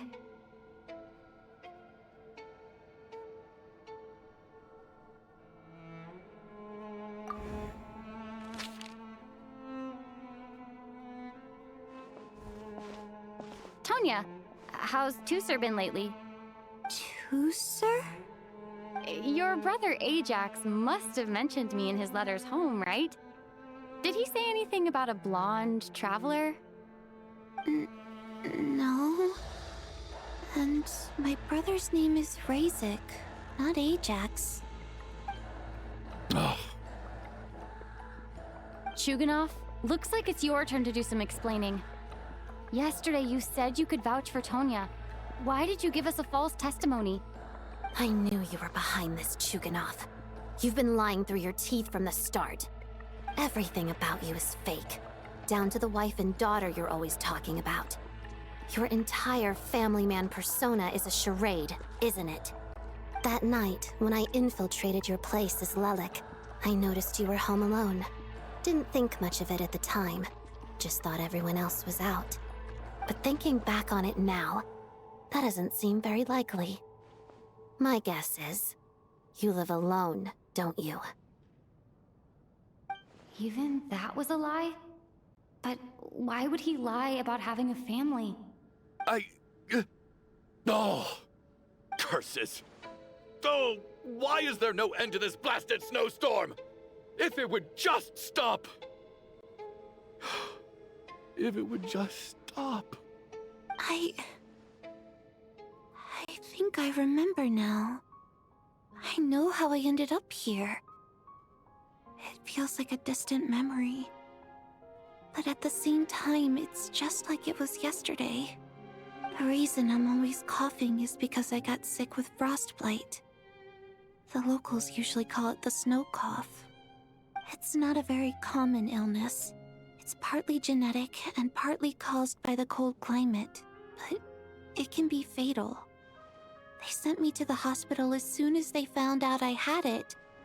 And I spent so long lying there in that hospital bed. After a while, I felt myself growing weaker and weaker. Nothing seemed to be working anymore. Neither the treatment that the doctors were giving me, nor the medicine my brother was brewing from frost fairy flower leaves. So one day, I told my brother that I wanted him to take me outside for once, so things could be like they used to, just for one day. I wanted to meet loads of friends, experience new things. He agreed. He snuck me out of the hospital, and we escaped. We got to the theater, bought tickets, and went inside. Oh, it was all so exciting. I remember the show very clearly. It was amazing. But I found myself getting sleepier and sleepier. Oh, Tonya. When I woke up, I couldn't find my brother anywhere, so I guessed he'd already left. But there's no way he'd leave me behind. So I decided to stay here and wait for him. At the time, I figured he'd probably gone to brew some more medicine for me. I was planning to chew him out for abandoning me when he got back. Tonya, it sounds like by then you'd already... Yeah, I know. I understand now. Dead, aren't I? This cough and the feeling weak, It's probably just my body's memory. After all of that, it turns out I can't blame my brother after all. I was the one who abandoned him. I'm sorry, everyone. I realized this much too late. It seems like death skewed my perception. And now I've dragged you all into this mess. Your name probably isn't even Tonya, is it? Didn't that ever strike you as odd over the last few days?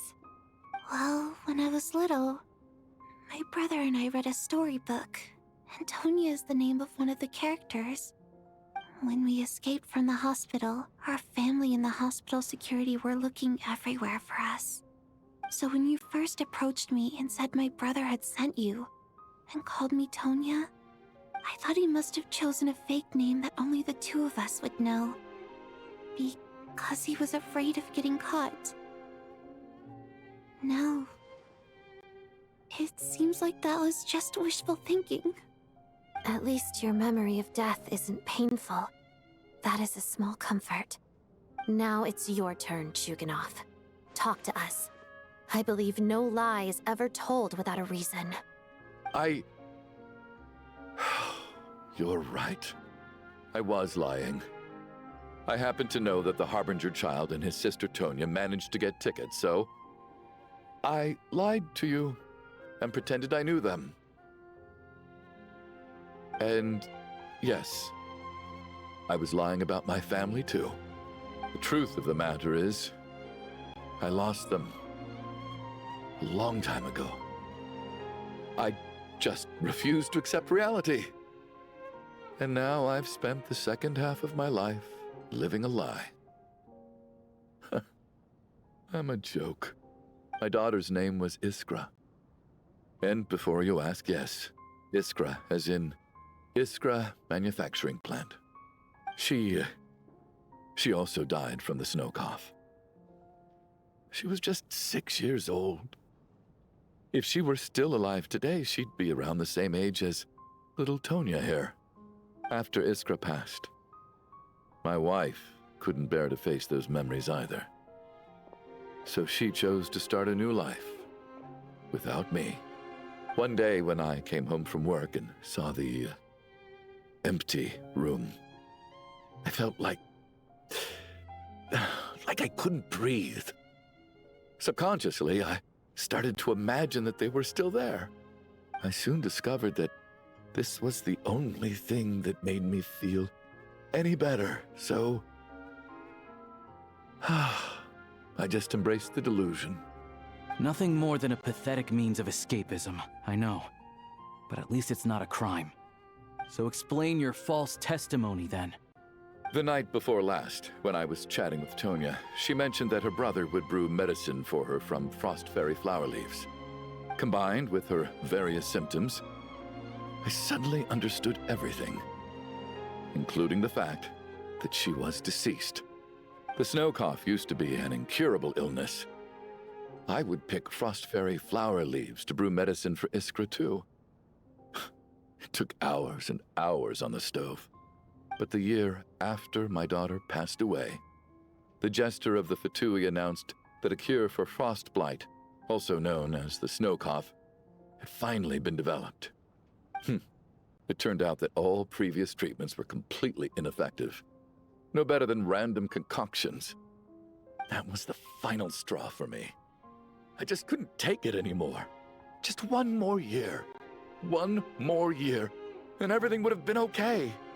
So, more than anyone, I know full well that in this day and age, no one in their right mind would still be using frost flower leaves to brew medicine for the snow cough. Poor Miss Tonya, therefore, had to have been from an era when snow cough was still a terminal illness. So, you projected your daughter onto her? Even though you knew she was one of the dead? That doesn't make any sense. You knew she was already dead. What did you hope to achieve by protecting her? I just don't believe in your crackpot theories, nor do I approve of your actions. How can you just declare a living person dead and throw them out into that snowstorm? Nitia's gone. My good buddy Shram's gone. And now it's Tonya's turn, isn't it? The others I can make my peace with, but little Miss Tonya, here she is, standing right in front of us, alive and breathing, and fighting her own battles. Yet you're quite happy to say she's dead? I just want her to live. Once this snowstorm is over, the very moment it stops, I'm going to march out that door and find someone who can fetch the very best medicine for her snow cough. I'll be damned if I'm gonna let you cast her out into the snowstorm before I have the chance to cure her. Not again. Not this time. Not when the cure is right within our grasp. I'd never be able to forgive myself. Mr. Chuganov, stop. I can't let you do this. Tonya. By the sounds of it, you've known I was dead since the night before last, right? I really liked Mr. Valeri, Mr. Mitya, and Miss Vodyanitsa. And now they're all dead because of me. I'm not happy about that. The reality is, you've been trying to fight your own demons through me. But all you've really done is trap me inside your delusion along with you. No! Listen to me. I want to save you. I do! Well, at this point, I'm quite sure that I'm dead. I don't need to be saved. The time I got to spend with all of you is more than enough for me. Despite all the bad things that kept happening, I got to meet so many interesting people and spend so many days and nights by your side. Since the day I escaped that hospital until now, this has been an adventure I never even dared to dream of. I'm very fond of you all. If it were only possible, I'd trade my soul to bring back the ones who died. If it meant things didn't have to end like this. And that's why I'm not fond of you at all, Mr. Chuganov. I'm sorry. It's them that you owe an apology to, sir. Not me. Well then, I suppose this is it. It's time for my adventure to end. I've caused enough trouble. You're leaving already? It's still early. Don't you want to stay a little longer? No thank you. Oh, and by the way, my name is Patashka. It was nice meeting you all. Feels strange that we're only being properly introduced now that it's time to say goodbye. Patashka.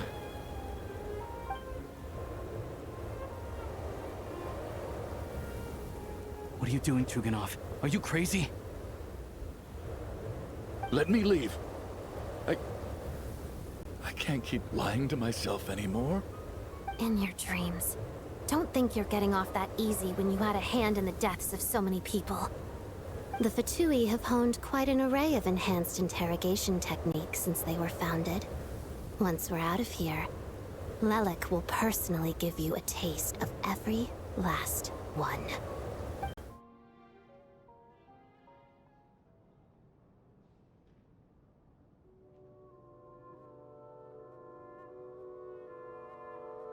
I think we should leave. I doubt this snowstorm is ever going to stop. For all we know, this storm might have destroyed all of Snezhnaya by now. Maybe even the whole world.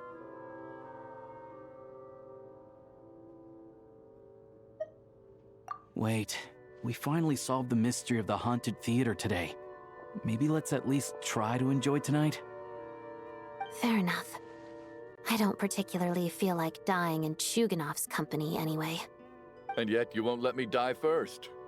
Hey, Chuganov, on a serious note, if we do make it out of here, you should close down that factory of yours. A lot of people are freezing thanks to you. Is this really the time to be discussing my factory? All right, fine. I'll shut it down. Doesn't matter to me anymore.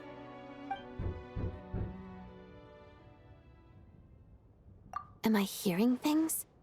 Or was that a knock at the door?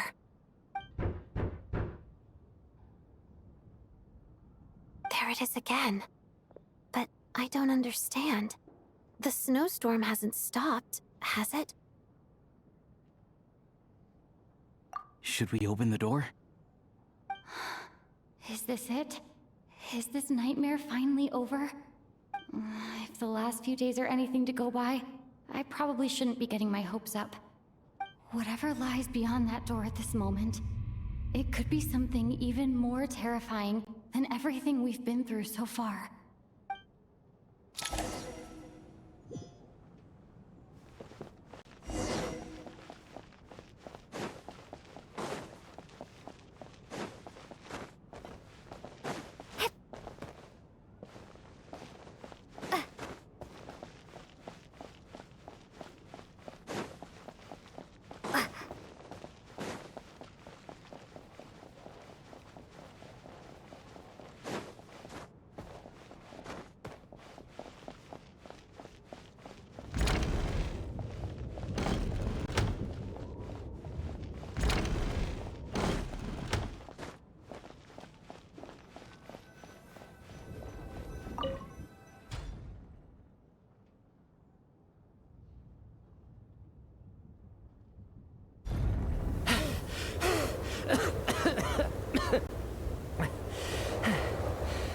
Hey everyone, I'm back. How are you doing? Feeling any better? Much better, thanks. Whew, it is so good to have you guys here. I was a little worried that the theater would be empty by the time I got back.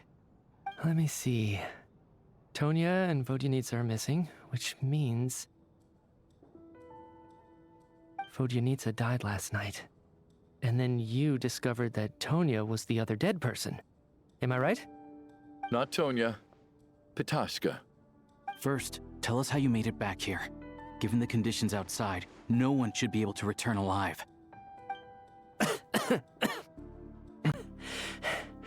You're right. The thing that got me back safely was a song. I heard someone singing.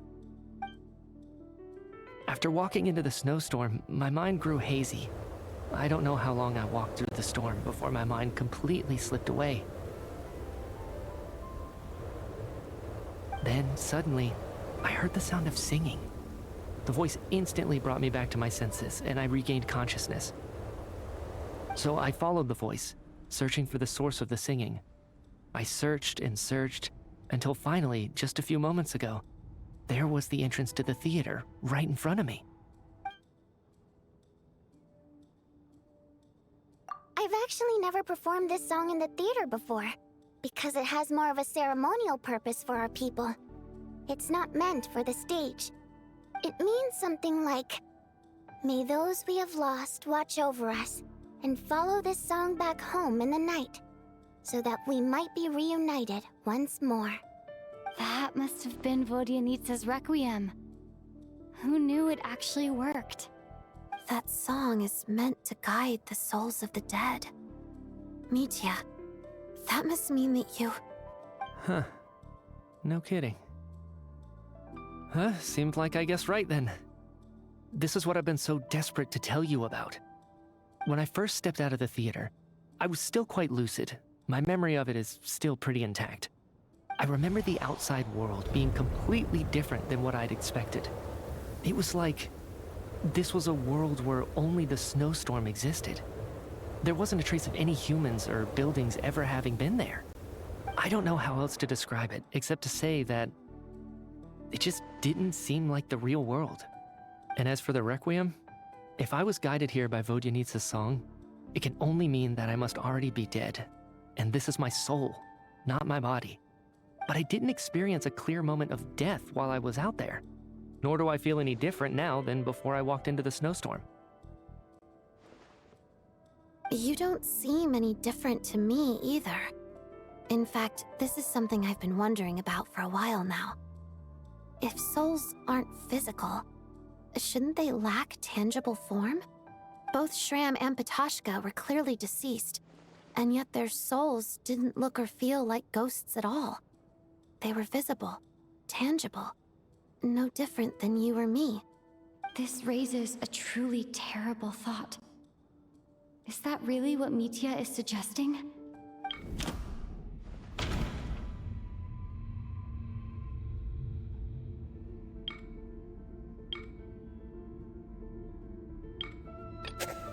Mitya said, the outside is a world where only the snowstorm exists.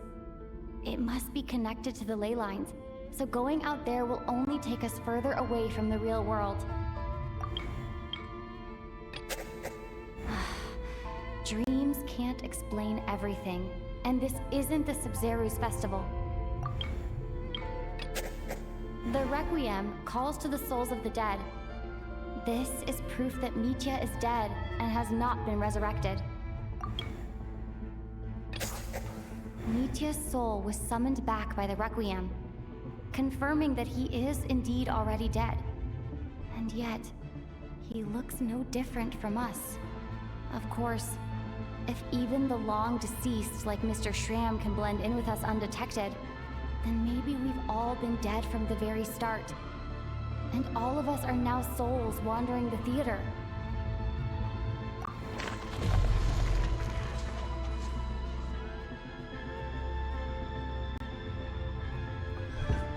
Yes.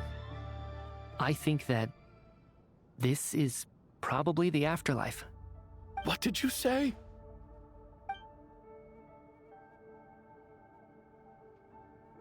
You heard me. We died in the theater. All of us did. But due to an obstruction in the theater's ley lines, our souls are trapped here, while an endless, infinite snowstorm rages outside. It's ironic, really. All that time, we were working so hard to figure out who the deceased among us were, when the truth was, we were all deceased. The only difference being some of us died more recently than others. Do you remember that note, "Death is near"? Seems like we misunderstood what it meant after all. Death was nearer than we wanted to think all along. The note simply meant that all of us were already dead. So all our attempts to survive, our search for the deceased, it was all for nothing?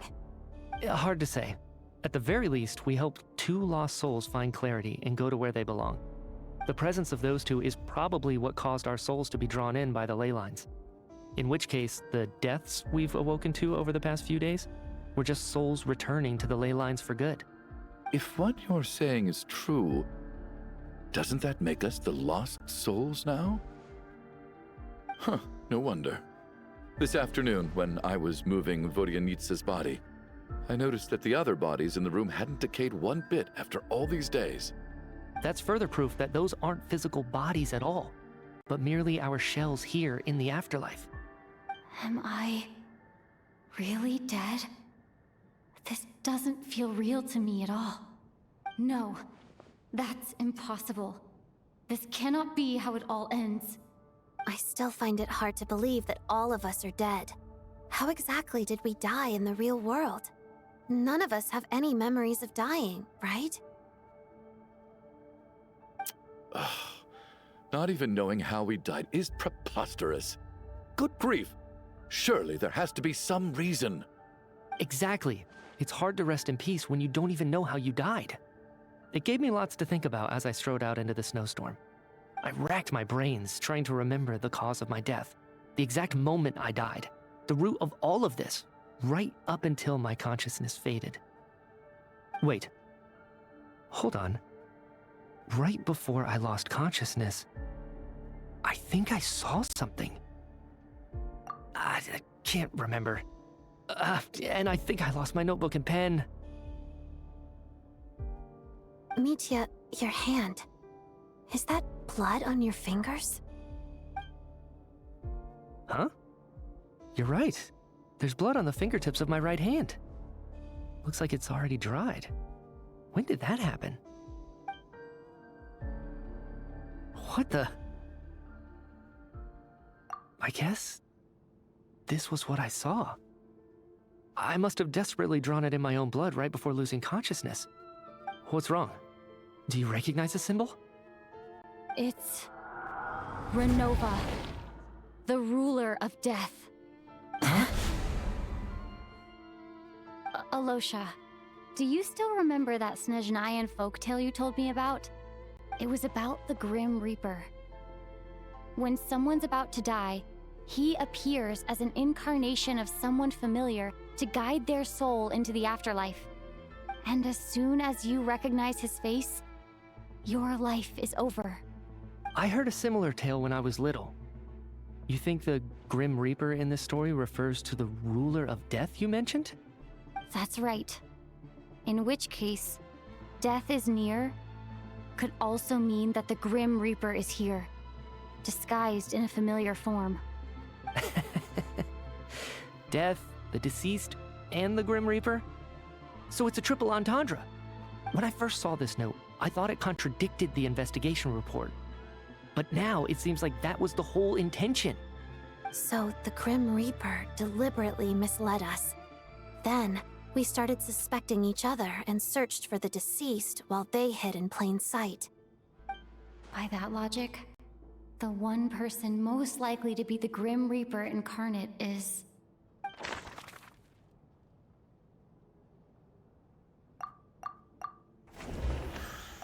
Identifying the Grim Reaper is a major decision to make. I should think it over carefully.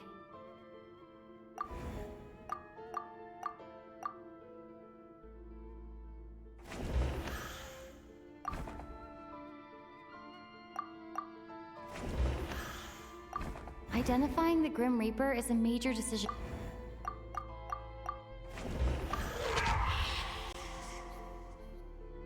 No doubt about it. It's Alosha. Looking back at how everyone has acted over the past few days, Alosha is most likely the Grim Reaper lurking among us.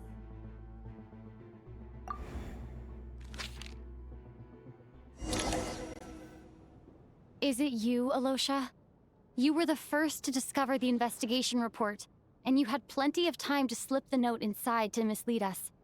So? Surely you can't suspect me based on that alone. What if someone else found the investigation report first, slipped the note inside, and then put it back without telling anyone? There's no denying it. The note could easily have been slipped in much earlier than it was discovered. That's not all. I've also noticed that, although on the surface, Valeri, Mitya, and sometimes I were the ones taking charge of the situation, looking back now, even though you didn't say much, you were always subtly guiding everyone from the sidelines. What do you mean? You were the one who emphasized how dangerous it was outside and insisted we all stay here. It was also you who suggested that we all sleep in the same place. And earlier today, you tried to convince Ptashka to stay. I don't understand why, but it was out of character. So, you didn't understand my intentions, and now you're assuming the worst. Seems pretty unreasonable if you ask me. He still won't admit it? Fine. Let's see how he responds to the most damning evidence of all. The biggest question I have right now is, if the Grim Reaper is impersonating Alosha, then where's the real Alosha? When did they switch?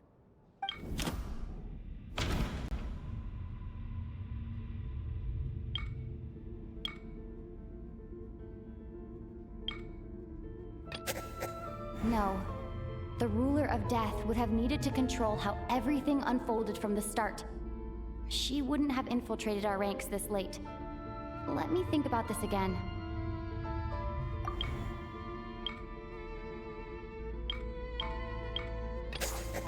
That's right. This was the moment. Right at the start, before any victims had even emerged, Alosha was switched with the ruler of death while everyone's guard was still down.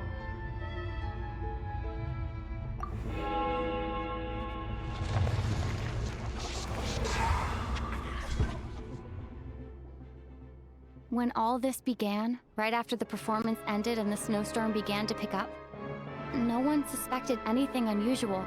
We just assumed we were snowed in. It wasn't until we discovered the bodies the morning after that we realized something out of the ordinary was going on. But it's clear now that the oddities actually started earlier than that, when Dimov walked into the snowstorm and never came back. Right. So Mr. Dimov was the first victim, not Sobolova and Torgov. And if we pinpoint that moment as the beginning of this incident, then one thing becomes clear. Alosha, you are the only person who walked into the snowstorm and came back without the help of Vojanitsa's Requiem. More precisely, Alosha never came back at all. The one who came back was the Grim Reaper. Not bad. Well, since you've backed me into a corner, I suppose there's no point in keeping up the act anymore. Alosha? You're the Grim Reaper? I am no such tired cliché. Mortals should address me as the ruler of death. Before being wiped out for good, you identified the two deceased, and even sensed my presence. A commendable achievement. Far beyond what I expected. I heard you can ferry souls. Those deaths each night. Were they your doing? Your initial conclusion was correct. Due to the existence of the two deceased, the ley lines yearned to reclaim those long-lost souls. Every night they devoured an equal number of souls to fill the void. This required no intervention from me. Though, of course, ferrying souls is indeed my authority. Here, take a look.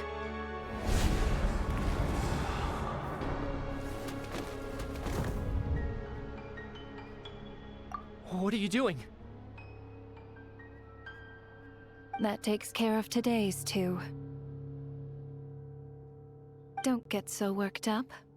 You are already dead, and your souls must return to the ley lines.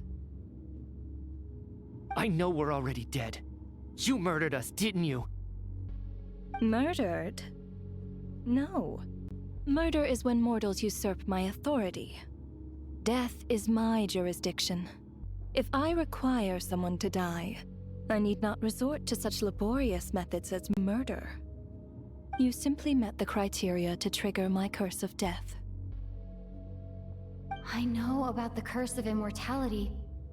So there's another death-related curse too? You cursed us? When? And why would you do such a thing? So often, humans pray to me, begging to know when their death will come, and what form it will take. But few people ask why. If you must have an answer, know that death comes simply because one's time has come. So you're not gonna tell us the truth? Hold your tongue.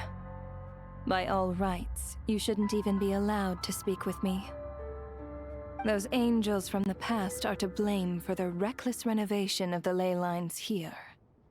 It's made my work on this occasion infuriatingly complicated.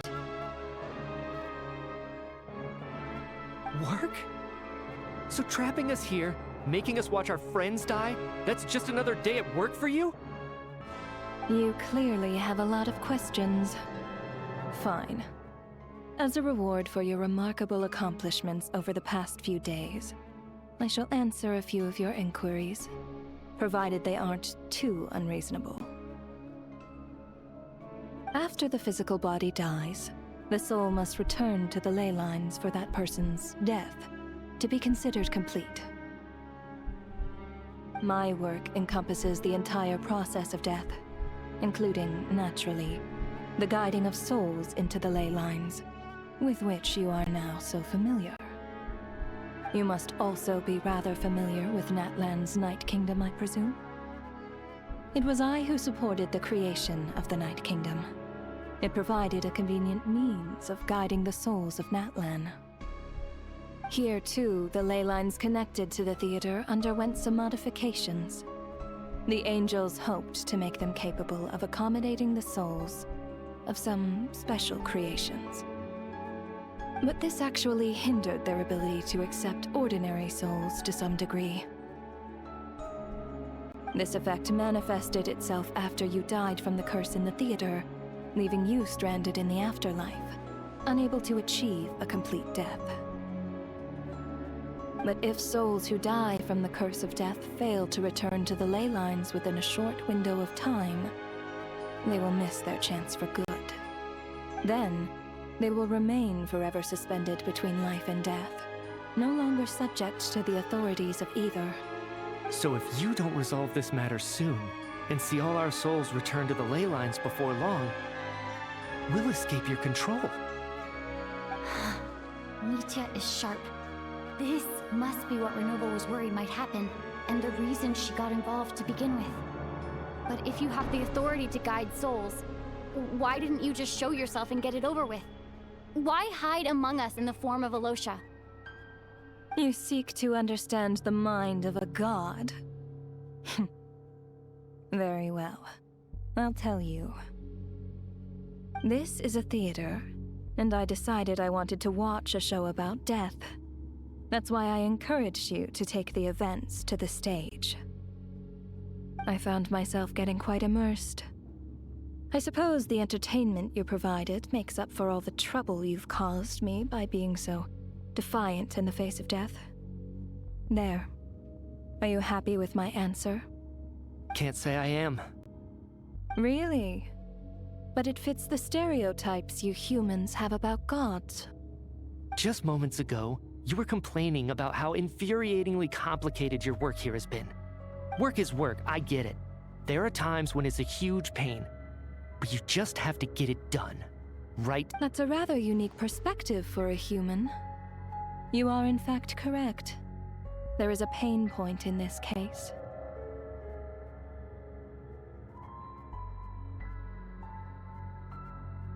Due to the obstruction in the theater's ley lines, there is a hard limit on the number of souls they can receive each day, making it impossible for me to ferry all your souls at once.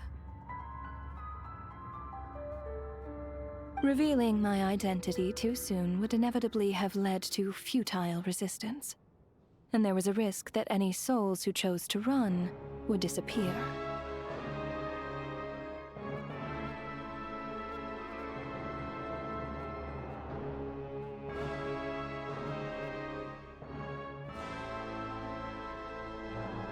Then there was the issue of the two lost souls you called the deceased.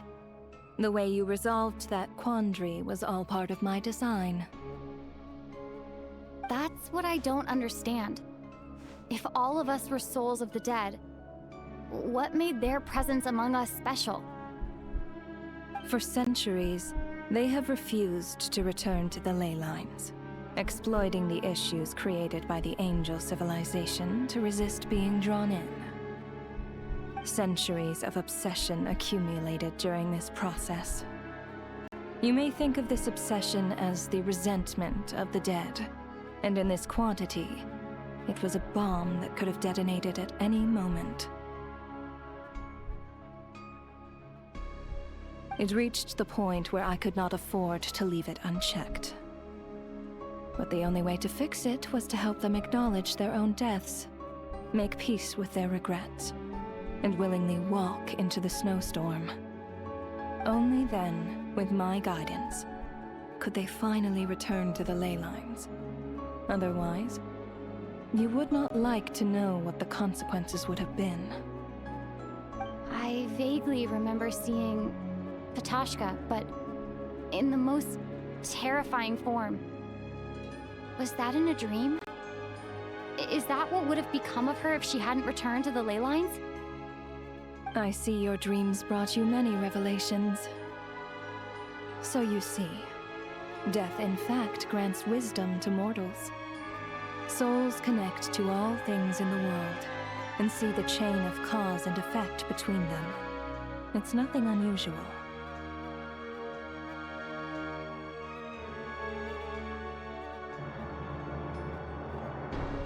Anyway, giving psychological counseling to lost souls is not my strong suit. That is more of an angel's role. It was something I could not resolve directly using my authority, so I decided it was easier to leave the bomb defusal to you. Meanwhile, of course, Their presence caused the souls of other members of your party to return to the ley lines each night. From where I stand, that was killing two birds with one stone.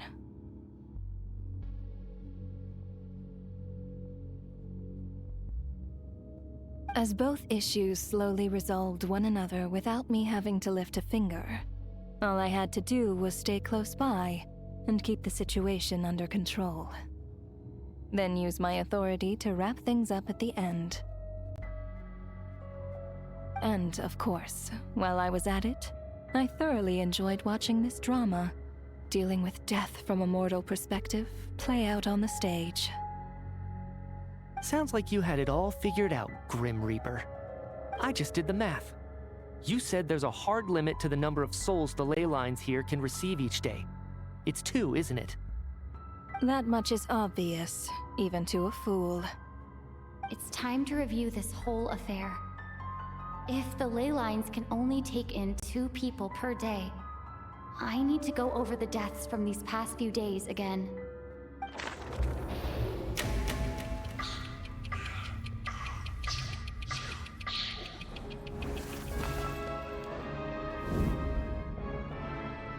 Looking back now, none of us had the faintest idea at the time. From the moment the staff member named Demoff walked into the snowstorm, the incident had already begun.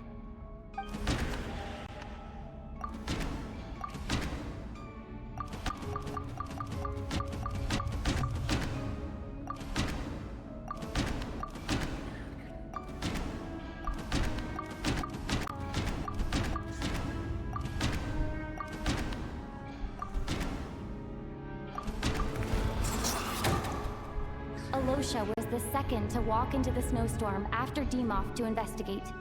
During this process, the ruler of death assumed his identity, making him one of the victims.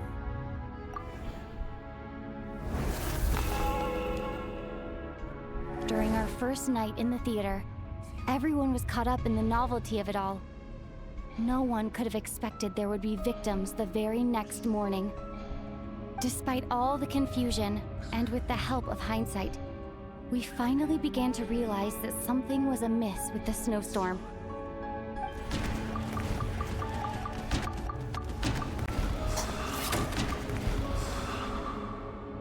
The ley lines devoured Torgov and Sobolova on the first night. At the time, we thought this might be a murder case connected to Lelek.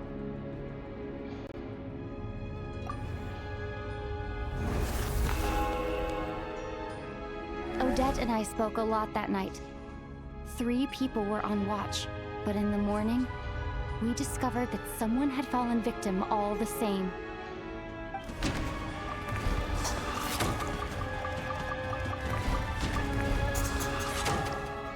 The deaths of Kulish and Rampana caused everyone to stop suspecting Lelek.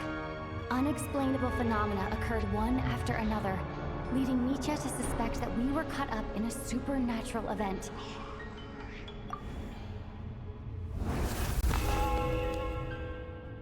Later, we discovered that there seemed to be an extra person among us, and subsequently discovered the existence of the deceased.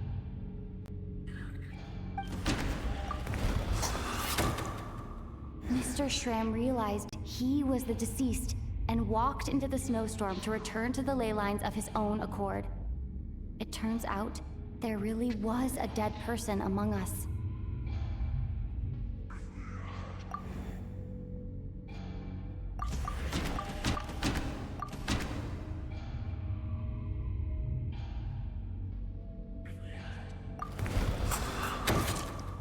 We thought it was all over, but Mr. Valeri's death was a rude awakening for everyone. Once again, the ley lines consumed him during the night. A lot happened today. Mr. Valeri's death led us to discover the connection between the number of deceased and the number of victims during the night.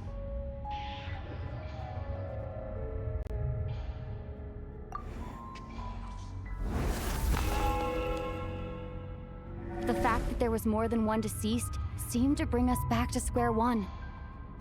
Odette revealed some information she had been keeping to herself.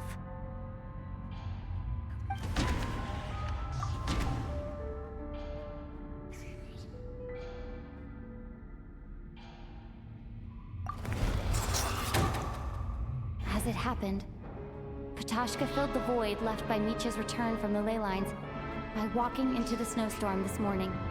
The girl I thought was Child's sister, Tonya, turned out to be another of the theater's deceased.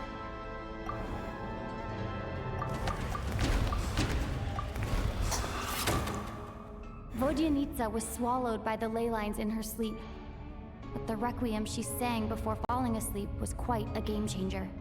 Come to think of it, Ptashka was about to walk into the snowstorm at that time, and Renova, unaware that Mitya would return, was concerned that her soul would overflow from the ley lines.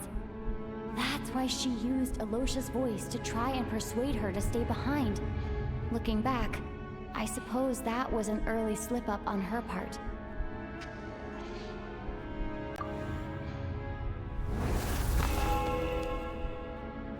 No one could have expected anyone who walked into the snowstorm to return. But just after nightfall, Mitya returned, bringing crucial information with him. Various truths began to surface, including that all of us were already dead, and that the ruler of death was here among us. Then, after revealing her true form, Renova callously claimed 2 souls.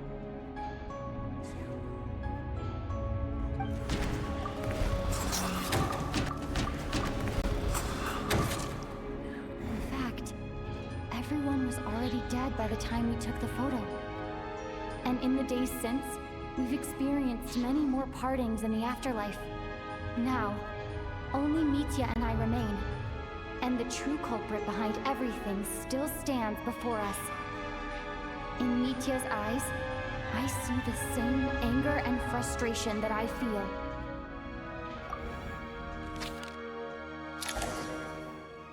That covers everything. It's all clear now.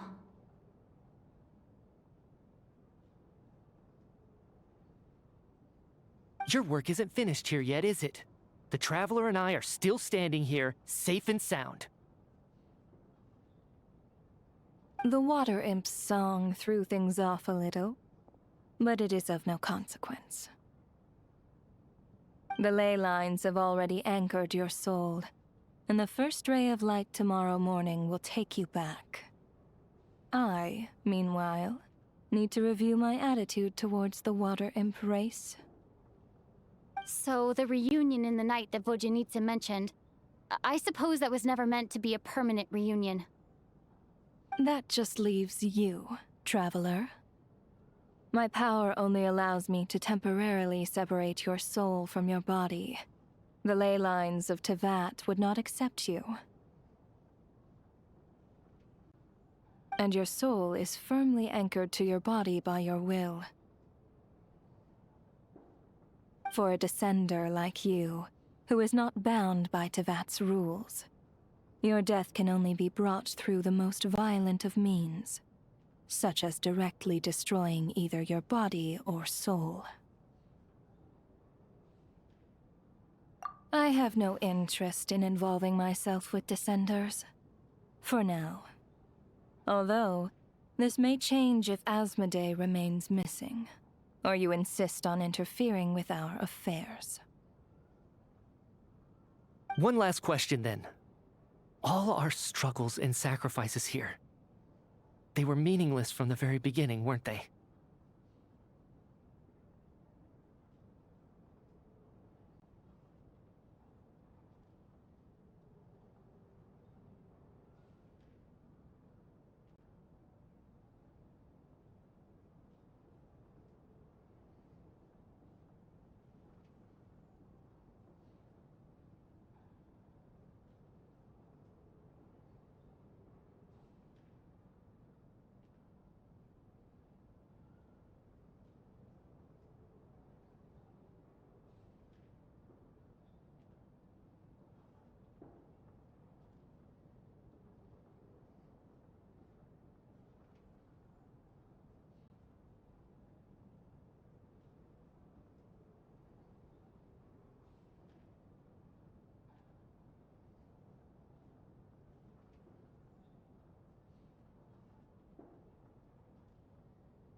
Death abides no reason.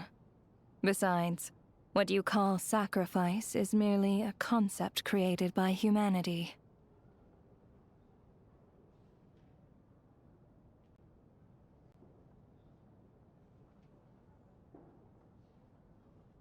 To me, it is nothing more than a self-indulgent charade in the face of death. Mere mortals fantasizing that their actions could reclaim something from my grasp. A truly laughable idea.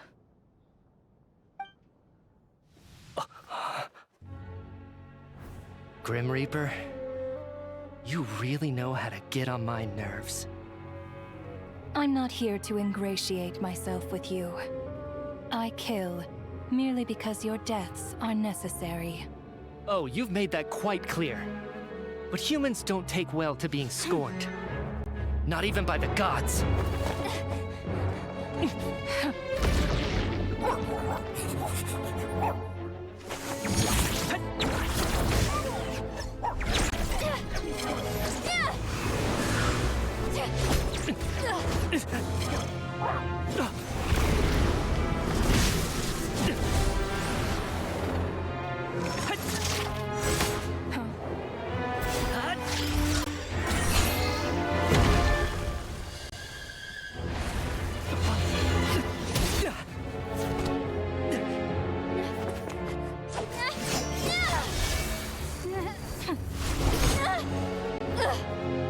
This is futile.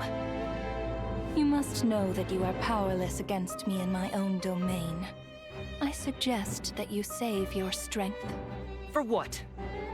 Maybe we can't change it. But if nothing else, we can at least teach you to have some respect for the dead. Audacious.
How are you holding up, Odette? What happened to me? How much do you remember? What do you mean? Is the performance over? I can't seem to recall what happened. Has Odette already forgotten?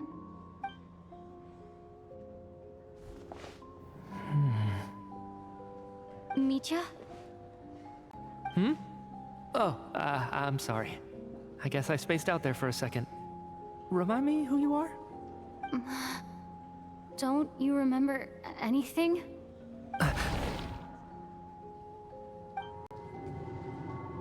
Yeah, I remember now, comrade. Looks like we guessed right. Just like me when Odette found me at the Armory Palace, for some reason, everyone killed by the ruler of death eventually came back to life. Just with one catch. They forgot what happened while they were dead. Odette and the others have already forgotten everything. Why were you able to remember this time? Could this be the reason? You said this is the ruler of death's symbol, right? I don't see anything there. You don't? Huh. Okay, I guess that makes sense. I carved this into my hand in the afterlife, so it's not visible in the physical world. Does that mean I carved this symbol into my soul? What an unsettling thought. Still, at least I get to remember what happened. I suppose it's a blessing in disguise. What about you, though? The ruler of death mentioned that you're a descender? Is that why you can remember? A full explanation would get complicated very quickly, but that's essentially it. Well then, now that it's all over, let's figure out what we've learned. The first thing I notice is that everything here is precisely as we left it, right before our deaths. This confirms that time passes differently in the afterlife than in the real world. They say that right before death, time slows down and your whole life flashes before your eyes. That must be how you know you have one foot in the afterlife by that point. Anyway, clearly the few days we spent in the afterlife probably only amounted to a few short minutes in the real world. This also aligns with previous reports of widespread temporary memory loss among the Armory Palace personnel. Now it seems likely that those were all brief deaths caused by the Grim Reaper's so-called curse of death. To those unaware of the truth, dying and coming back to life must feel similar to a short bout of catatonia.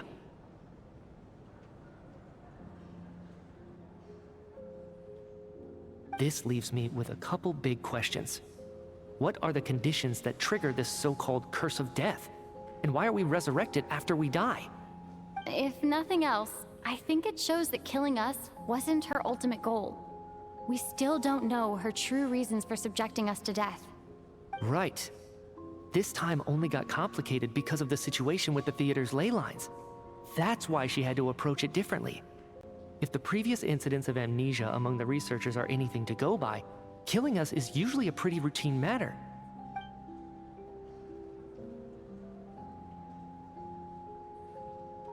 Come to think of it, wasn't I about to note something down before I died? I can't remember what it was, but I think it was something related to my research project? Sorry, Traveler. I'll catch up with you again later. Right now, I have to make a trip back to the Armory Palace. Ma'am, if I may, no one of your description has ever shown up in my investigations into Mr. Mitia's friends. Yet, you two seem very familiar with each other. Could you perhaps tell me where he was in such a rush to get to? And, by the way, have we ever crossed paths? Forgive the presumptuousness, but I feel a vague and indescribable sense of familiarity about you. I can explain everything. Could you help me gather everyone in the theater in one place?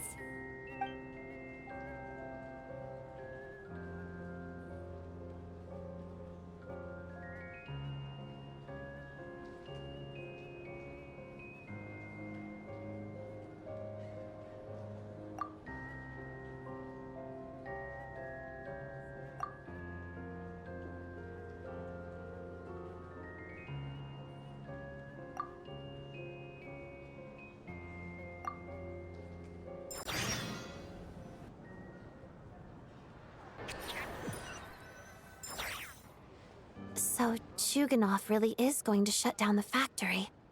I guess this theater incident actually did us some good after all.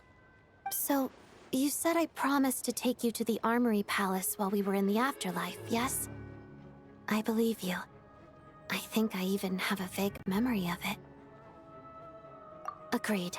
Let's check in on her first. The whole reason for our trip to the Armory Palace anyway is to figure out what's going on with her health.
I'm finally back.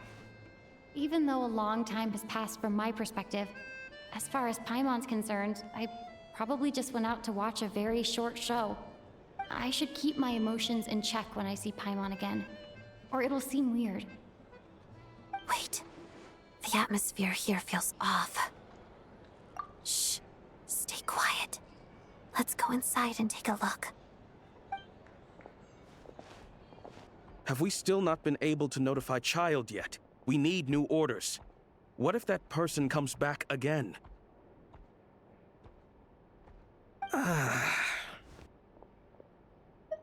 I'm so sorry.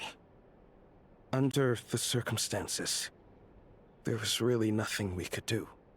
Tell me, what happened to Paimon? It was the Jester.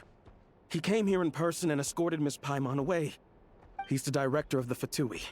His authority supersedes all others and cannot be questioned. There was nothing we could do. How long ago did he leave? And what was Paimon's status? It was about an hour ago. Miss Paimon was fast asleep at the time. The Jester simply walked off with her as if it was only natural. I assure you, he absolutely did not use any force. Do you know where they went? The Armory Palace, most likely. Lord Piero, the Jester, has been overseeing the experiments there lately, keeping a close eye on their progress. Everyone in the Fatui has heard about it by now. I'm surprised he came in person. Whatever his reason for taking Paimon, he'll most likely return to the Armory Palace first, which is exactly where we were headed anyway. Then lead the way, Odette. Okay, let's go.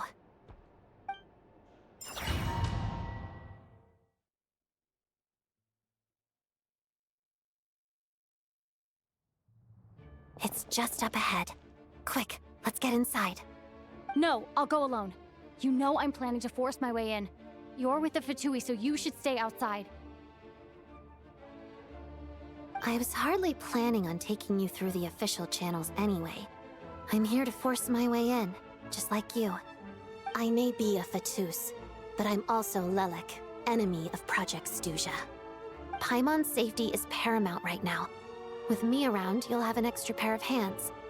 There might be devices inside that are easier for an insider to deal with. If you say so. Let's go. There's no time to hesitate.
Hey, who are you? This part of the Armory Palace is under restricted access. What do you think you're doing? No questions, please. We're short on time.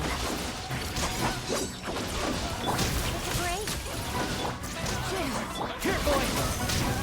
Got it!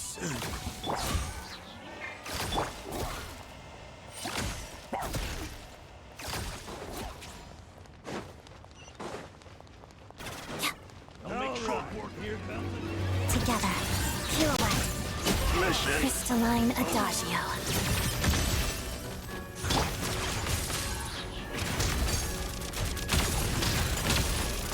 How tiresome.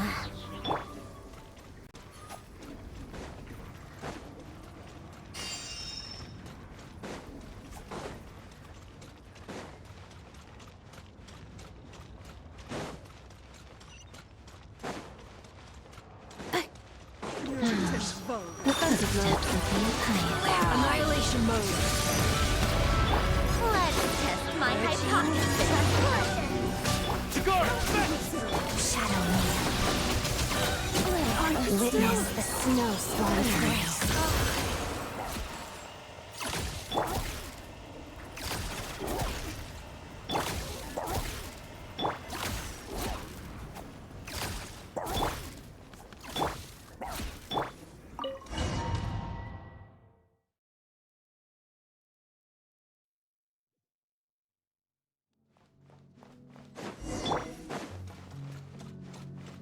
You have a pass. Where are you coming from? So, you're intruders, huh? Don't blame me for what happens next! Took too long.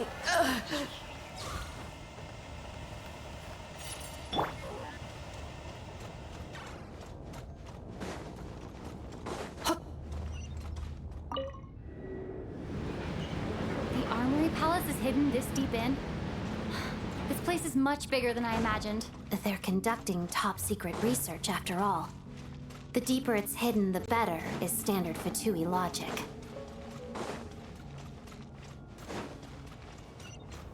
The style doesn't really look like the Fatui's handiwork, though. They must have requisitioned some structures from a past civilization. It also serves as a bit of a disguise. Looks like we're in for a tough fight. Stay alert! I should. Together, Padada. Crystalline Adagio.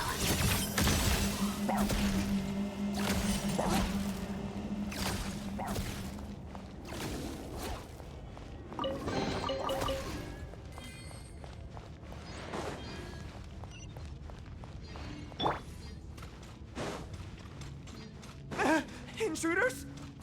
Don't come any closer! Just what are you guys trying to do here? I'm sure it works your skull!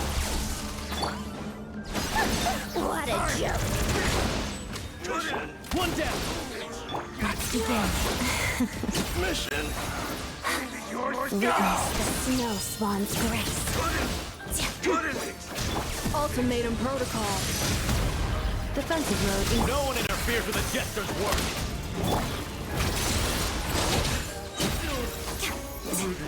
Sir.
Looks like no one's guarding this place.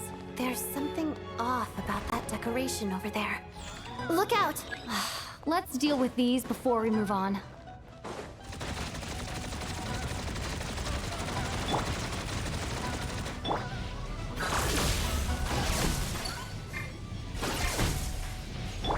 Let's begin. Pirouette.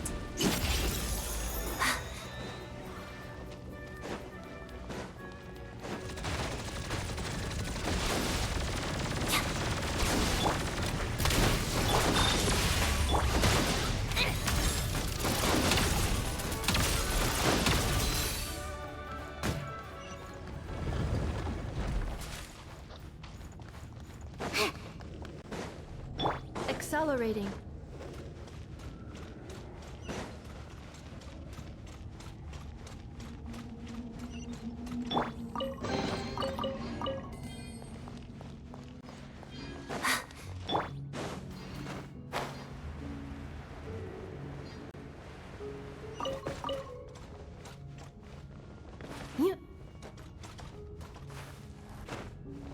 The researchers here probably don't know that we're uninvited guests. Let's try not to hurt them.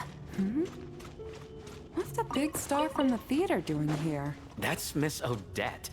She's a member of the Fatui. Don't tell me you didn't know that.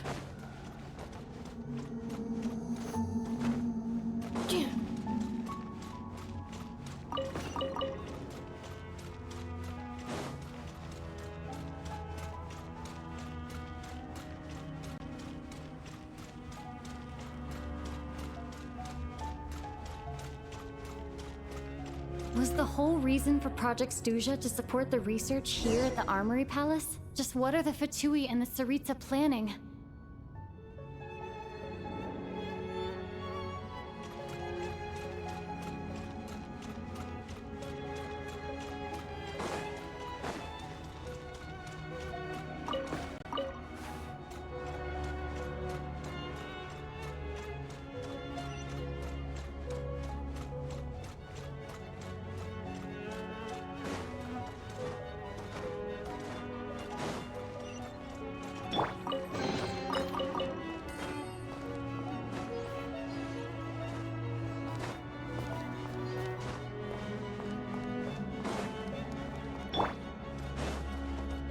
Whoa!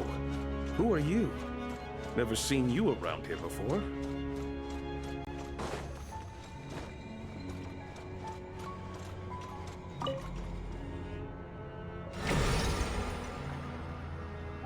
I think I see some images. It's the prism's power at play, causing images of the past to reappear, albeit only as illusions. Let's make our way through here.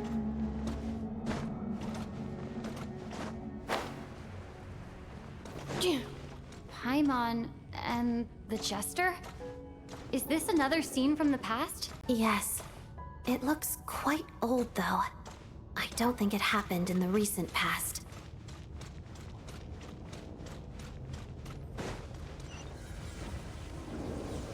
What's going on here? What happened? The source seems to be the Armory Palace.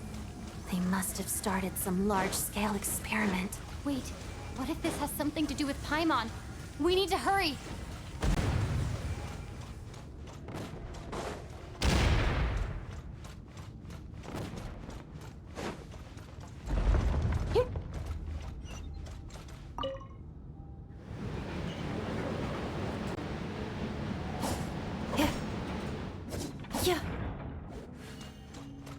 We're almost there. The Armory Palace is just up ahead. Paimon, please be okay. Sequence initiated. Shadow Moon. Crystalline Adagio. Here, boy! Take a break. How tiresome.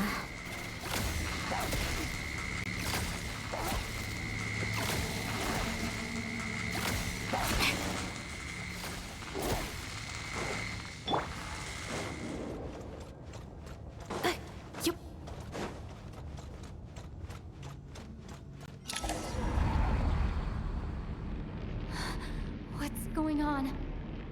Wait, I remember this feeling. It's the curse of death. No, no, not now. Why is the curse of death striking again already?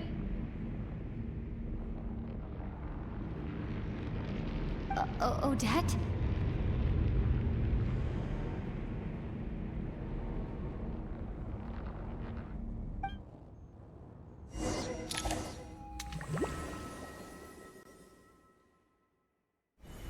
Is this the afterlife again? I need to find a way back to reality. Is that Odette's core Ignis? Could that be what just woke me up?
Odette! Odette! No signs of life, but past experience says that she should be resurrected before too long. Right? Did Odette intentionally use her core Ignis to guide my soul? I feel like something similar happened in a dream I had before. Thank you, Odette. If not for you, my soul wouldn't have found its way back to my body so quickly, and I might not have woken up so soon. But I'm sorry. I don't have time to protect you.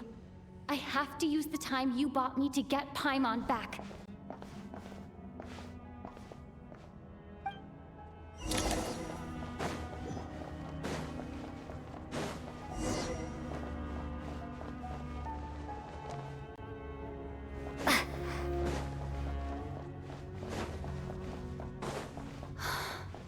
Sure enough, everyone here has been affected by the curse of Paimon!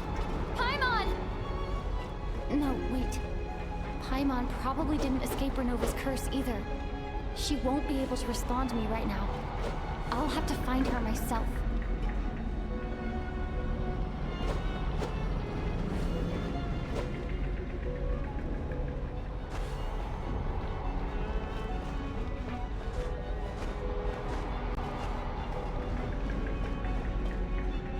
Nitya! Is this the laboratory he works in? What happened here to trigger the curse of death again so soon? I'll have to ask him when he wakes up. Finding Paimon has to take priority now.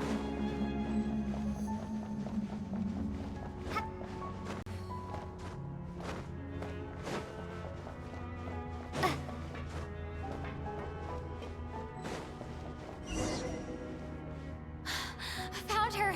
Paimon really is here!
You don't learn, do you?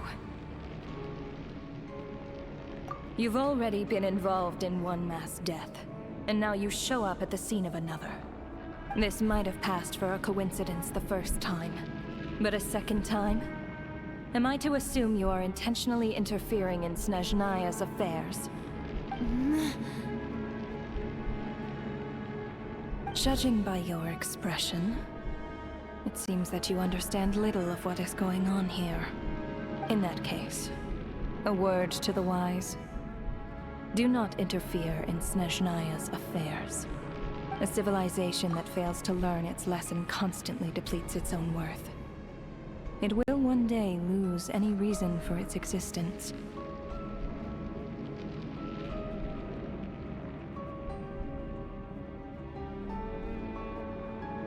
And as a descender, you are perfectly suited to be the lifeline to which a dying civilization might desperately cling. Consider your position carefully. No advice needed. I'll make my own judgments. Suit yourself. When the day of reckoning arrives, not even a descender can hope to escape unscathed.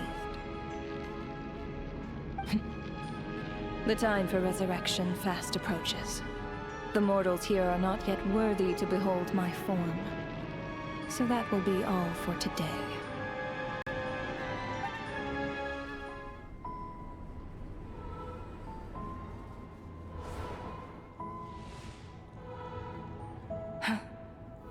That thing is coming with me.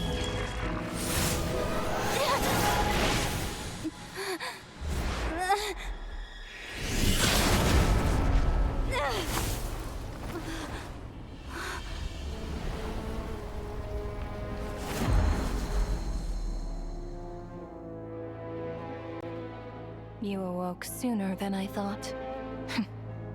The curse of immortality is stubborn, unable to enter the ley lines, yet not content to remain a spirit.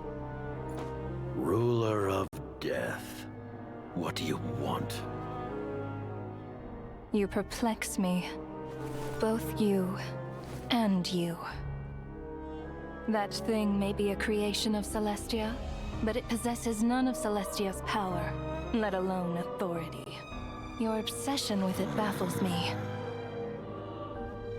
No matter, the resurrection will soon begin. It's worthless anyway.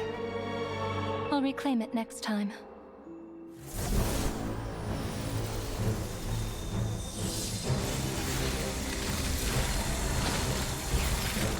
Hey, who says there'll be a next time?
Huh?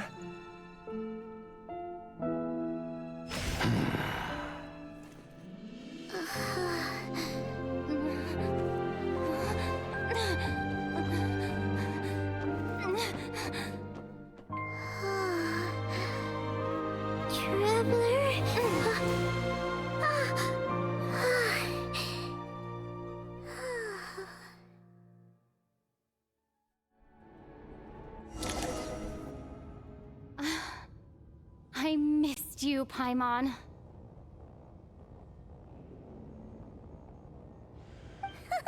What are you talking about? We haven't even been apart for that long, have we? It was different this time. You seem to be in pretty good shape. Yeah, Paimon's back in tip-top condition. It's the weirdest thing. Paimon fell asleep earlier, and when she woke up, she found herself here. The Jester and that guy talking to him used some kind of energy on Paimon, and she could kind of feel it canceling out that other thing that was making her feel unwell. So, Mitya helped too? Apologies for leaving in such a hurry at the theater earlier. I was in a rush to verify some theories. Rest assured that your companion is perfectly safe. We reversed the effects that the experimental energy had on her. The Jester specifically instructed me to do so. I suppose this is our first official meeting, Traveler.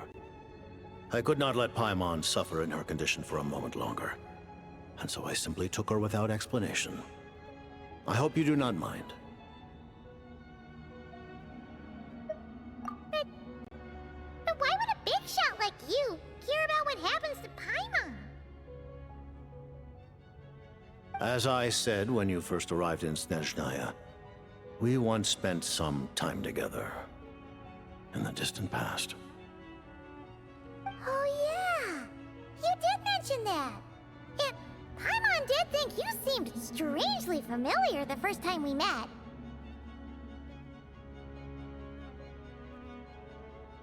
I'm afraid the reminiscing will have to wait. Mitya, let us continue with the report. What conclusions, if any, did you reach from conducting the final experiment of our energy research ahead of schedule? The good news is, my hypothesis regarding the Ruler of Death has been verified. As for the bad news, I recommend we suspend the experiments and Project Mistleton until further notice. Currently, we have no means with which to make a breakthrough. I say this purely as a scientist, guided by reason alone.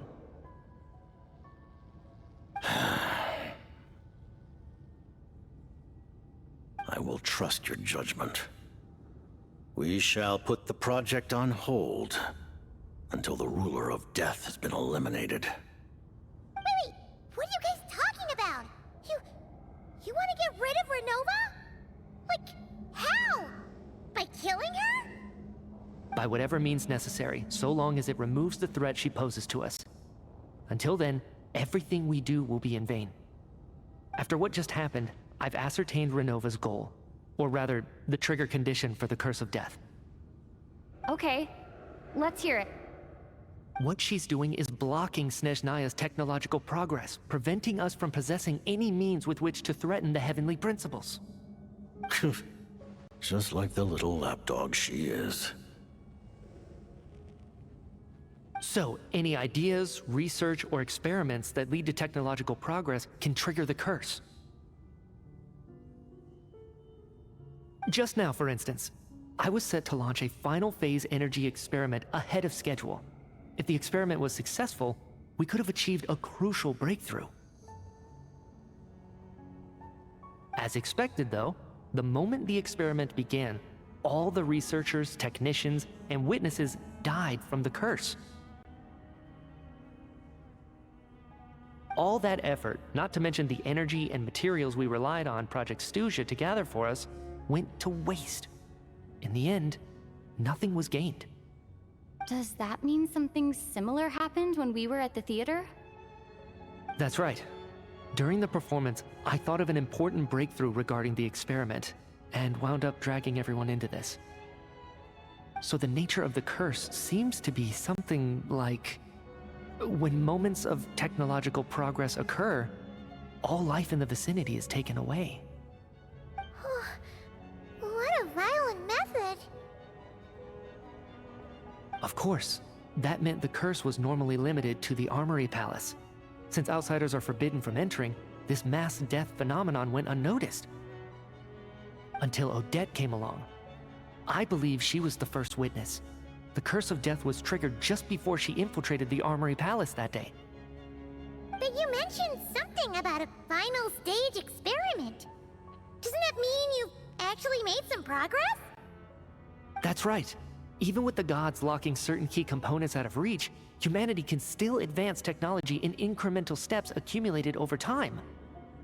But, as I'm sure Renova anticipated, even incremental progress has its limits, a point where the truth you're seeking must be put to the test in an experiment. You mean the experiment you were just about to do? Yes, we were at a critical juncture, a moment where the quantitative was about to translate into fundamental qualitative change. With this single experiment, we could have brought everything we've worked for to fruition. But now, after already being forced to fumble around in the dark all this time, it feels like we've truly hit an impenetrable wall. As long as Renova's Curse of Death persists, we won't be able to advance the experiment or obtain any results. And with Project Snezhnaya having been in effect all this time, at our nation's current strength, repeated trial and error is simply unsustainable. Only by eliminating Renova first will it be possible to continue advancing our plans. But she's the ruler of death! She can just kill whoever she wants, right? That's gotta be the scariest power ever! Is it even possible to beat her? We'll see. But one thing's for sure. She definitely can't just do whatever she wants. The best proof of that is me, standing here, very much alive. Yeah, Wouldn't it be easier to just kill all of us researchers for good?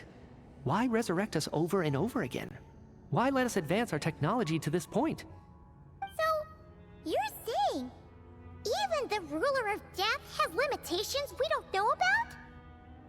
Exactly. And I think that's where the key to our breakthrough lies. Regardless, the ruler of death has always been an obstacle we must overcome. Indeed, we must face life, death, time, and space. After all, our goal is the heavenly principles. The Fatui want to challenge the heavenly principles? For a long time, I've had a vague suspicion the Fatui and the Tsaritsa were targeting the heavenly principles. But hearing the Jester admit it is still a shock. No wonder that Tsaritsa's goal has always been kept a secret from the people. What kind of road will that lead Snezhnaya down? In that case... Lord Jester, I would like to request some leave. I'd like some time to organize my thoughts and go over the data. Granted. Get some rest, put the experiment out of your mind, and take care that the curse of death doesn't affect any civilians.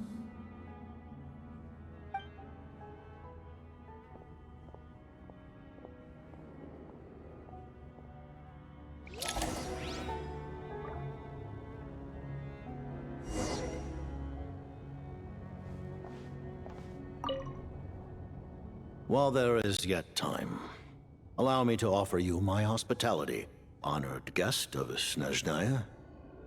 Is there anything you wish to know?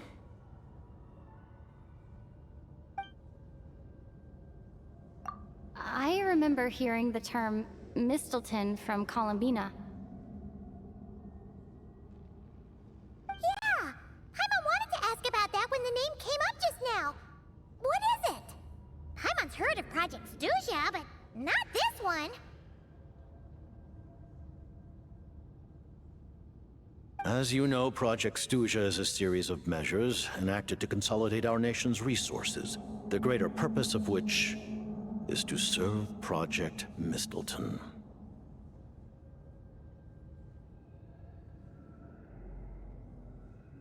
Many of the things you have encountered thus far are essentially for the advancement of that project.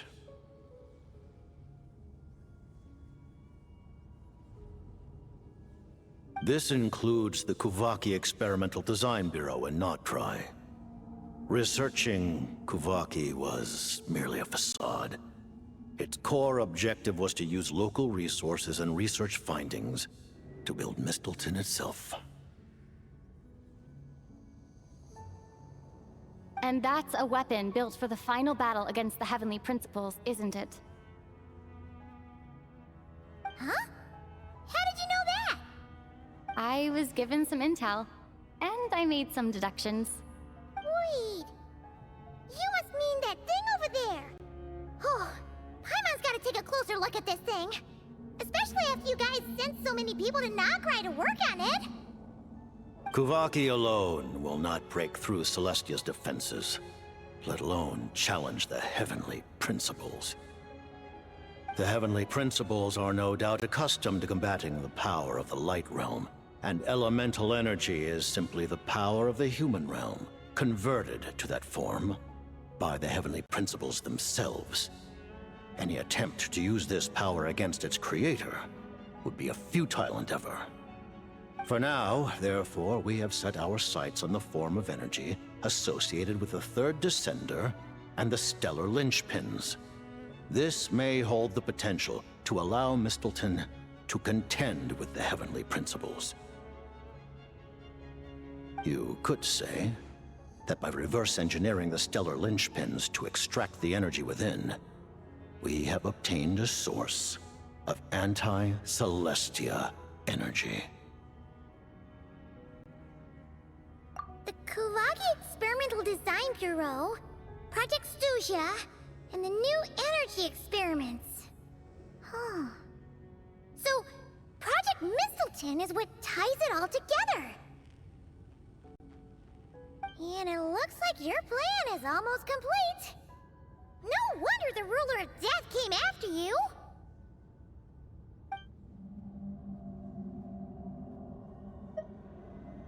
Her Majesty the Tsaritsa has embarked upon an expedition to vanquish a monster. Were it not for this, I imagine she would have been delighted to grant you an audience. Seems like the powers that be in Snezhnaya don't intend to hold my past conflicts with the Fatui against me. The Harbingers have been granted significant autonomy in retrieving the Gnosis. But by the same token, they do not completely represent Snezhnaya's official stance. You read my mind. Speaking of the Gnosis, Paimon's been dying to ask this question since forever.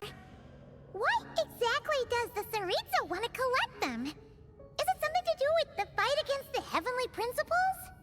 The Gnosis will undoubtedly serve as a key bargaining chip when she confronts the Heavenly Principles. Beyond that, you had best ask the Tsaritsa herself. I am not sure if this information is mine to disclose. What do you mean, not sure? Don't you make the rules? You're the highest-ranking Harbinger! Ugh, never mind.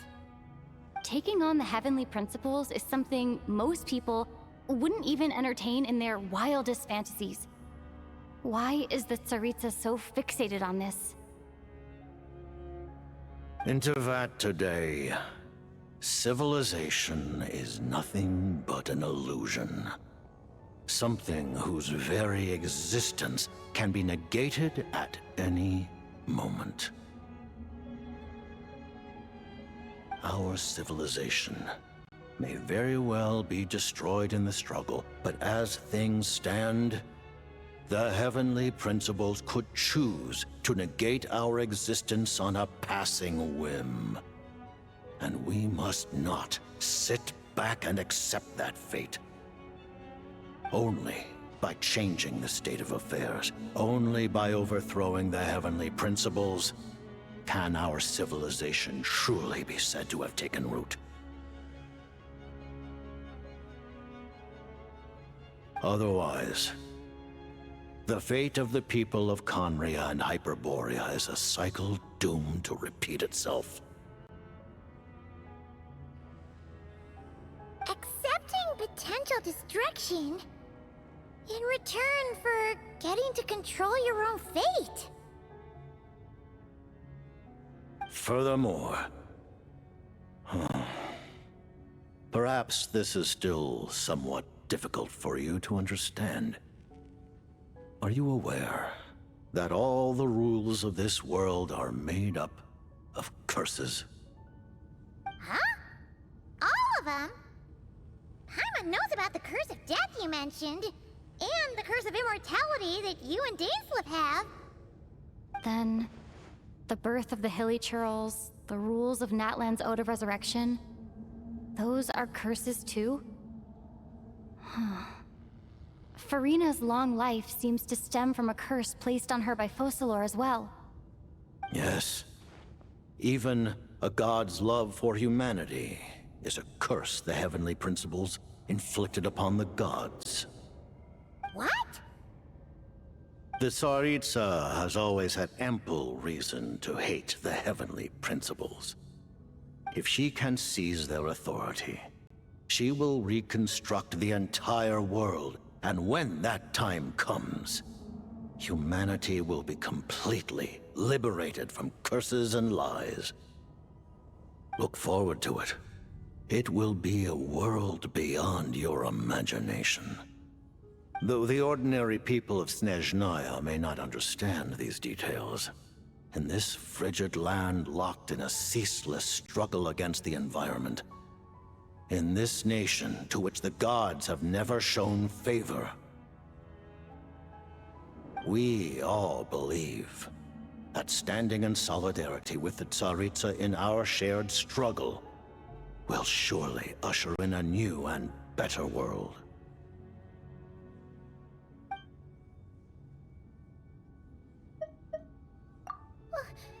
Paimon really doesn't remember.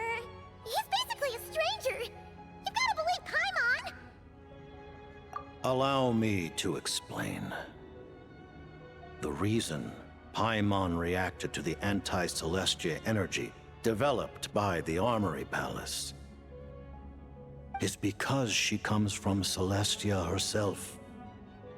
More specifically, she is one of its creations. Paimon? A creation of Celestia?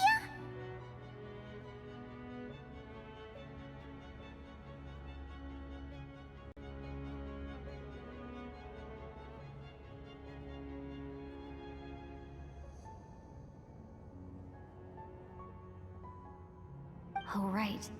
I was blinded by anger earlier, but thinking back on it, Renova also said that Paimon is a creation of Celestia, but she lacks Celestia's power or authority.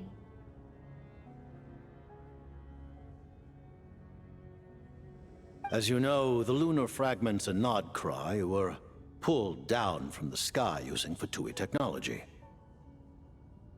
But the first application of this technology was in Conria over 500 years ago. I used this technology upon the heavens, and the response I received was none other than Paimon descending from Celestia.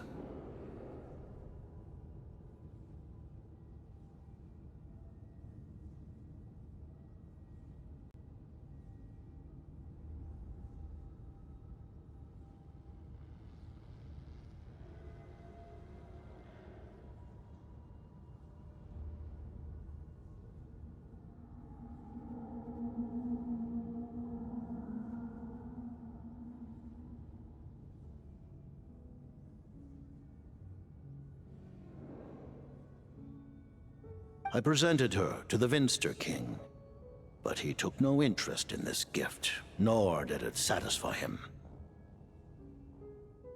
Paimon then took up temporary residence in my palace until, of course, the arrival of the Cataclysm.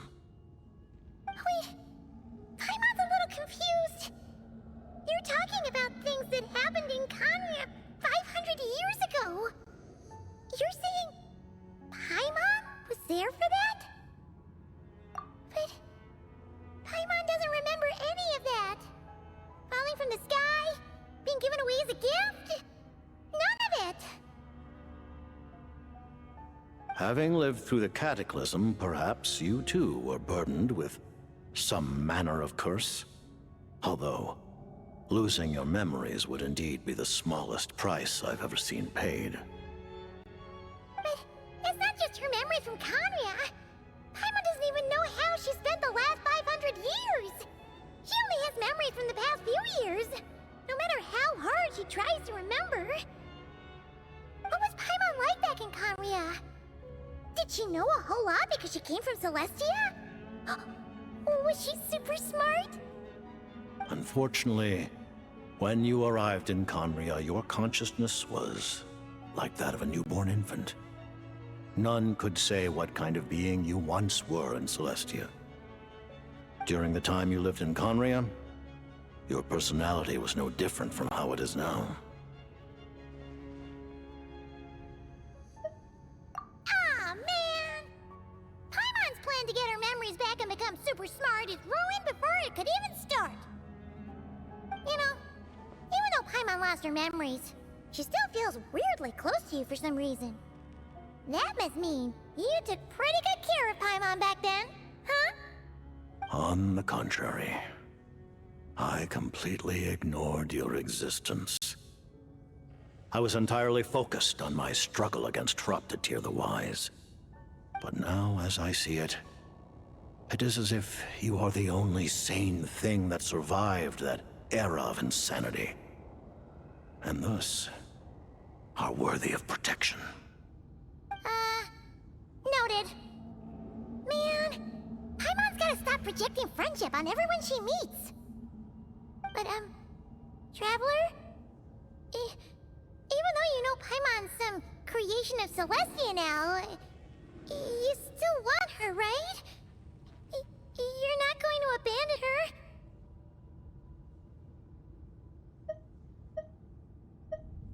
Oh, phew! That's a relief. Paimon's just learning about this too. She's barely even processed it.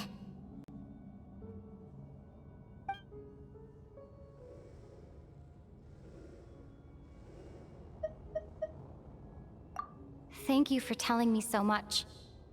I'm a bit surprised, honestly. I didn't expect you to be quite so transparent with me.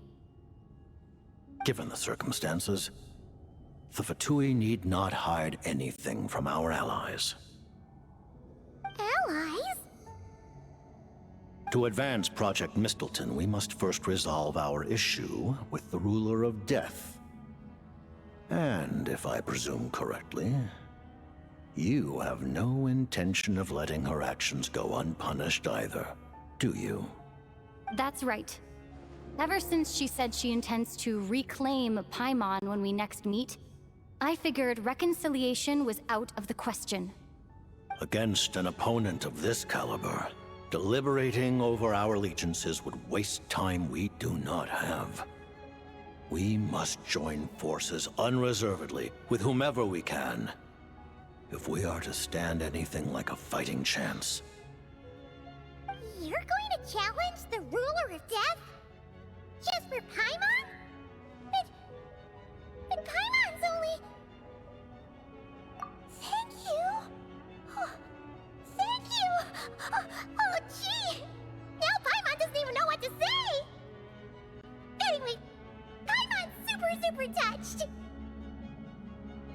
The Tsaritsa will return in triumph in short order, and the Fatui shall hold internal discussions regarding the enemy. The time for us to meet again will come very soon. Got it. Thanks for your help with Paimon. I'll be sure to look after her for you. There was just one other thing.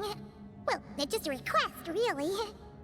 Paimon really wants to see what this Mistleton thingy you're gonna use against the Heavenly Principles looks like. Of course, Paimon knows it's top secret and stuff, but she just had to ask. It's okay if the answer's no. Certainly you may. Oh, for real?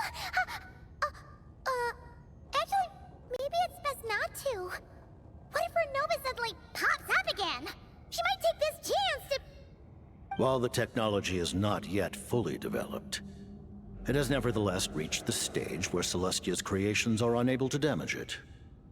In that regard, you may rest assured. Oh. Wow.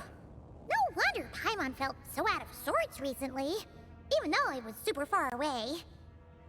Alright then! Paimon's ready to take a sneaky peek at this top secret super weapon!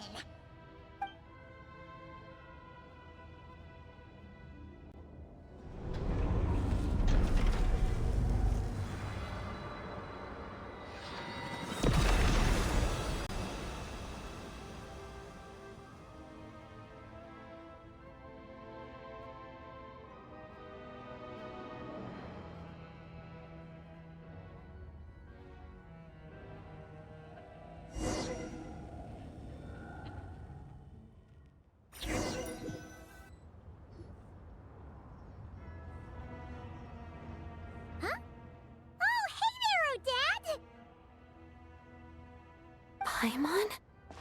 You're okay. Thank goodness. You look well. Have you recovered? Long story short, yep, Paimon's all better. What are you doing here? Were you waiting for us? That's right. When I woke up, I wanted to go in after you, but the guards had woken up as well. It would have been tough to take them on alone, and there was no easy way to sneak past them. So, I returned the way I came and waited for you here. It was thanks to you that my soul found its way back to my body so quickly. Thank you. Huh. That actually worked? Nice. I just figured I'd try my luck when that ominous feeling struck me. Really, you should be thanking this thing instead. Anyway, and now that things here are all taken care of, I have other things I should get back to.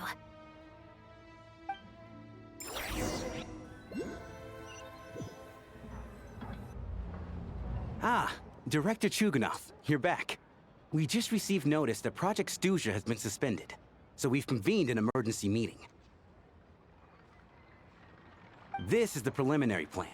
In addition to expanding production capacity, we've also discussed feasible layoff plans to optimize revenue and expenditure structure. Our calculations indicate that the factory's profits will increase by at least 30%. Just give the word, Director. That won't be necessary. Leave the energy for those who need it.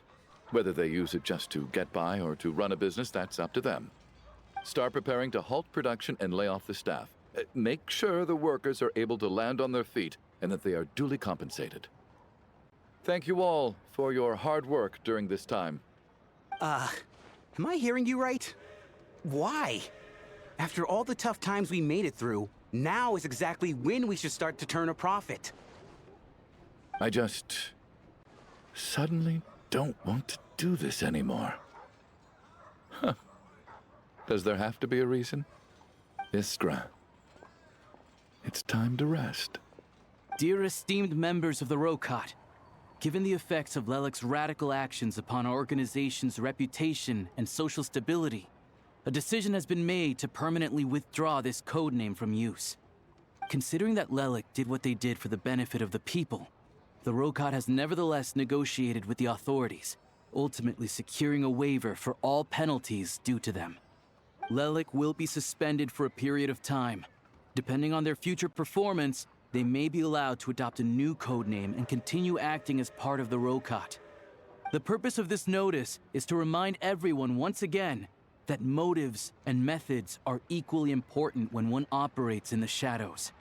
Even with Project Stuzha's suspension and our interim operational victory, we must guard against complacency and rashness and work to consolidate the progress we have made so far. We act only for the greater glory and solidarity of our nation. May the aurora shine ever on, and the tundra always stand firm. We act only for the greater glory and solidarity of our nation.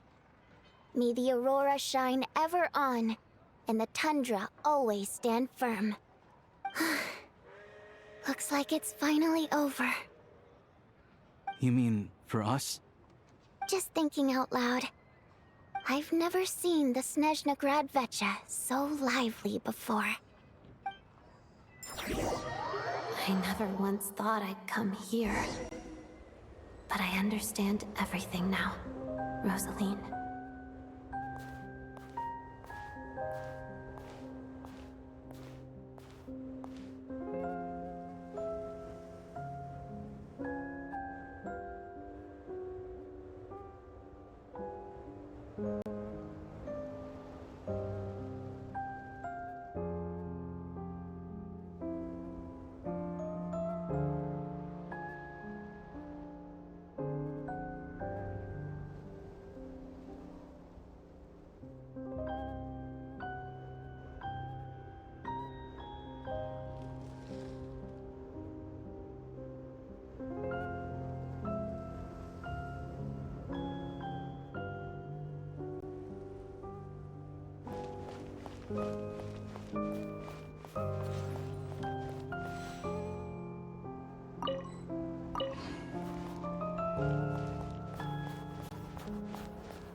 I've seen Spirit Seeker performed many times, including by your mother. Why do you bring that up all of a sudden? Even though the choreography is always identical, every dancer finds a way to make it her own.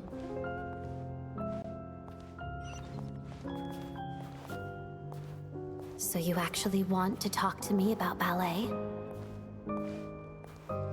I just think it would be a pity if the dance was lost to history.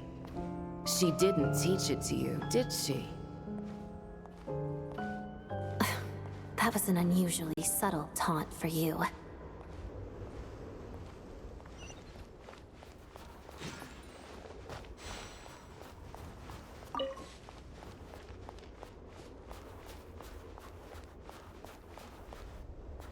We embraced one another on the snow-swept plains, melting the ruthlessness of time.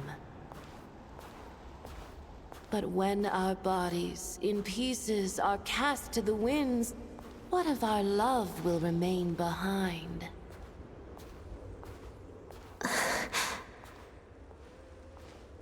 Don't tell me you can't sing.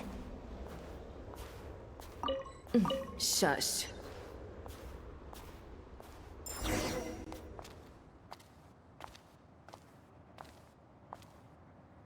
I understand her hatred. The Fatui robbed her of the life she should have had. I never opposed her dancing. Yet still I became an enemy of her ballet. I'll just keep my distance. Many despise me. I'm used to it. You're certainly not one to shy away from confrontation. But children, they need a different approach. I'm hardly the most maternal figure. Yet, she is a child. In my experience, while a father commands authority, he must still yield to love. You should tell her what you think about her dancing.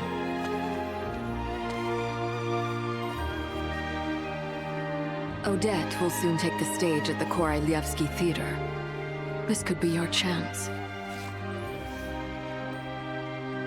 Geonosis secured. It went smoothly. I'll be there. Have them send me an invitation.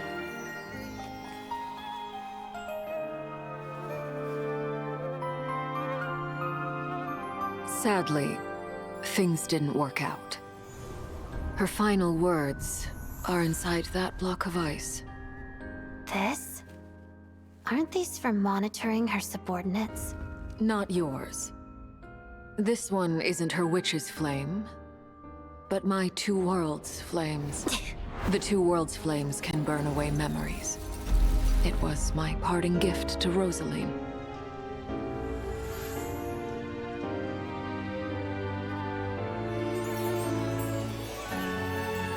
If all goes to plan, she and I will both live to see the Tsaritsa succeed. I believe she'll find peace. But if anything happens to me, she needn't follow in my footsteps. The cryo-energy will fade away in time.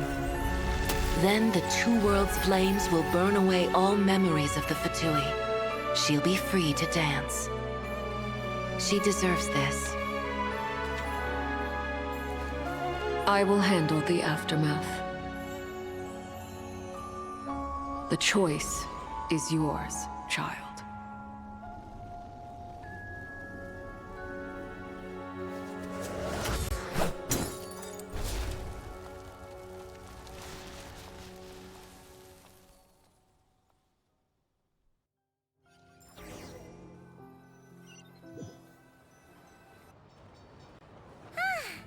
Fresh air at last! Paimon's head isn't spinning anymore, and the fever's all gone. Paimon's finally free to fly again!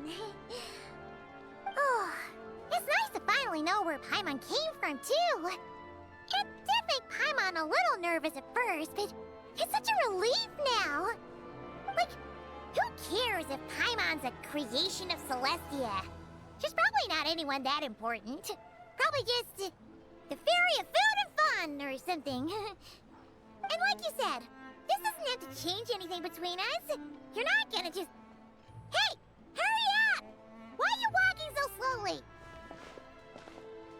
You've spent the last few days lying in bed and stuffing your face. I didn't think you'd be able to fly this fast. Says who?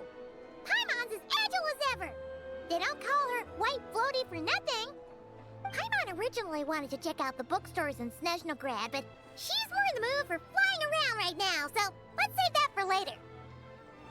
Wait, they've got light novels from Yai Publishing House here too. Huh? And this is Paimon's favorite mystery story from Fontaine! Wow! It got a sequel! The local Snezhnaya books look pretty interesting too, but also kinda heavy. Not the easiest things to look around. I thought you were in the mood for flying around. Paimon can read while she flies. Hey! Look at these two dolls!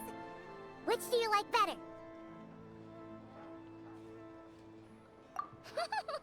Alright! Boss, we'll take both. Paimon will have the other one. Oh, I thought we were only getting one. All right, fine, I'll pay. There you are. Thanks for visiting. Paimon will grab this and then... Huh? Huh? Huh?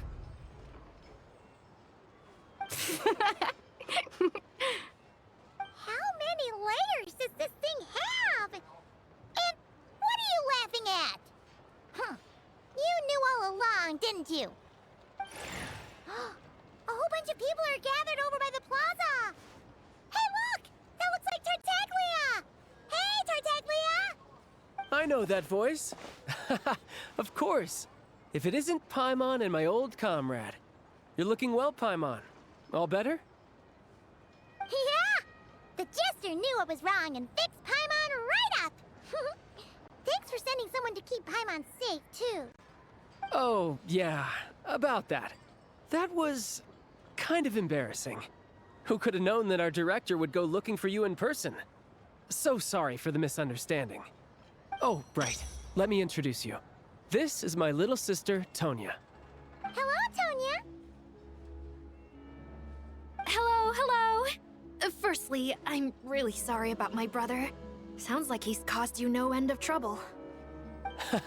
Hey now, why'd you have to start with that? Not that it isn't true, of course. So she's the real Tonya. She said you two didn't manage to meet up at the theater. She waited ages for me, and when I didn't show, she got a little worried and went outside.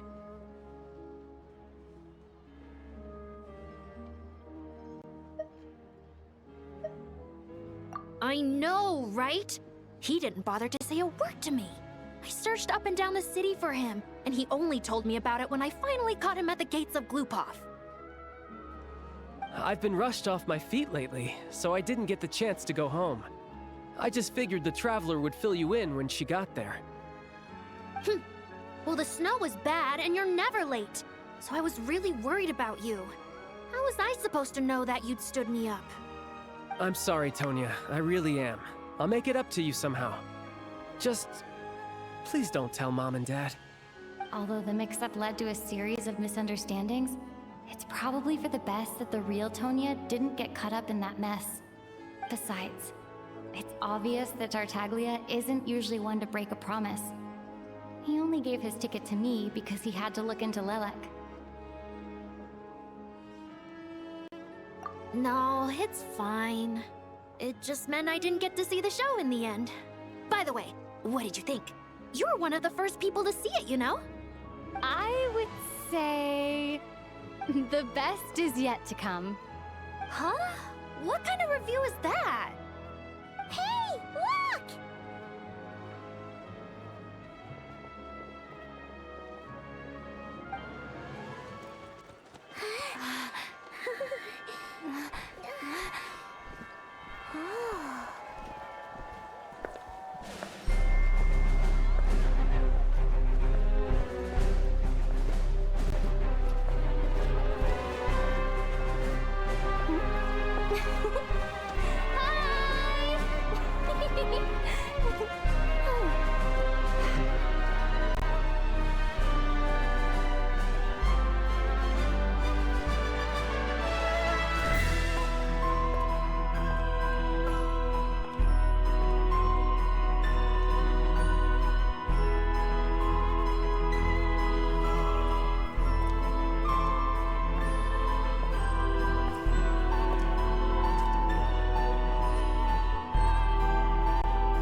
Ready? Go!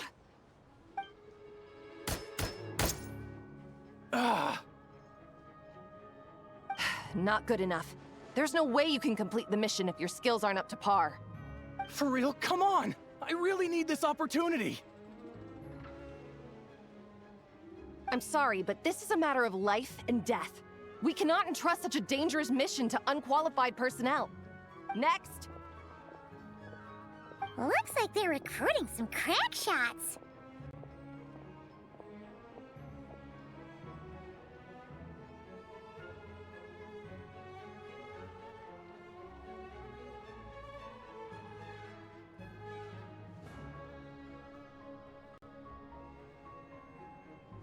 Yeah, from what I've heard, it's not a routine one.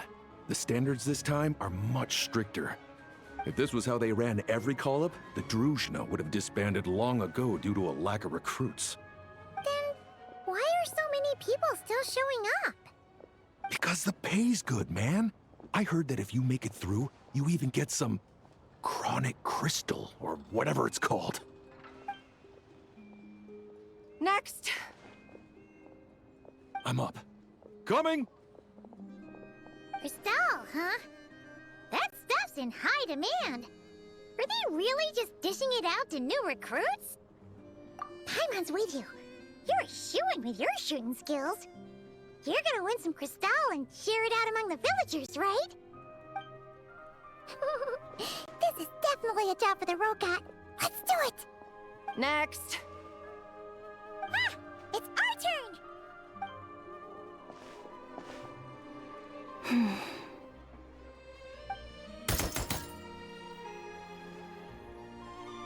Pass! Oh yeah! Pardon my curiosity, but have you entered the Shadow Realm before? Please, follow me first. Judging by the look of your firearms, you must be familiar with the Shadow Realm, and well aware of the dangers within. My superiors would like me to send some personnel into the Shadow Realm to eliminate the danger and prevent it from affecting the outside world. With this device, we can transport you right into the target zone. After that, all you'll have to rely on are the abilities you've just demonstrated. So that's what this mission is! Yeah! Is there any crystal to be had? You must have heard the rumors spreading among the applicants. It seems that's what they consider the highest reward. In fact, the terms I am authorized to offer state that, in addition to the highest level stipend, you may requisition a batch of supplies needed to complete your mission. As long as it's within the Snezhnaya's power, we will prioritize procuring it for you. In that case, we're gonna want some crystal. That can be arranged. But could you tell me exactly what you need it for? Traveler? I see. Well, if it's a deal breaker, then I can accept your terms. Ma'am, I am here to report that we found a suitable candidate. It shames me to say that the Snezhnaya have grown severely short-handed of late. Ordinarily, we should be the ones to complete a mission like this. Nah, don't blame yourself. Her Majesty arranged the special recruitment project precisely to deal with situations of this kind. Snezhnaya is a great nation, and Her Majesty is confident that there is great talent hidden among the populace. Our task is to find it. Yes, ma'am. Furthermore, do not forget that we have other things in mind for these new recruits beyond simply pitching in where the official forces are unable to. Do you think any of the candidates selected in this round show sufficient potential to take on the Tsaritsa's edict? Funny you should mention that. I think you might want to read this candidate's registration profile. She might just be the person we need. Her? Huh. Isn't that interesting?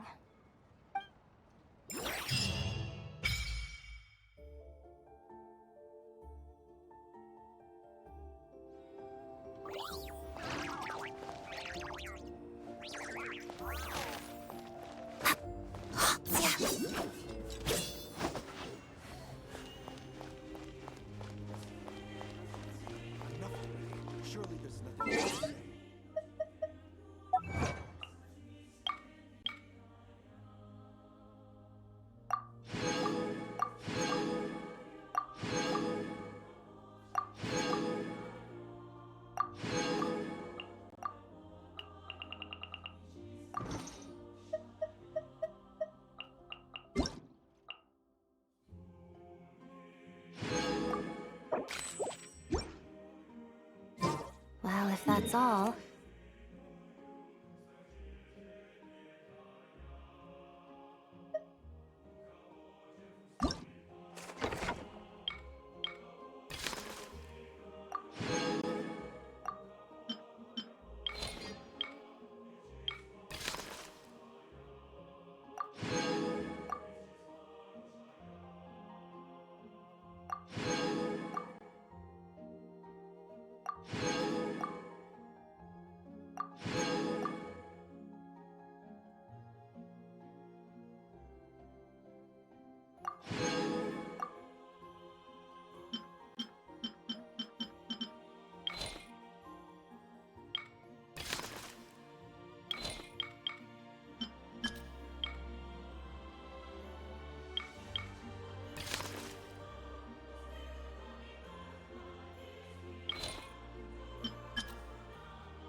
I'm going to go rehearse.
If a simple response will do, why waste your breath on anything longer?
If that's all, I'm going to go rehearse.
Defensive mode engaged.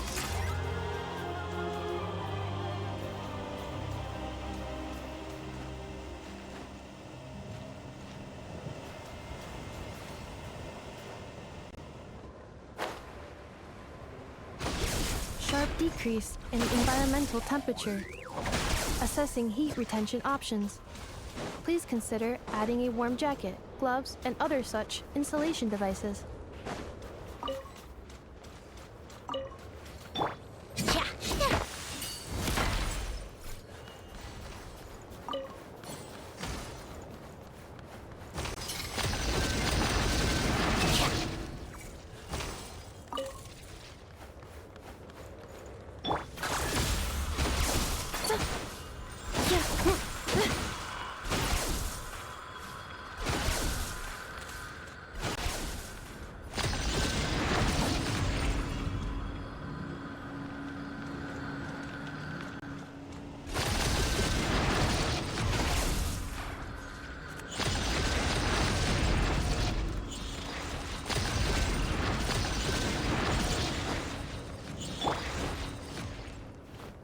Begin. Come on, keep up.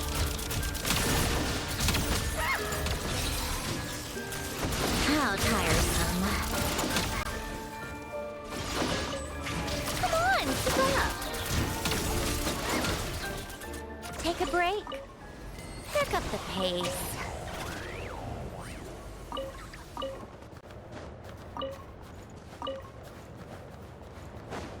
How tiresome.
One down.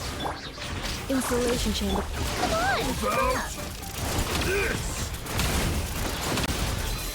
Take a break. How could this be?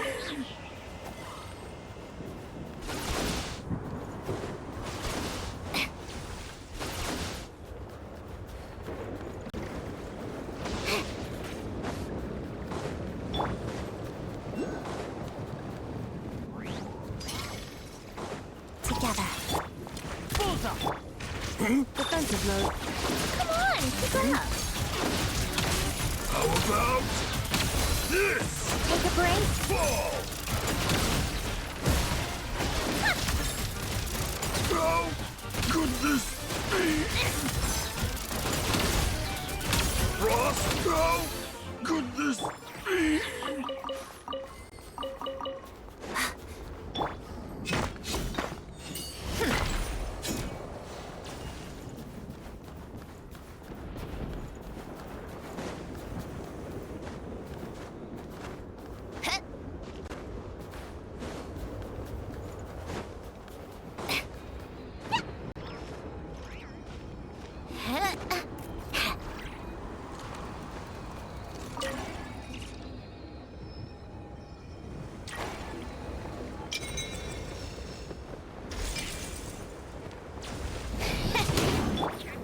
Begin. One down. Cleanup sequence initiated.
The journey is a lot like dance practice.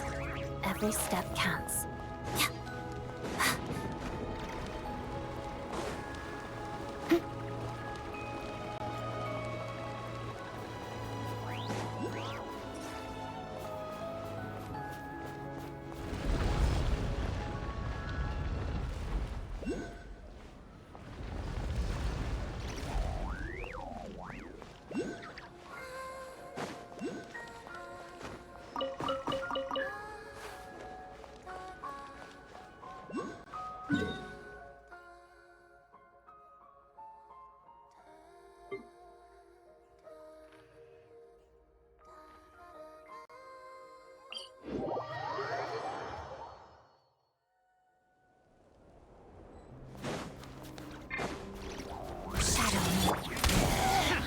Defensive mode engaged.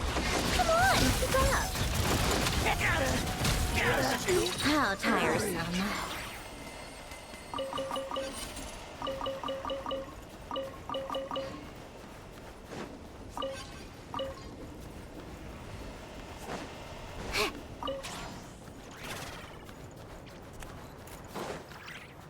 on, keep up.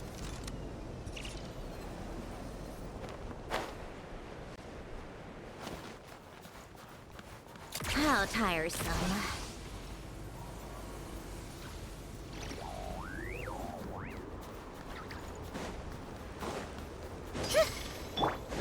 Together. Come on, keep up. Take a break.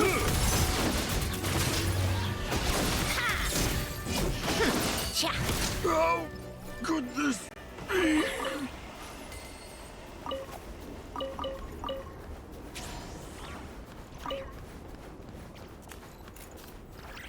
Come on, keep up.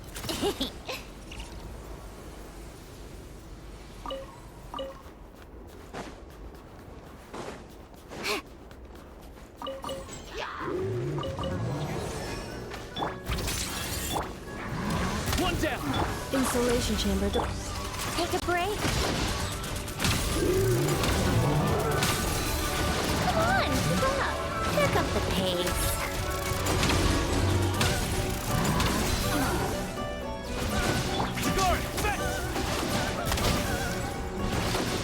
Preparing for dust up. Cleanup sequence initiated. Take a break. Come on, keep up. Take a break.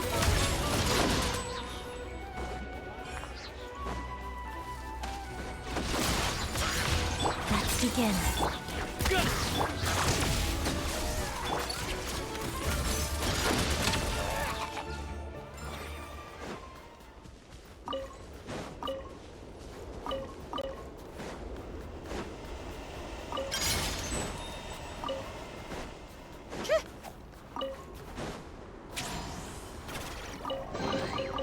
So, what's inside?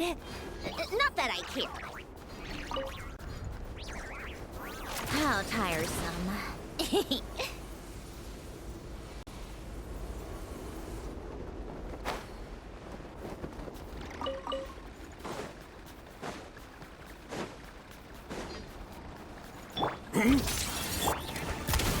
Insulation chamber. Come on, keep up. Sure!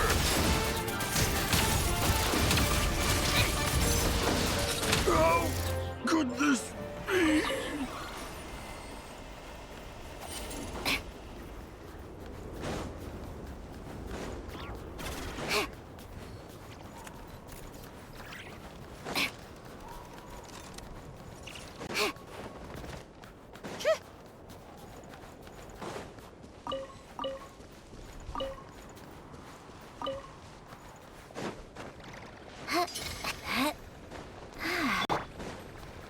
Together. Cleanup sequence initiated.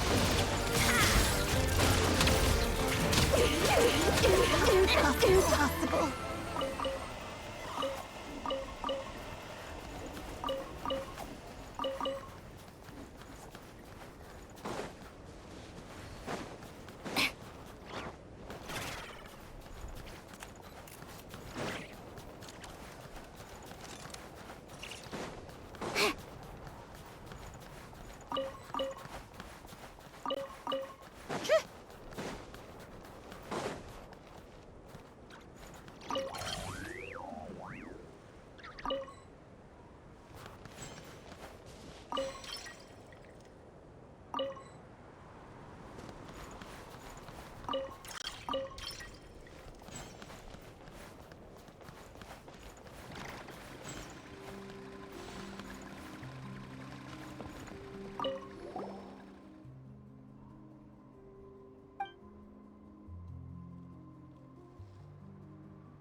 How tiresome.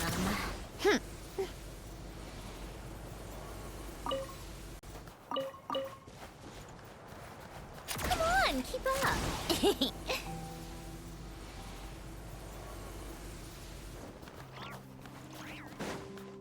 Take a break.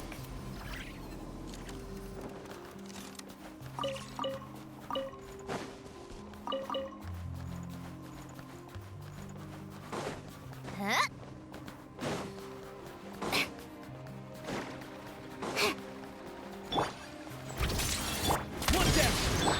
Installation chamber. Come on, keep up.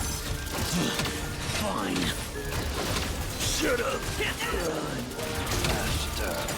Gotta. Take a break. Gotta.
Let's begin.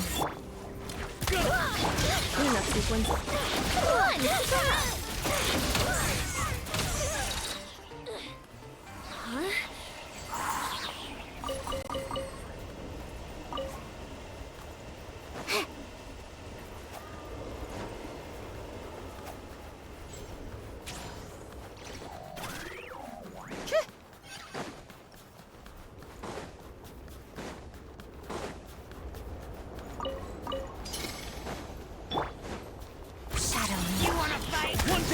Installation chamber. How tiresome.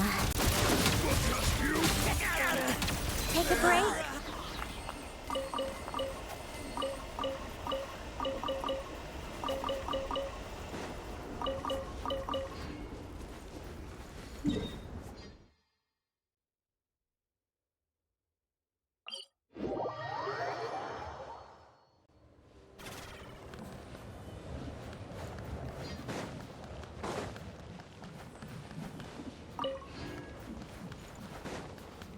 Here. Together. Cleanup sequence initiate. How tiresome.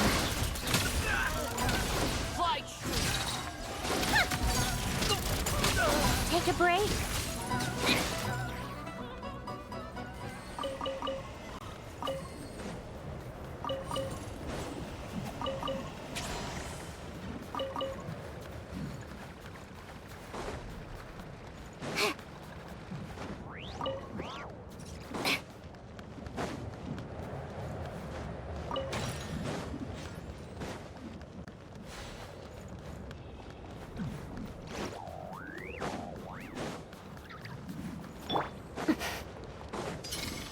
Try me. Shadow me. How to duck. Bullseye. Come on, keep up.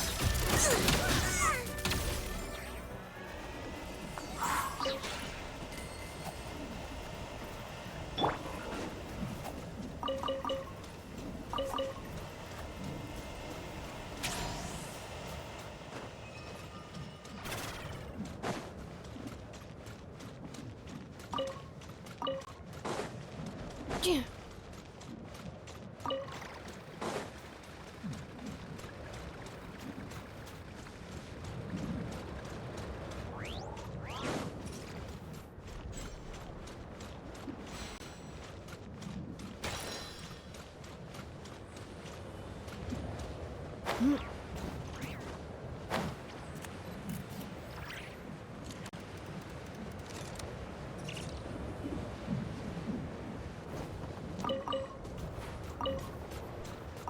sharp decrease in environmental temperature. Assessing heat retention options. Please consider adding a warm jacket, gloves, and other such insulation devices.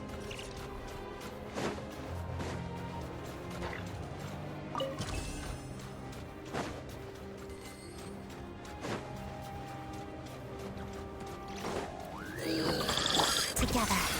One down! How tiresome. Take a break.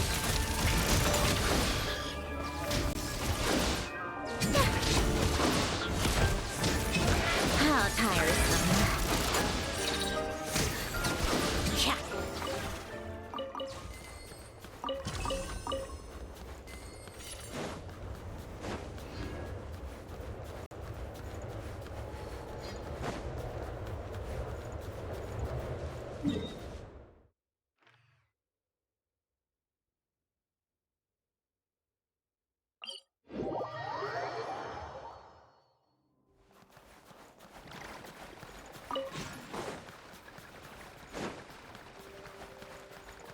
Come on, keep up.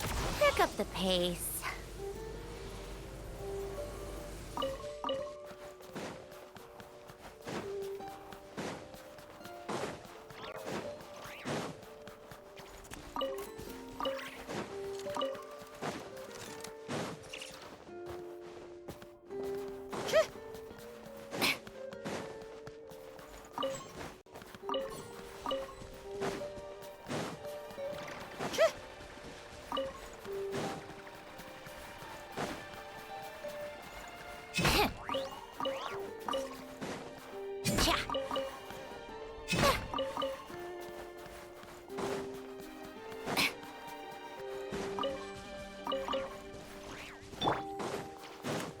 Come no closer.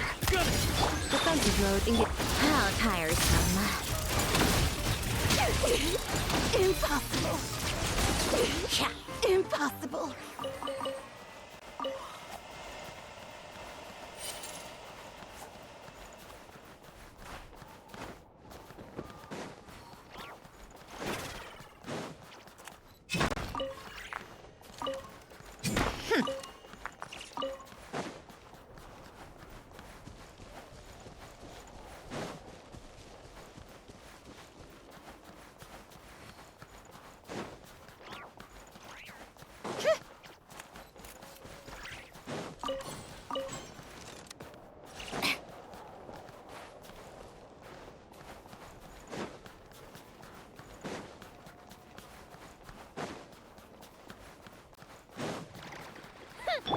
Big mistake.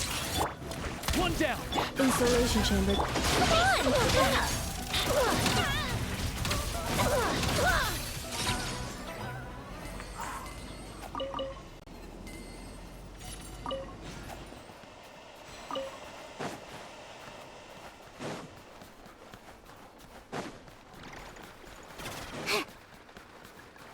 Looking for trouble? Together. Cleanup sequence initiated. How tiresome. Take a break. How tiresome.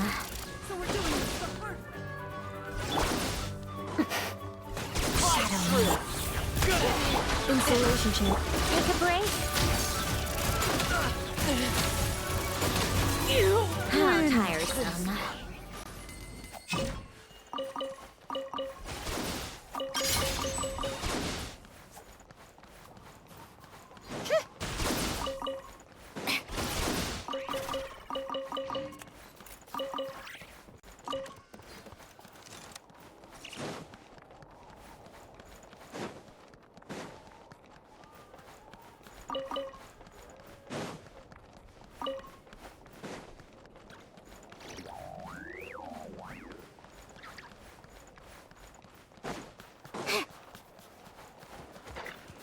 Together. Defensive mode engaged. Take a break.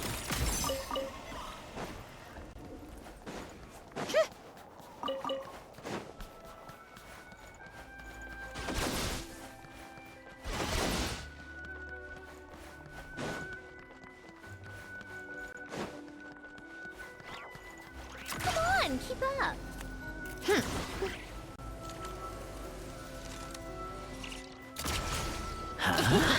Let's begin.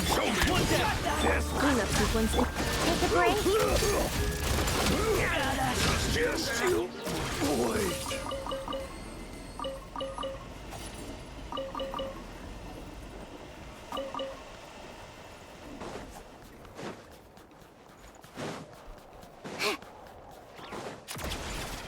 Pick up the pace.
How tiresome.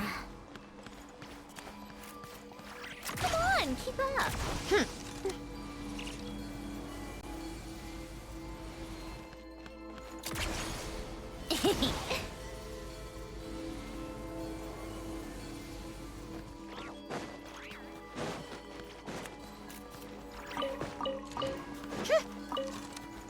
Try! How tiresome. Take a break.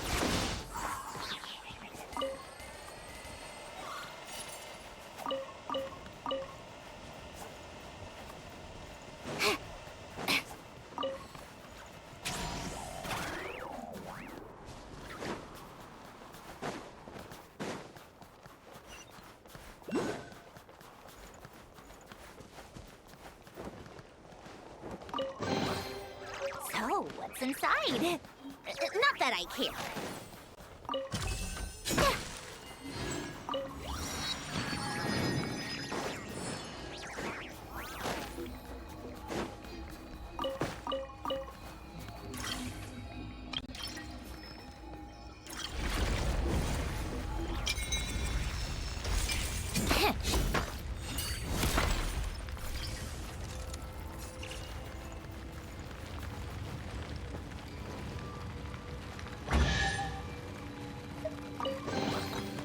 So, what's inside?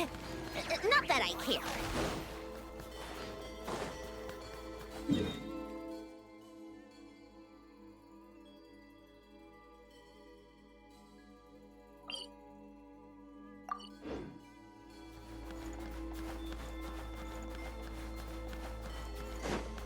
Huh?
defensive mode and get how tiresome.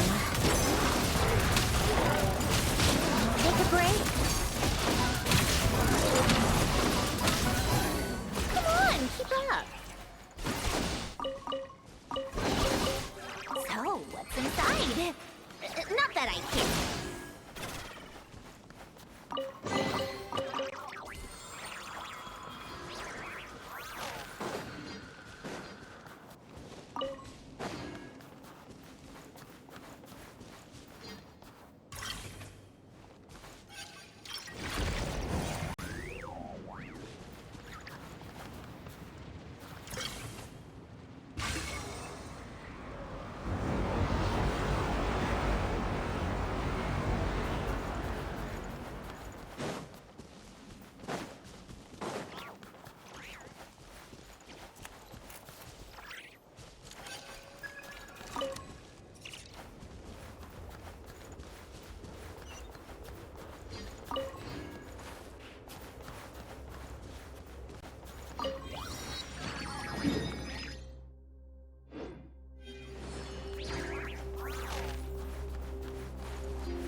cleanup sequence initiated. How tiresome. Come on, keep up.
Were my calculations?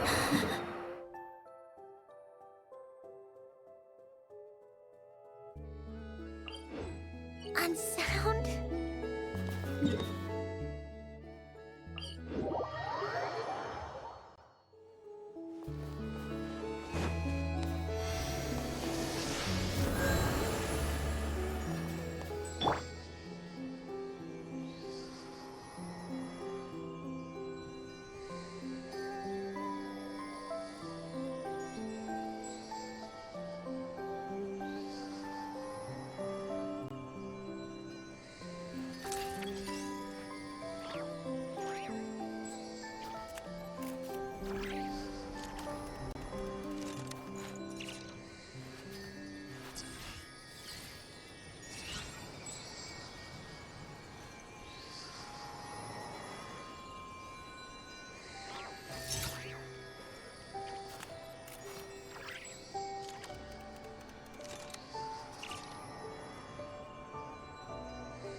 Defensive mode engaged.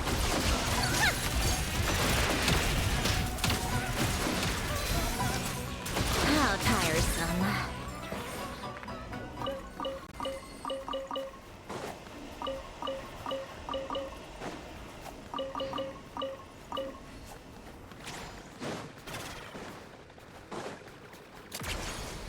Pick up the pace.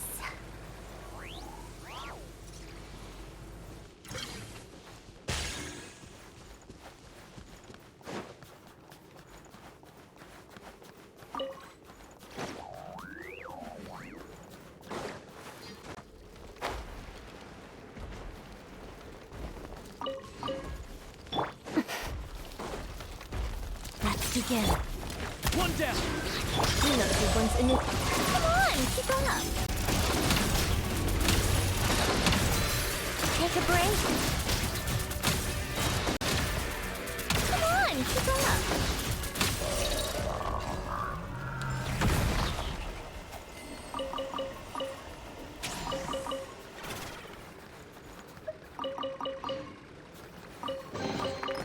Certainly went out of your way for this, didn't you?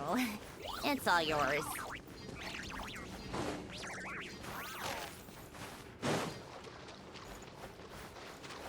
Take a break.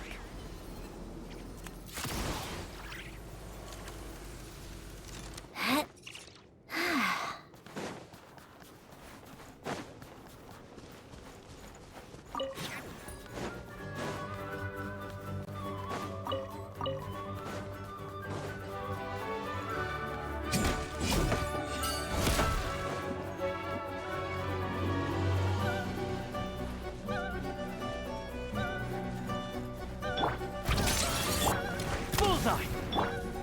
Defensive mode engaged. How tiresome.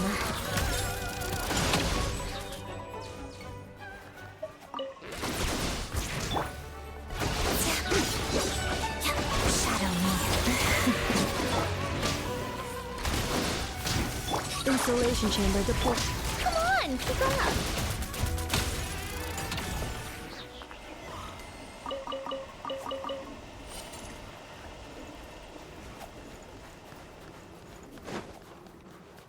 How tiresome.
Let's begin.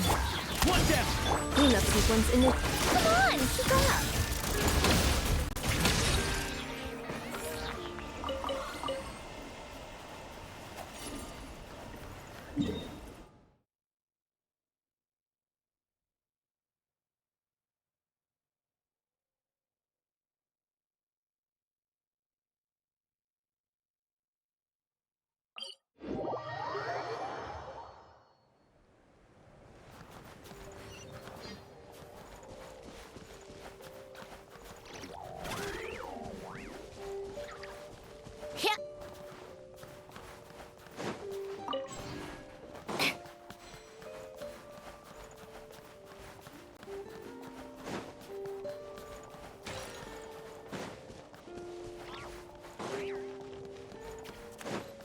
Take a break.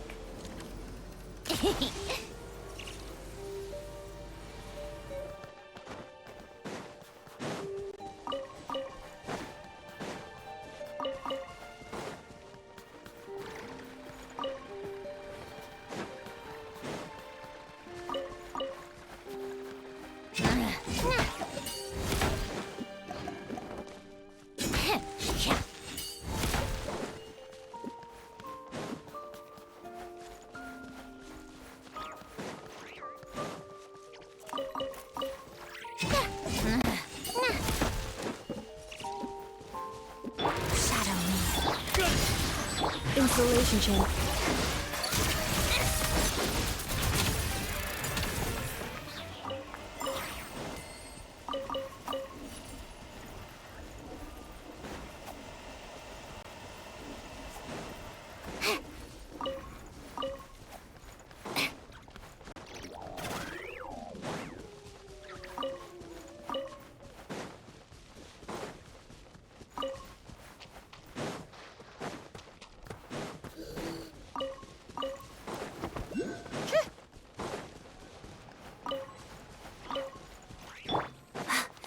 Begin.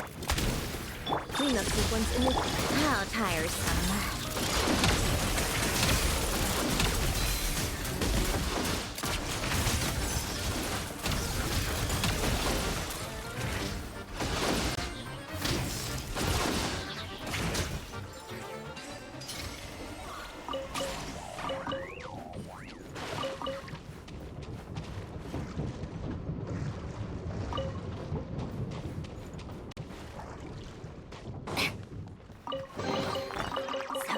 Inside. Not that I care.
Take a break?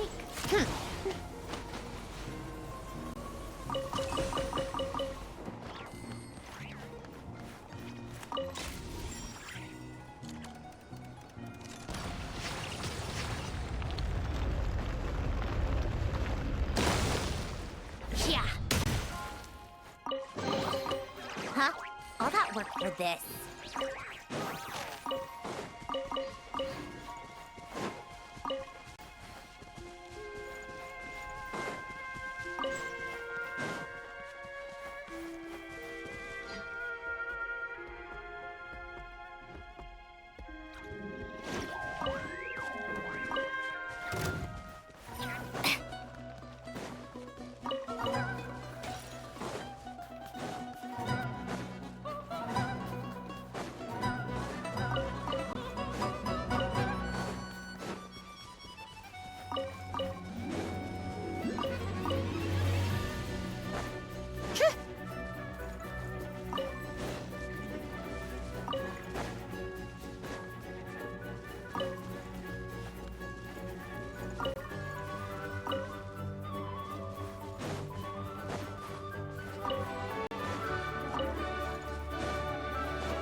responsive mode engaged. How tiresome. Take a break.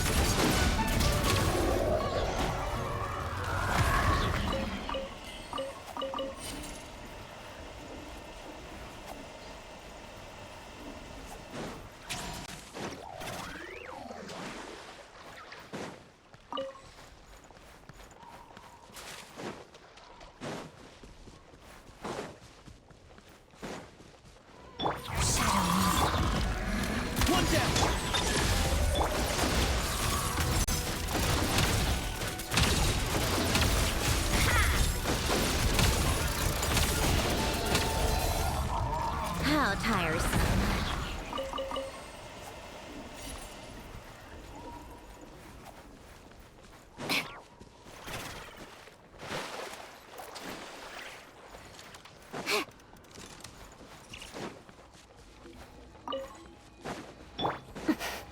Let's begin.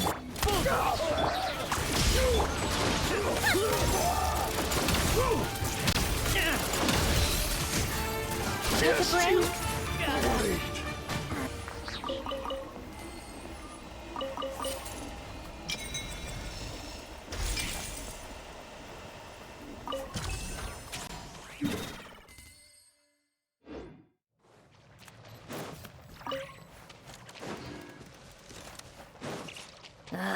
Time for more snow, damselettes.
Come on, keep up. Shut up. How tiresome. Faster. Let's test my hypothesis. Come on, keep up. Shut up. How tiresome. Faster.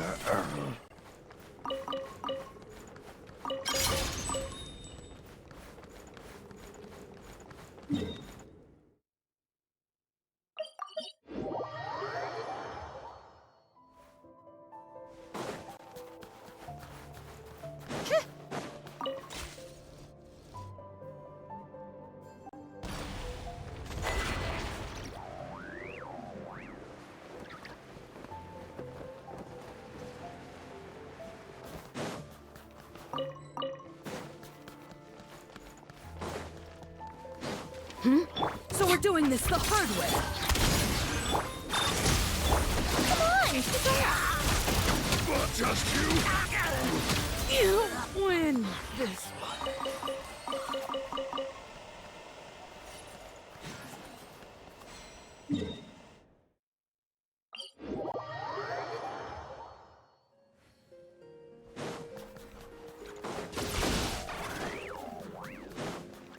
How tiresome. Pick up the pace.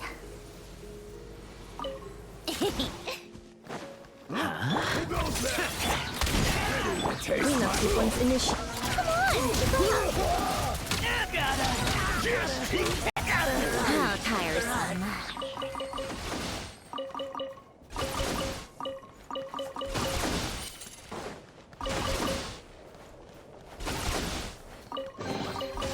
Certainly went out of your way for this, didn't you? It's all yours.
Strange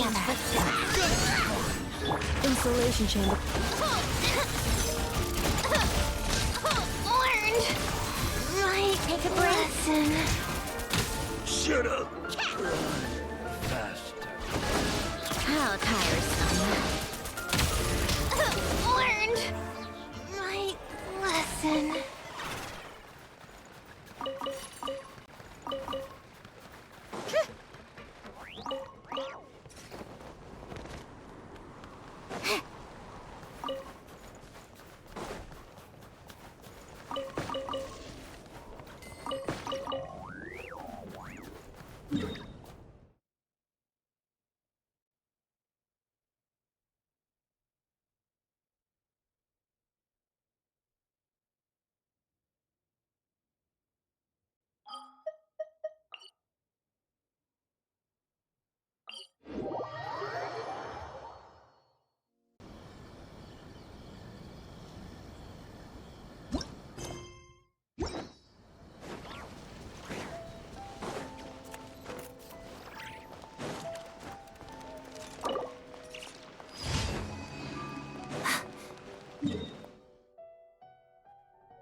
With the marrow of the 3 moons in my hand, behold the false moon's fall!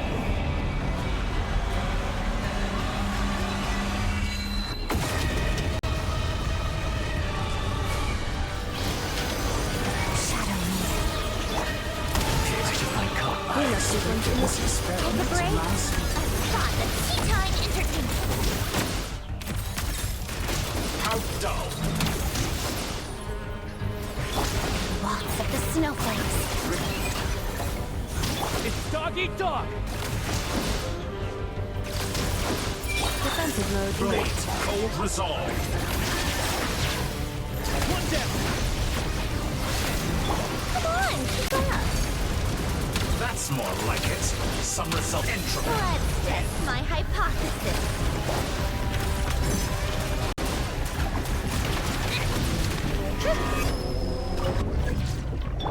Together.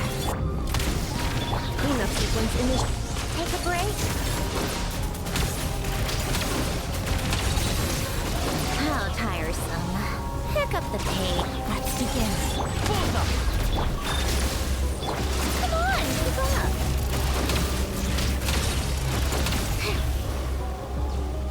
How tiresome. Take a break. You cannot face me. Together. Blades, cold, leaving openings on purpose. Defensive mode engaged. Come on, keep up. Moon's excellent. How tiresome.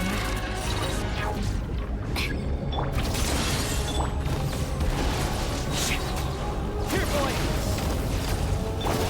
Hot as death.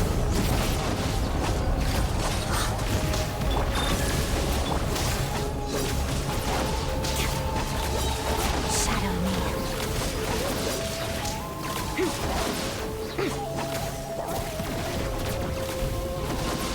Together. Bullseye! Cleanup sequence initiated.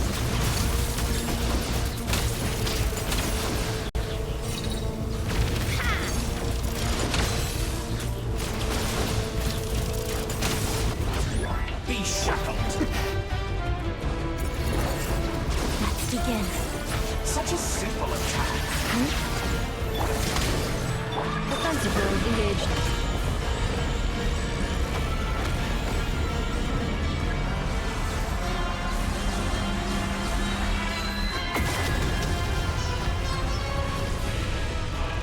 Entropy bends to me. Together.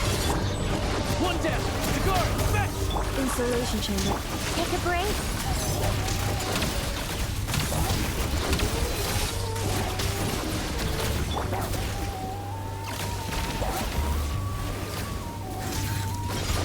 Witness the snow swan's grace.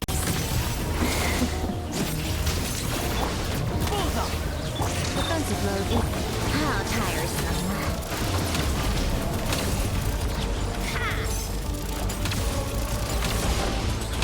Come on, keep up. So you'd rather wallow in this rotten, decaying world?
Afraid? Or do you not even have the courage to be afraid? Here, boys! Installation chamber. My turn deployed. now. Ultimatum With protocol. these rising flames! Now that's more like it. What a joke. With the fall of darkness, destruction shall rise. Have a taste of purgatory.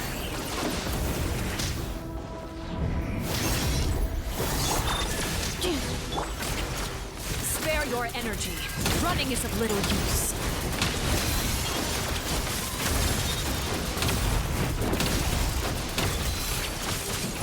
Sigurd, fetch!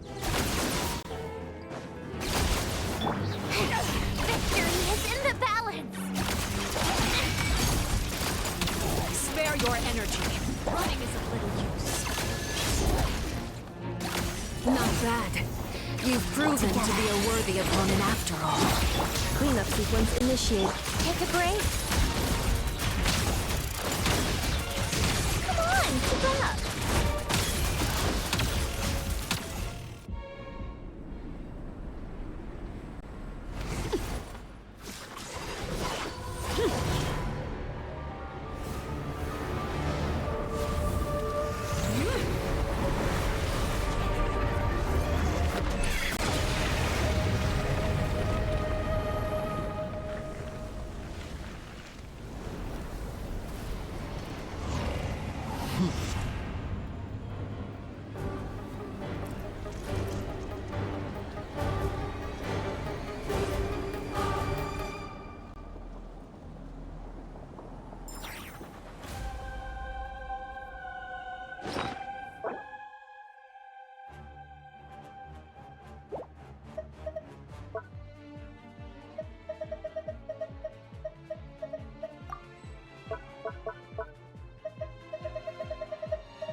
blade is all that remains.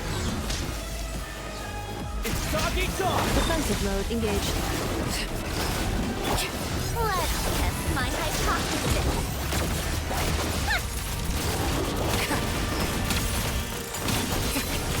Sometimes only the beginning. Victory is in the balance.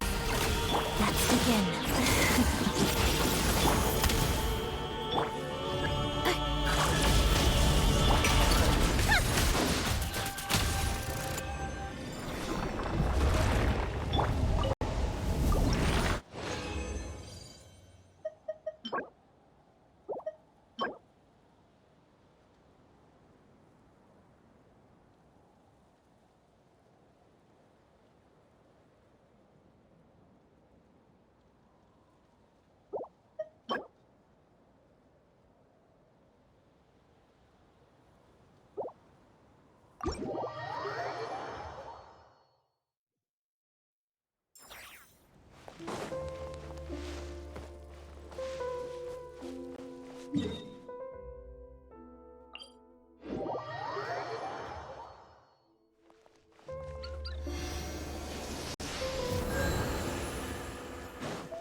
Take a break.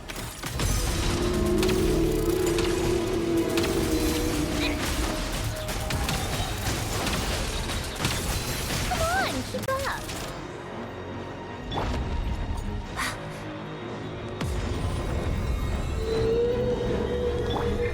That one hurt. Take a break. Cleanup sequence initiated. Together. Preparing for dust up.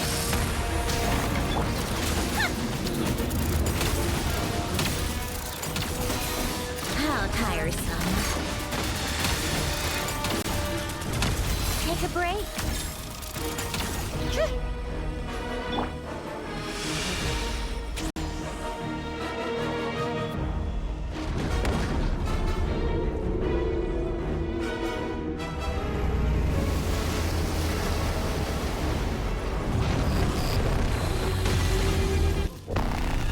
Insulation chamber. Shadow me. Guard! Back! Bullseye!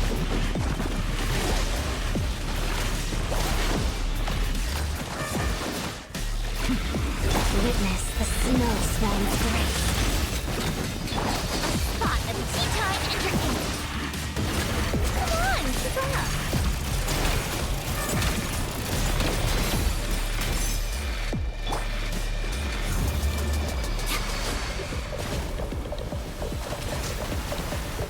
Together, pot of death.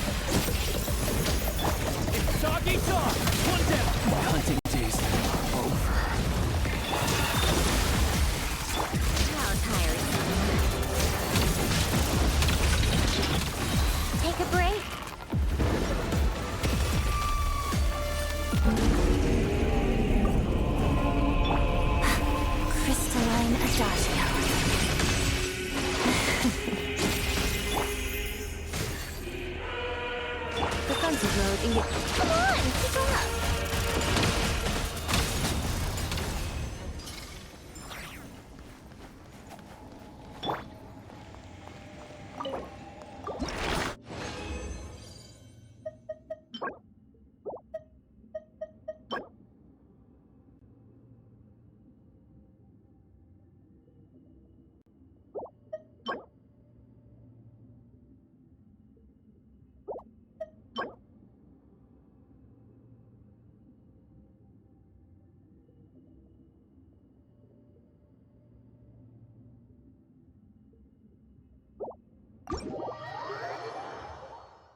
This realm is...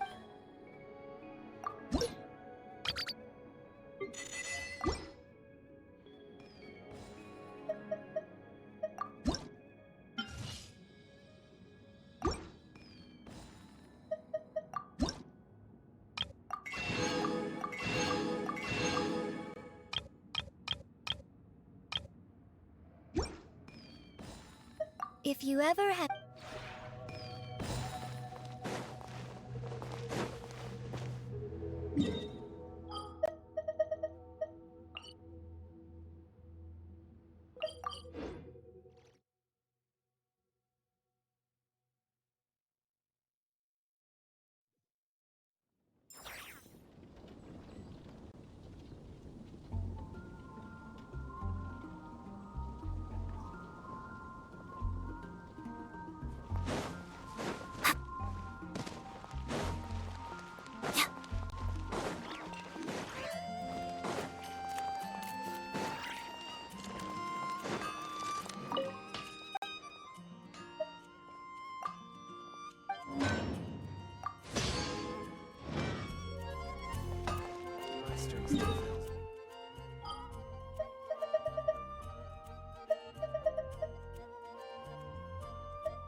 Installation chamber deployed. Ultimatum protocol. What a joke. Take a break. Come on, keep up. Take a break.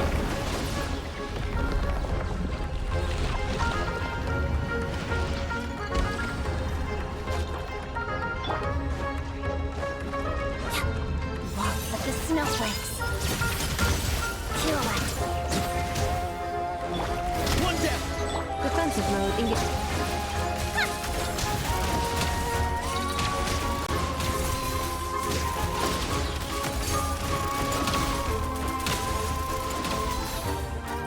Come on, keep up.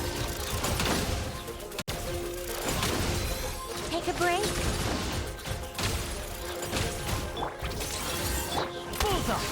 Installation chamber. Come on, keep up.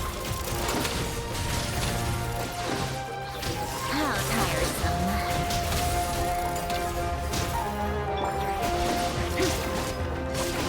Shadow me. Cleanup sequence. Take a break?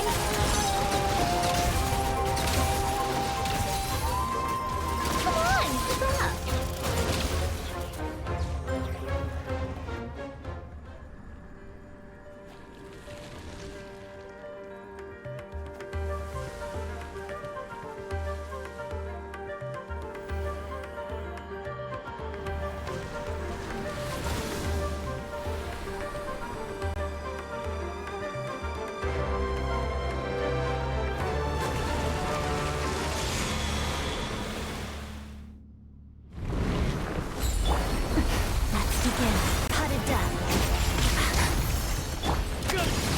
Defensive mode Take a break.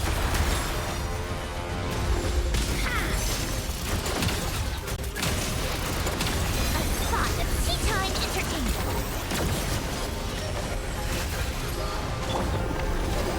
Shadow me.